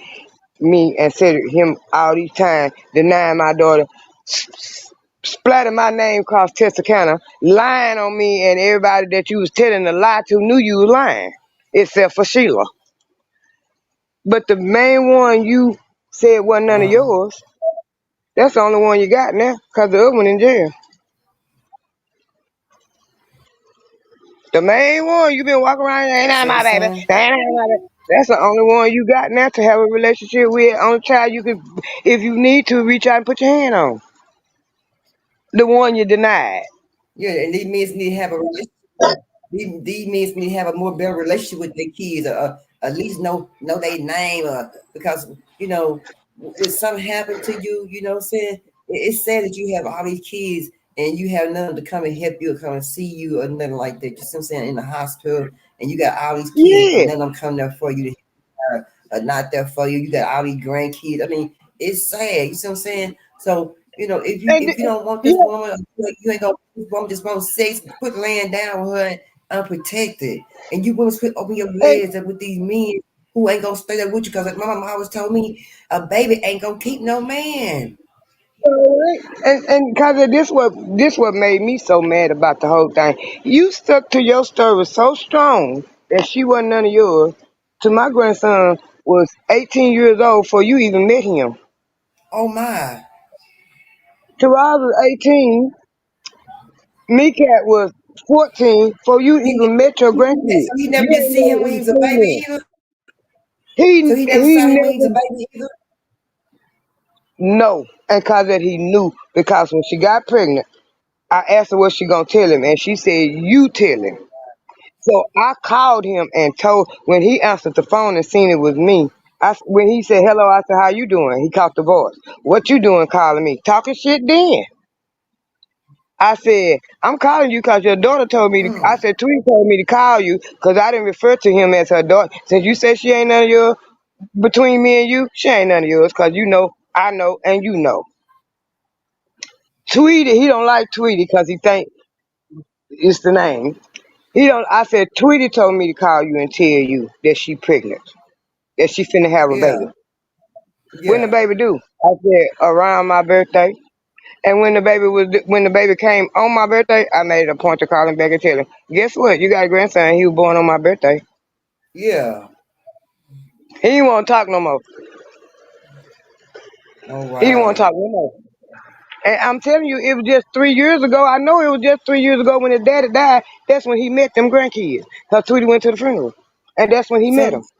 So your It might not have grandson, been 3 years ago. It might have been 2 years ago. so the one that turned 18 that just saw his dad, just met his dad, how did he feel about No, meeting his dad for the first time at 18 years old? That was his grandpa. That was his grandpa. His grandpa. Okay. Yeah, he just met, my grandson just met Cedric when he was 18, 19 years old. What took Cedric so long? STUPID. You still sticking to that lie. And the boy stayed in Texarkana too? So they both stayed in Texarkana at the same time? Nah, Cedric been staying in Hope for probably about 20-some years. No, I'm talking about the time that when he made the baby, when all the whole 18 years went by. What was the kid staying in Texarkana? Most of the time they was in Texarkana. They stayed in Texarkana. He knew he knew he had a grandson because I told him he had a grandson. Tweety moved up here in 2015. She moved up here in 2015, so they stayed in Texarkana. He about 12 years old. But he knew the whole time. He knew he had a grandchild. He knew it because I called and told him. She told me to call and tell him. And that's what made me, and cause my grandson walked just like him on his toes. Dang. He walked just like him. He walked just like him, bouncing on them toes. I've been telling him that all his life. And when they finally met at Cedric Daddy's funeral, I said, "Did you see what I was talking about?" He started smiling. He said, "Yeah, no, I saw it." Tori said, my baby never met my dad and he passed away when she was 5 years old. Damn. It don't make no See, sense. that's crazy. What the grandparents do when you can just keep the kid away from the grandparents? You know what I'm talking about? That's crazy. Sometimes it don't be the grandparents. I mean, it don't be what the well, like Cedric. The reason why he didn't see his grandkids because he's sticking to the lie. Tweety ain't none of his. Dang. When you can tell a lie so long and you can live it so long. And all these years you said Tweet ain't none of yours, and then here come the grandchild. How the grandchild end up walking like you? Right. He walked on his toes just like Cedric Jones. That's crazy. Just like him. Isn't that something? Oh yeah, y'all means play more part in y'all kids' lives around here. I don't care what the mama say. They crazy, you know. And I know when you have child support, they give you certain days to pick your baby up, to see your kid, whatever. And the mamas don't participate in that. They don't want you picking the kid up, but they want you to be at the club and give you time and dates and pick the kid up and drop the kid, drop the kid off and egg it out eating. Y'all want to quit eating with these damn kids and let them get their kids and participate in their kids' lives. And it ain't all about child support. It's about how they participate in their kids' life and what they do for them as far as making good and entertaining with them, interacting with them. I'm gonna tell you what I did, cause I went so far as to offer to go in half. Since you've been saying all these years this ain't none of your baby, let's go in half on a DNA test. Okay. I'll pay half and you pay half. That way, neither one of us won't be losing, and whoever the lie come out on, that's $250 you had to prove that you was lying. Yeah. Or you wasn't lying. Put it that way. Right. Okay, he agreed. So he told my daughter to call and set up the appointment and everything. So she called and set up the appointment for us to go take the DNA test. When she called him and told him when the appointment was, he told her he didn't want to come. So if she ain't none of yours, you can't spend $250 to say she ain't none of yours. Right. It's worth a lot of child support you pay on down the line, and a lot of stuff. That nigga paid me child support till she was 22 years old. Cause you every time you would change jobs, you wouldn't tell the people where you was working at. But somehow it would get to me where you was working at. And I wasn't looking for it all the time. A lot of times it would come to me. People would come and tell me where he was working at. So when you didn't tell the child support where you was working at, I go tell the child support folks where you were working at. Right. And all that time, anytime you wanted a DNA test, you could have asked for one. You never did. Yeah, even the in court, they give it to you in court. They give you a child. They give you DNA in court. They give it to you. They give you one in court. Court system give you one. The child when we was in school right after she was born, when he got put on child support, the man asked him did he want to pay the $300 for the test, and he told him no. Oh. How I know the man asked him and he told him no? He told me. He flat out told me. The man told me that I was gonna have to pay $300 for a test. I told him I didn't want now. Well, why you telling that? Right. Why you telling that? You agreed to pay child support, but you didn't want to get a DNA test to prove that she wasn't none of yours, so you wouldn't have to pay child support. That didn't make sense to me. Same something about. If she ain't yours, pay the $300. Say she ain't none of yours. 20 years later, I broke it down $50 more for y'all gonna pay, cause by that time they $500. You wouldn't have to pay the whole thing. Just pay $250, and I'm gonna pay $250. You said no again. See, I heard not many, but I heard a few men say paying child support is like signing a contract. It is. You got a contract to pay for 18 years. Yeah, paying child support is like paying a contract. I heard a few men say that. Yeah. But my thing is for my sister, if he really believed in his heart that she wasn't none of his, why didn't you either time prove she wasn't none of yours? Yeah, you get the chance to do it. You get the chance to prove it. Why not prove it? Why go through all the years of trying to find it, just accused saying that that's not kid, that's not your kid, and not knowing that you hurting that person that you saying that's not your kid, and knowing the whole time that's your doggone kid because you just don't want to provide for them. And then on top of that, with my daughter been taking it out on me because she said he ain't none of her here. Because he say she ain't here. She been taking that out on me ever since she got big enough to see. Because she would go over there and stay with his mama, and she said sometimes he wouldn't even say nothing to her. So she I believing, got the backlash on that. she believing, so she believing what he said. So she's feeling and believing what he's saying. No, it wasn't so much she believed it because she could look at him and see. She looked just like that nigga. So she could look at him and see. She could look at her auntie and see. She could look at her grandma and see her features in them. Yeah. So she, he was the only one. His mama didn't act like that. His daddy didn't act like that. His brother didn't act like that. His sister started acting like that when she got grown, but she didn't act like that when she was younger. But most of the family don't treat her like that. Cause they know, everybody know who that baby is. Who that Tweety belonged to Cedric Jones. Everybody know it. Cause that Coach Tuller jacked him up in the when he was playing basketball, the basketball coach jacked him up in the locker room and told, because the boys was in there finna beat him up for going around saying that she wasn't under here. And Coach Tuller went in there to find out what the ruckus was in the locker room, and they told him what the ruckus was. And he jacked Cedric up. If I ever hear Taylor you saying that ain't none of your baby no more, the way you used to have that little girl tied up on that post, it's gonna be me and you. Had a little girl tied up on that post. Robert White told me that's what took place, and Abba got a baby by Pauline. Me and Pauline were friends. And Robert White got a baby by Sophie, and me, we was all hanging out. And they the one told me about the ruckus in the locker room. I didn't know nothing about it. They told me about it because they played basketball. Right. Dang, that's crazy. Isn't that something? Mm-hmm. You got to make these baby. Y'all take care of these baby because, like I said, that young lady won't just drop her kids off. You know what I'm saying? And for no reason, she made these babies and done took care of them this far.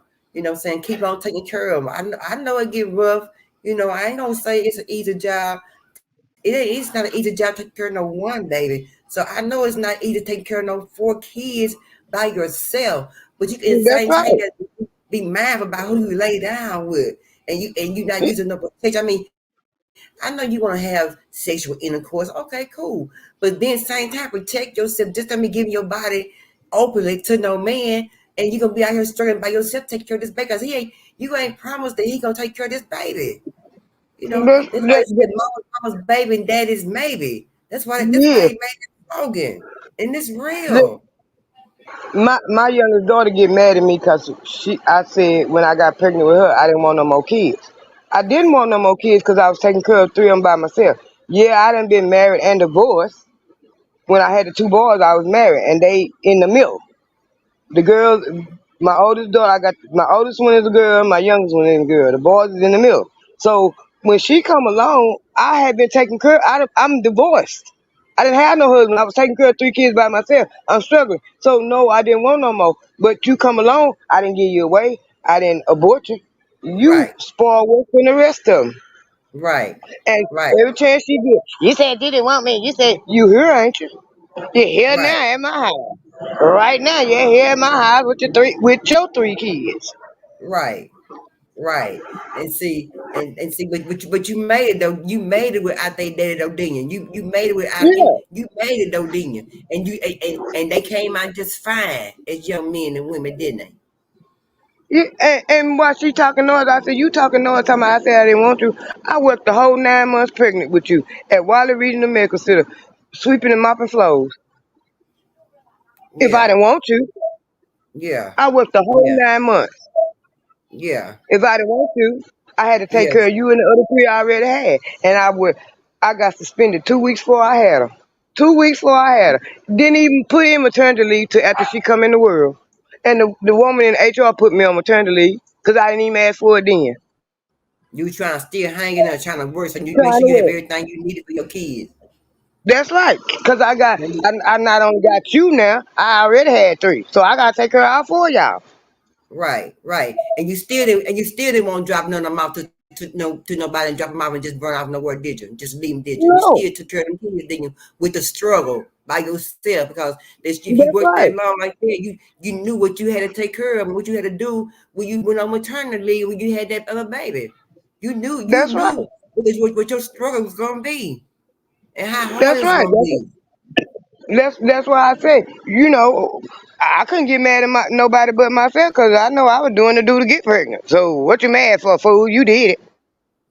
TT Yeah, I said, was mad at my own self because in my TT mind said, I wasn't pregnant. TT said, well, I ain't got no baby daddy. I got a sperm donor. I got a sperm donor. I'm my daughter's mama, daddy, and one, and I ain't ashamed of that. I know that's right. That's And right. it's a lot of us women is mama and daddy and That's one. right. We are That's the right. power pushers. Yeah.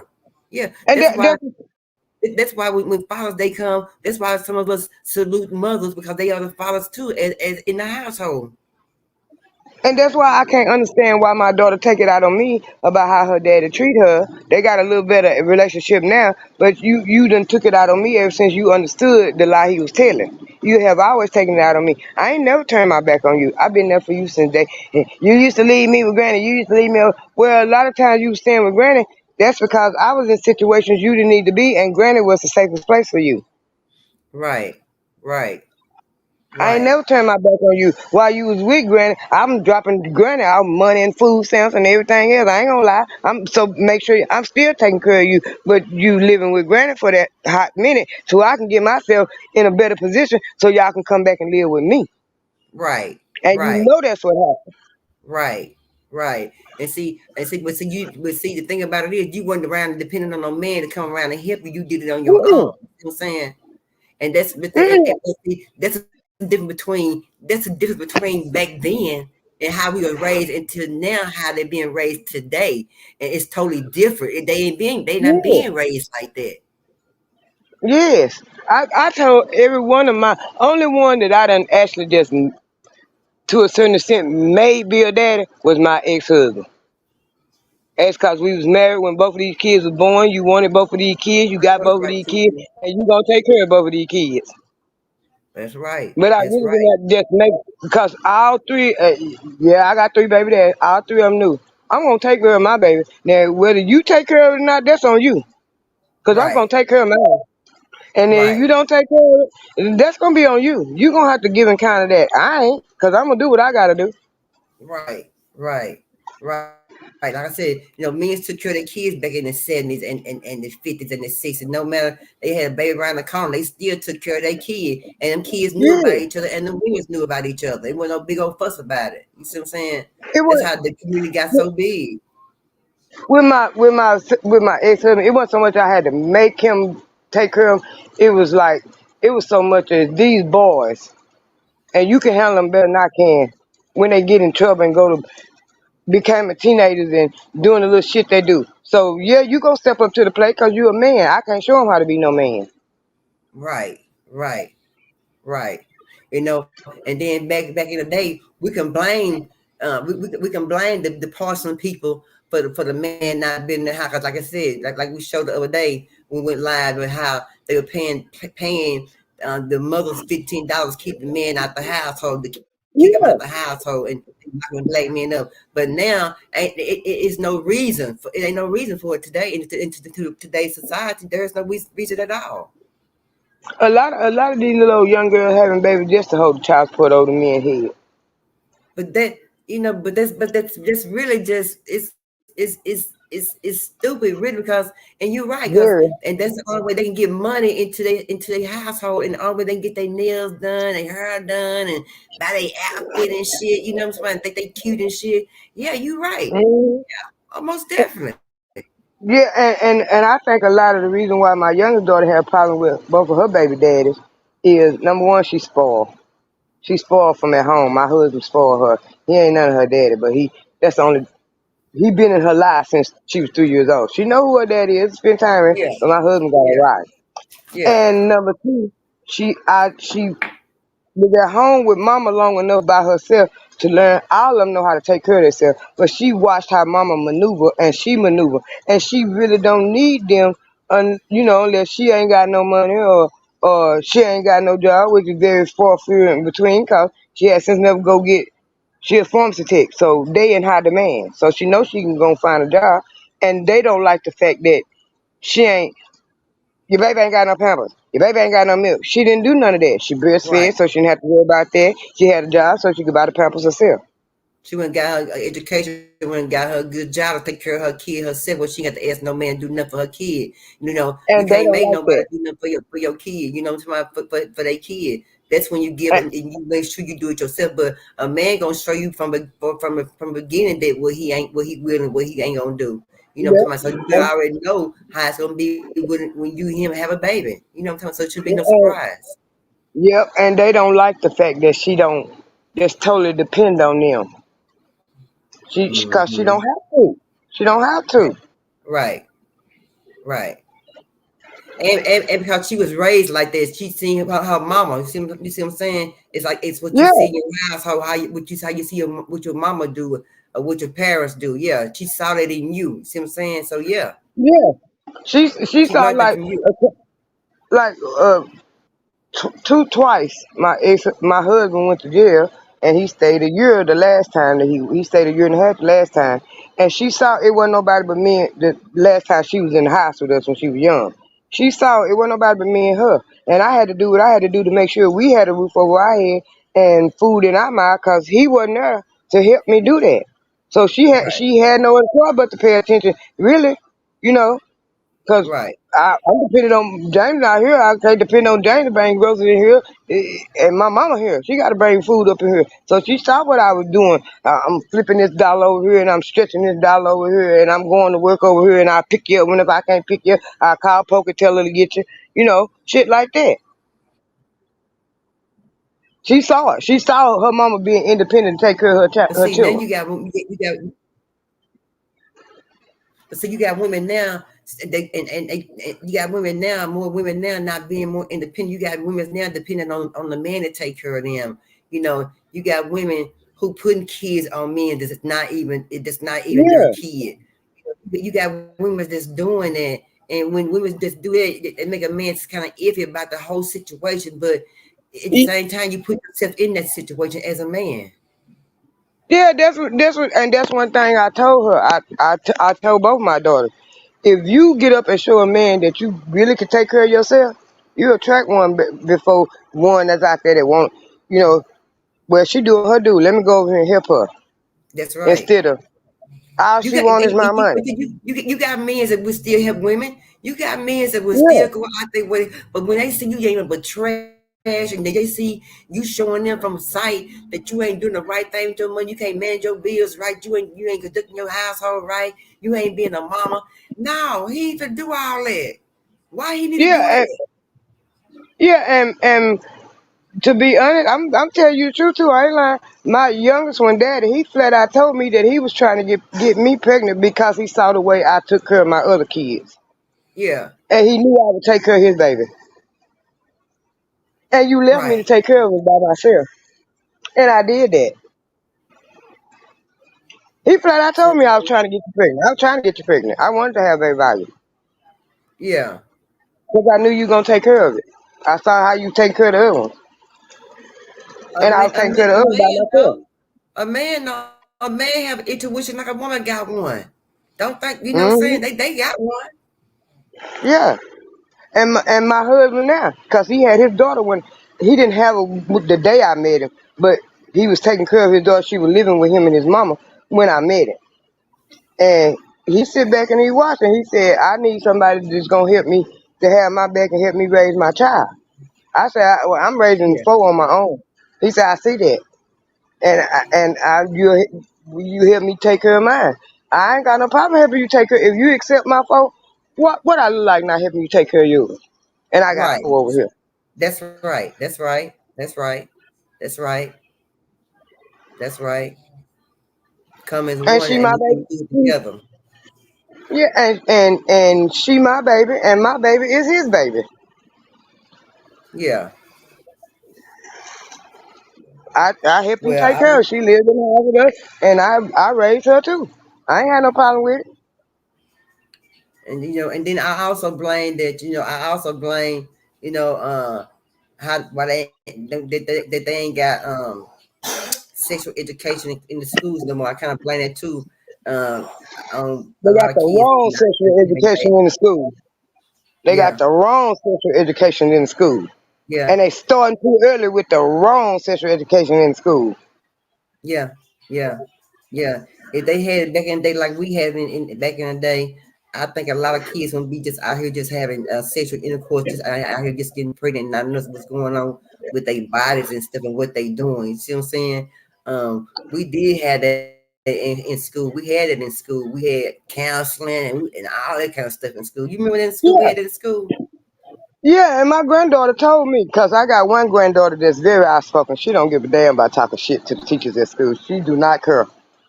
And she asked the teachers why they don't teach sexual education and tell them about rubbers and stuff no more. And the teacher told her it was against the law. They couldn't do it. Oh, it's against the law to do that now? But my granddaughter said the teacher told, I don't know if it's true, but she said the teacher What? told her. Oh, wow. I'm, Isn't that I'm not, something?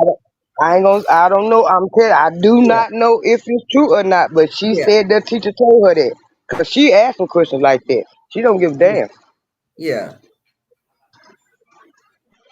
Hmm. Well, I wouldn't be surprised. Oh, and let me tell y'all before I forget, before I leave and forget. They having a recall on the water, y'all. Mm, They had a recall on the Fiji. And y'all know the Fiji is some expensive water. That Fiji water ain't cheap. It's high. if I And drink, they if I'm gonna the buy recall. water, if if for me to drink, if I'm gonna buy water for me to drink, I'm not drinking nothing but Ozarka, cause it's made right there in Hawkins, Texas. The I natural used to drink state. the, Yeah. yeah, I used to drink the Sun, and then it started tasting funny. And then when I found out Ozarka was made right there in Hawkins, Texas, that's the only kind of water. If I'm gonna buy some bottled water for me to drink, that's what I buy. And everybody around me, if they go in the store and I say I want some water, they better come out with Ozarka. I said, oh Lord, they done start messing with the water now, Lord. I mean, we said that, Yeah, didn't we? Wow, I bet they're gonna start messing with the water, didn't we? We said that. We yeah, said that. We said yeah, that. Yeah, we said that. TT said, nope, single mothers are winning. And nowadays, working, earning degrees, raising kids alone. And all we need, not stress out here. Yeah, we don't need no stress. yeah. And None. that's another thing about all my kids. They know. They knew when I ain't had no job up until I got my bachelor's degree.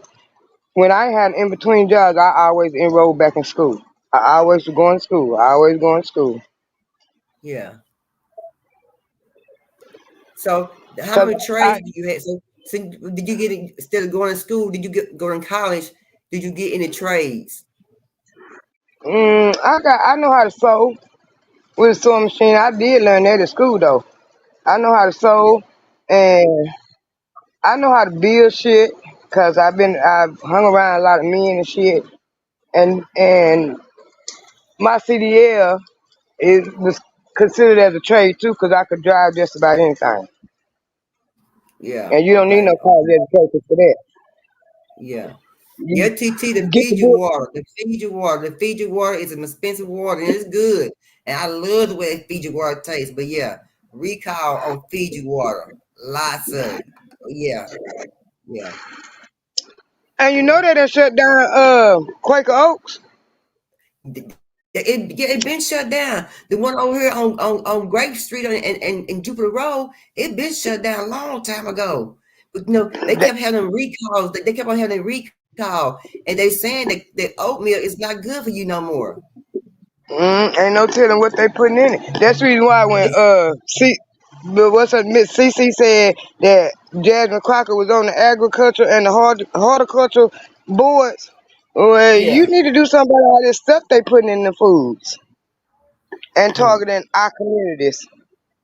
And they messing with the milk. Even the milk got bird flu in the milk. I'm like, what in the You, world?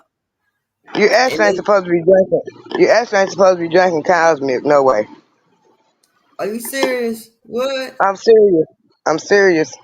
I'm serious. I heard a black doctor go off on the FDA about promoting it because the average black person cannot digest that milk because we're not supposed to drink it. If you think about it now, drink a glass of milk, eat some cereal, you're gonna either have the shits or you're gonna have gas because you can't digest it. That's why my son be sick. He lactose intolerance or whatever.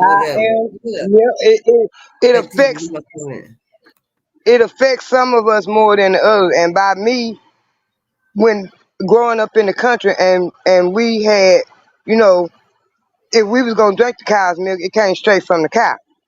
But now they take it through all this processing stuff. I'm lactose intolerant. I can't do no milk. I can't do no ice cream. I can't do no cheese. TT said it's supposed to be from the bottom of a volcano north with unicorn tears. That's why it's so expensive. Yeah, I bet the Fiji water. I bet it is. Their water is high, and I like their water. I live some Fiji water. But yeah, my son is lactose intolerant. He can't eat no ice cream. He can't drink no milk. He can't eat no cereal. I can't either. I knew when I was younger that cheese always hurt my stomach and gave me gas. And then when I got older, the older and older I got, I started noticing. At first I didn't know it was the milk was doing it because my stomach would always hurt after I got through eating cereal. I thought maybe the cereal was too sweet. But when I got older and older, because I like milk and cookies, drinking milk, it tear my stomach up. Eat some ice cream, it tear my stomach up. I should have known we be drinking no milk. So what they gonna be drinking then? If they can't not supposed to be drinking milk, what are they supposed to be drinking then? The milk from a cow is for a cow. So what kind of milk are they supposed to be drinking then? If you gonna drink milk, that's the reason why more black people is going back to breastfeeding their babies because that's the best milk for them. So I'm supposed to eat my Captain Crunch. That's my whole point. You better get you some almond milk. What? I'm gonna eat my Captain Crunch. Terry said all that stuff in the counter mouth looking from the Black Dynamite movie. How am I supposed to eat my damn Captain Crunch cereal, girl? I'm telling you, I can't tell you the last time I done ate some cereal. Damn. Oh man, I like Cheerios. I like honeycomb. I love honeycomb. And if I buy some honeycombs, I eat them straight out the box because I can't put no milk on them. Girl, I love some Captain Crunch and some Crunch Berry, girl. What you say? And to me, a bologna sandwich and a bologna sandwich without cheese, but I can't eat the bologna, swell my feet up, and the cheese hurt my stomach. Oh, you just messed up. Titi said they fill out the mucus and pus in milk, but it creates that junk right back in our system. That's why we stay sick from dairy. Dang. I watched the video. It was a black doctor. He was going off on the people at the FDA. All of that they put out, you're supposed to eat the 3 meals a day and eat your vegetables and your fruits and all that. The people on that panel, it was 4 white people. It was 2 women and 2 men, and it was a black doctor. I sit there and watch that whole video. He went off on them. Why is y'all pushing this stuff out here especially to my community, when y'all know we not supposed to have that in our bodies? But y'all not saying nothing about it. I mean, when I tell you he was going left on, and he said, number one, how can y'all tell us what to eat when you ain't melanated? Tori said the dairy food group is fake anyway. Tori said. Yep. God, but you know, I didn't know that. But you know, I can eat that Kobe cheese and it don't hurt my stomach. American cheese and any other kind of cheese will. But that little Kobe cheese, it don't bother me. I don't know why, but any other, I can't eat nothing. When I eat pizza, I gotta have a Coke because that cheese gonna hurt my stomach, and I can't burp. It's just horrible. I gotta have a Coke so the acid can break up in me. TT said we I ain't know supposed I'm to eat adding acid to it, but that's the only way I can burp if I don't drink. If I eat pizza, I have to drink Coke so I can burp. Teacher said we ain't supposed to eat it because we can't digest it. That's right. Get some almond milk instead. But still, Mm-hmm. that's crazy. My son, he cannot drink that milk or eat no ice cream, none of that stuff. He gets sick. I can't either. Bologna It makes pork and greasy. Yeah, bologna is greasy, but be so good with the cheese on it with some mustard on the bread. Mm-hmm. I That's like how mayonnaise that's on how we mine. that's how we lived back in the day. We ate bologna sandwiches back in the day. That's how we made it. Yeah, With our yeah. Kool-Aid and our chips and shit. That's how we And I made don't. that's how we made it in the summertime. And everybody telling me I'm crazy. I don't like my bologna cooked. I want it raw. What? Really? You don't I like don't cooked like. bologna? I do not like cooked bologna. It don't taste right. So you I like want. cold? So you like cold bologna? Yeah, you know how back in the day it used to come Oh with the no. red line around it, Yeah. Oh yeah. and you put it in the refrigerator and get it cold. And I'm gonna go in there and slice me a piece and make me a bologna sandwich. That's good to me. No, not. Oh, you talking about on the round roll, the big old the barbecue roll. Yeah. Okay, yeah. Teacher said how a kid that drink milk every day with lack vitamin D. That's how you know it's done fake. It's done. It's fake. BS. Yep. Yeah, Yep. it's some fake BS. And the Dang. best vitamin D. Yeah, TT show right, because I done heard a lot of people, a lot of little black kids and stuff, especially black kids. I know one. My little nephew. I used to buy milk for Yeah, my little me nephew. too. I used to buy milk for my little keep it in my refrigerator just because I know my nephew coming over here to drink it. Dang. And a lot of people that like just drinking milk. And Mm-hmm. oh girl, nah. I like I said, I love me some Captain Crunch. I can't believe that milk affected my Captain Crunch cereal. I'm gonna tell you something else too. My daughter, my youngest daughter, she breastfed all three of her kids, and the youngest two, they don't eat no whole lot of meat. They like fruits and vegetables. They don't eat no whole lot of meat. She breastfed all three of them. Now they all like sweets. They kids, kids Yeah, love sweets. right. But them youngest two, they good with vegetables. One of them, she And don't. no meat. They don't. They might eat a little meat. They might not. It's very little meat they eat. Now my grandson, he don't like no whole lot of meat, but he'll eat a rib. He gonna Teacher bust a said we rib never. up, but chicken and Teacher, stuff like that, he ain't gonna eat it. teacher said we're not supposed to eat swine. Those demons got cast into that pig on the Bible. That meat forbidden. Now Mm-hmm. we eat swine. Tara said that milk's supposed to make you tall. I dreamed my whole teacher his whole childhood and would grow to a whopping 5'6" tall midget. Mm-hmm. And my grandson, he 2 years old. I ordered some pizza and some wings, some hot wings one night, and he didn't want you get the celery and stuff with him too.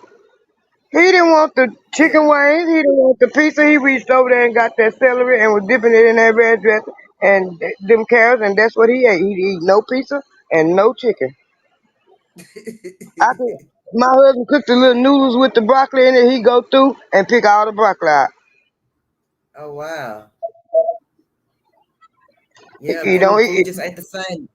The food ain't the same But no more. The vegetables ain't the same, and it ain't the same no more. It don't even taste the same. It tastes different. but throw a slab of ribs on that grill and take them in the house and cut them up. He gonna eat one of them ribs, but the rest he ain't gonna eat. The rest of that meat, he ain't gonna eat no chicken. We can fry some chicken. He might eat a little bit of it, and he gonna come take that piece out of my plate. You fix him a plate, he ain't gonna eat it.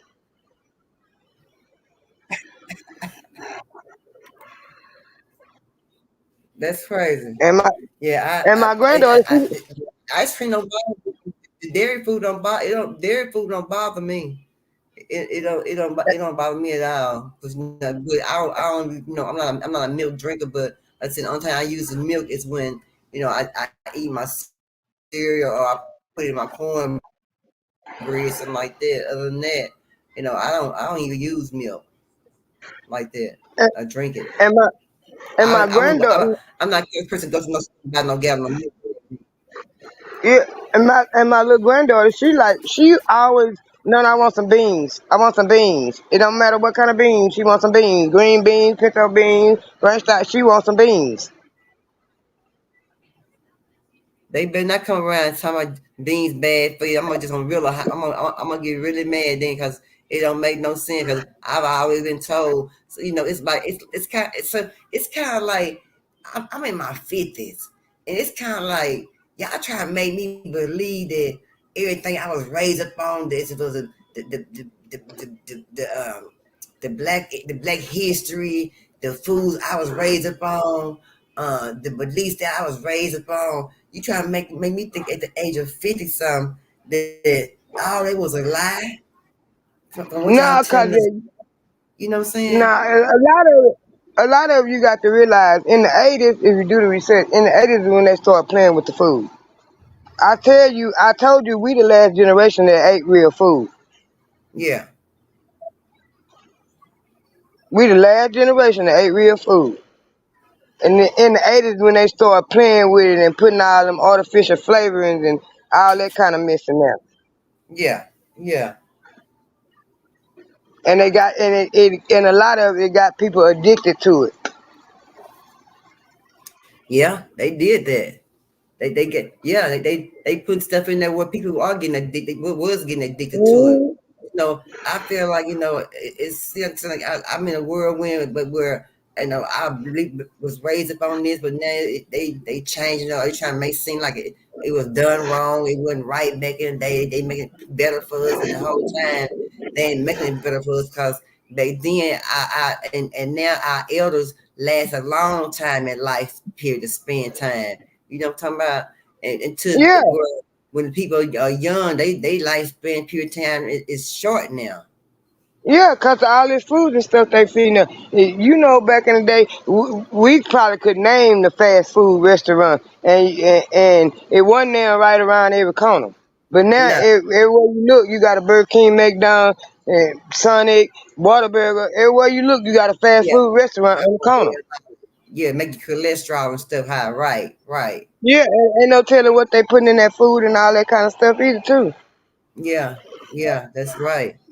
That's right. Teacher said if you ever go to a dairy farm, I promise you will never drink that shit ever again. I done been to one.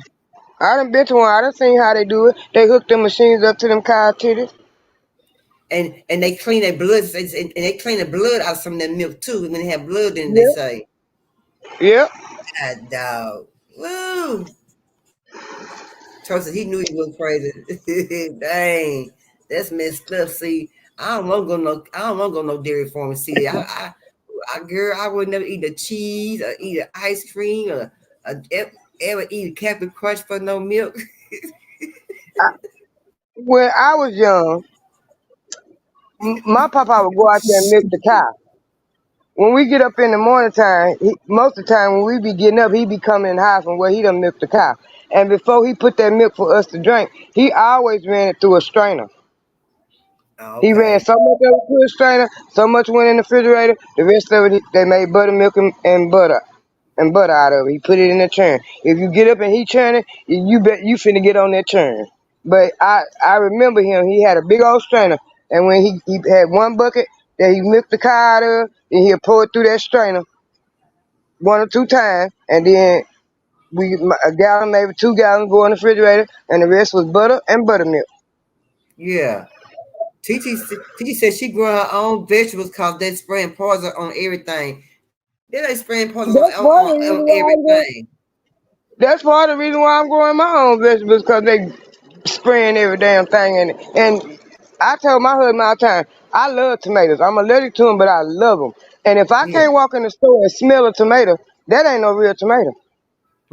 A lot of that stuff in the stores now it's not real food. It's rubberish food, and a lot of them have pesticides sprayed on their food. They sure do. It's a lot of stuff sprayed in their food. A real tomato, you can smell it on the vine. Yeah. You can smell a tomato on the vine. And if I walk in the store and they got a big old display of tomatoes and I can't smell them tomatoes ain't real. And I ain't finna buy them. Yeah, TT. Tori said some Pilgrim Chicken Factory in East Texas off I-30 is funky. It's probably Pilgrim Pride. It might be Tyson Food. Nah, if it's in East Texas, it's Pilgrims. Cause Pilgrim I don't think Pride. Tyson ain't got but one in Texas, I think, and that's in Carthage. Yeah, Tiki said facts, pal. Yeah, so it might be Pilgrim Pride. Okay, I thought maybe it'd been Tyson Food. Okay, Pilgrim Pride. Okay. Tyson ain't got but one in Texas, and that's in Carthage, Texas. Most of them in Texas is Pilgrim Pride. Okay, because Tyson Food closed a lot of them down too, I think, in Texas. They Okay. didn't have but one in Texas. That's it. Cause they originated out of Arkansas, and they didn't have but one in Texas, and it was a pretty big plant in Texas. They had Tyson Food over here off of going towards South Dallas.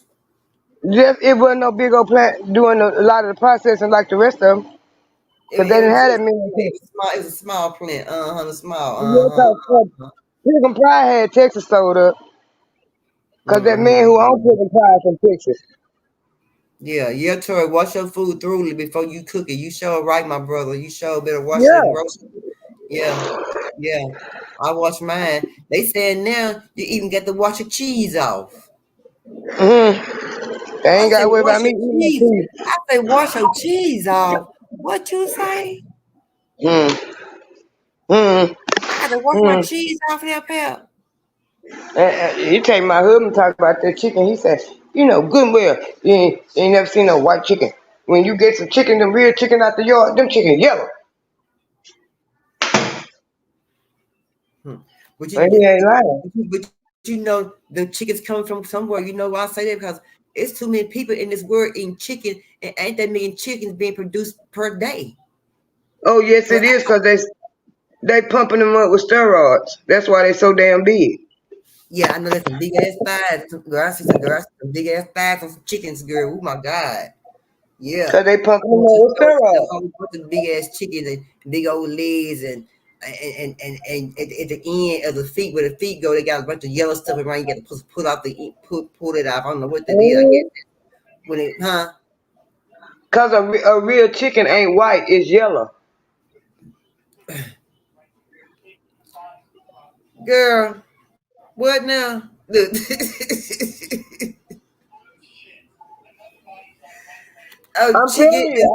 Chicken is not white. What?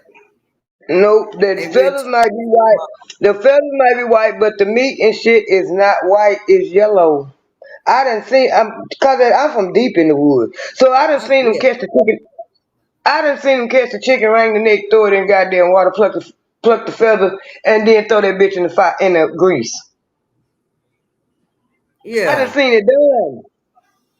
Go out there, catch that motherfucker out there yard, wring that motherfucker neck, cut that motherfucker, throw him over in that hot ass water, pluck them feathers up off his ass, wash him again, and throw him over there in that grease. I done seen it done. I'm not lying to you. I'm from way out in the woods.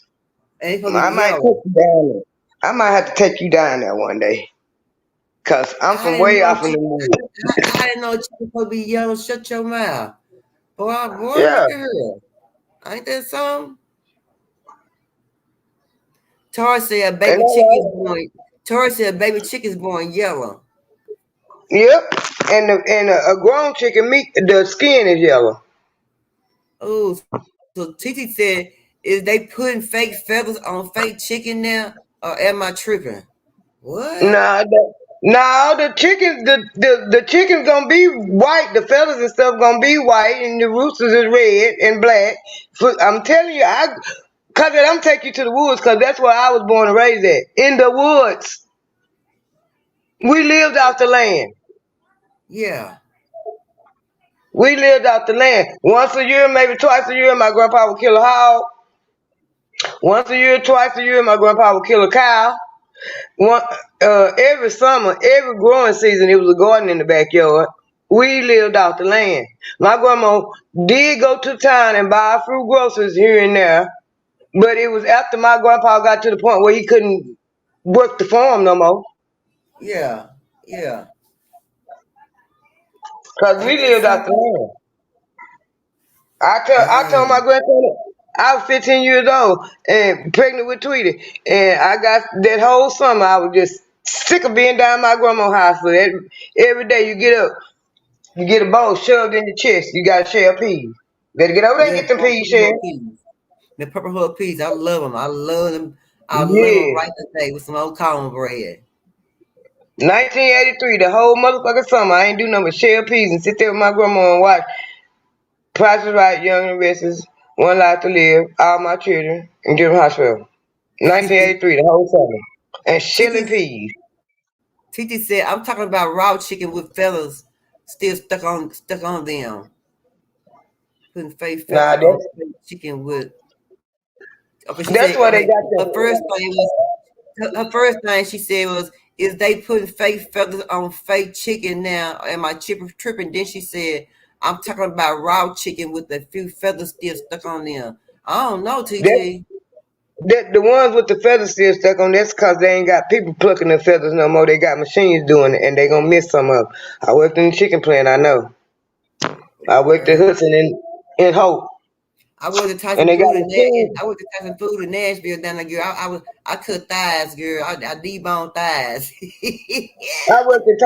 I worked in Nashville for 2 weeks. I said that ride too long for me to work. But I worked at Hudson in Hope for about 8 months. Girl, do you know that was I rode Tyson Food every day, but do you realize I was going down through all them damn steep curves and stuff, girl, with this man driving this van. We all had our Yeah. lives in his hand. Oh Lord have mercy. Yep, I rode the van too, but I said it's too far. I'm being honest. When I leave it was dark and my kids still asleep.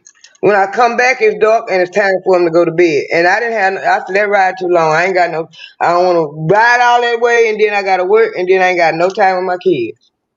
Tori said the skin is yellow on their duck chicken. It's yellow. It's yellow. I'm telling you, I'm telling you, I'm gonna take you down there one day where I grew up at, and it's in the woods. Yeah, I didn't know that about the chicken be yellow, but I know when they little they yellow. I know when they little they be yellow, yeah. But then I don't know why I was thinking about a chicken being white, girl. Cause you done seen it white so long. You done seen it white so long. Yeah, Titi said, yeah, I was mad as hell hugging feathers off my chicken the other day. Like why they forget to do this? Really? You had feathers on your chicken, TT? What? Yeah, I done got quite a few chicken wings where I gotta pluck the feathers off the wing. Cause they got a machine doing it and the machine ain't getting them all. I ain't never had anything like that. What you say? And when I cook chicken, when I wash it off, I look and make sure I ain't gotta pluck no feathers. Cause it's gonna be one or two here or there. Yeah, Tori, the Hope Arkansas where Bill Clinton from. Yes, sir. Yeah, and the Chamber Brothers. Yeah. Mm-hmm. So yeah. I worked at Hudson down there for about 8 months. And drove every day. Down there in Hope, Arkansas, down there. Yep. I drove every day from Tuscaloosa to Hope every day. I could TT drive said, that 30 miles. But going TT to said, Nashville, yeah. that was 60 miles. TT said, yeah, there was some long feathers too, big long feathers. Mm-hmm. What? Yep. Ain't that some? Dang. Oh no. Well, Pam, girl, we've been here for a while, girl. But yeah, y'all make sure y'all put some water for y'all UPS man, because they're gonna be thirsty this year. It's gonna be in the triple digits this year. It ain't gonna be no double. It's gonna be triple digits this year. Arkansas country, yeah, Arkansas is country, but Arkansas is nice. Mm-hmm. Arkansas, if you could find something to do in Arkansas, you'll be all right. But when you start figuring out Mm-hmm. nothing to do, you need to go somewhere else, and you tired sitting in the house and can't do nothing. That ain't the place for you. Unless you But got a car, Tori, you can travel when you want. You can just leave and go out of town and get ready. You know what I'm talking about? Tori, I ain't from Arkansas. I just got my feel of Arkansas when I moved to Texarkana. I'm strictly a Texan. And I grew up in the woods in the country. I learned about Arkansas when I moved to Texarkana. Mm-hmm. Yeah, just all you do just step across the street, bam. Yeah, Mhm. you ain't got to go far. You know what I'm saying? Yeah, and it ain't for a while, really, from Texas County to Arkansas side either. So ain't. No, it ain't. It ain't I at used to, all. when I stayed on 13th Street, I lived 8 blocks from Arkansas because I live 8 blocks from State Line. Yeah. And I walked out. One year on my birthday, I walked all the way to State Line to get me a drink. Girl, yeah, On my you can do birthday. that. That's how I know it's 8 blocks. Because I walked them 8 blocks Yeah. to go get me a drink for my birthday. You go around to the liquor store right there across the street. Yeah, Mhm. He said, thanks, per set them coolers out to hydrate the delivery workers this summer. Yeah, set them out. Yeah. Yeah. If I like my mailman, I might would get him some water, but I don't like my mailman. Oh Lord, Fab, why you don't like the mailman, Fab? Oh Lord, have Because he mercy. full of shit. He full of shit. If a car parked too close to the mailbox on either side, he ain't gonna stop and put the mail in the box. He'll keep going. You got one of them mailmans. Mhm. He will keep going, and then put a note in my mailbox talk about I need to move the cars out the front of the mailbox. If I got packages coming, like my husband, I had already noticed it, but last week it really proved it. My husband ordered 2 parts for my truck. He ordered them at the same time. He bought one day and the other one 2 days later. And he ordered them from the same place at the same time. If I got a big box, if I got a big box coming in the mail, if I ain't got no more mail, he'll get out and put it on the door. If I got some more mail, he ain't coming with it until ain't no more mail. What? Oh, he shit I done like seen that. Washington. Yeah, I done seen Washington. He ain't getting out that truck unless he have to. And a lot of times, like if a car park, all he gotta do is pull up and he might not be 2 feet from the damn mailbox. He will not get out that truck. He keep right on going. And certain pieces of mail I get, the corner is always open. Yeah. Well, good time. Let's get about. We've been here for a while. We've been here for a while. Let's see what Tori talking about. Tori said the little truck stop right on State Line. Yeah, the little truck stop is on State Line. Yeah, Tori. I was little Tori. Her son, people they on Loves TT. Okay. Y'all little No, I like stopping at Loves. I like stopping at Loves when I'm traveling. Yeah. Yeah. They have some pretty clean bathrooms. Yeah, they do. So do. Well, Pat, we've been here for a while, girl. Teacher said, yeah, they clear people. My cousin biracial. Okay. Well, Pat, we've been here about 5 hours, girls. Get off here, girl. We'll be back, y'all. Come back. We'll come back and talk about P. Diddy. We're going to look at his lifetime span since he been having all that money in his hand and show how he been just showing his ass as a black man with money, get a little money. They don't know how to act. I don't understand about these people out here when they make it to be famous. I didn't know that, Tori. Yeah. But anyway, Pal, anything you want to say from good about his sister? Keep your head on the swivel. I always keep your head on the swivel. Pay attention to what you're doing, where you're going, and where you're being. All right. Bless you too, TT. Bless you too. But we had some fun tonight, y'all. We done talked about some stuff. We done got caught up real good, y'all. Indeed. All right, y'all. Well, I'm babysitting as always, y'all. But anyway, y'all know my motto. How the hell you gonna love somebody when you don't love yourself? Peace.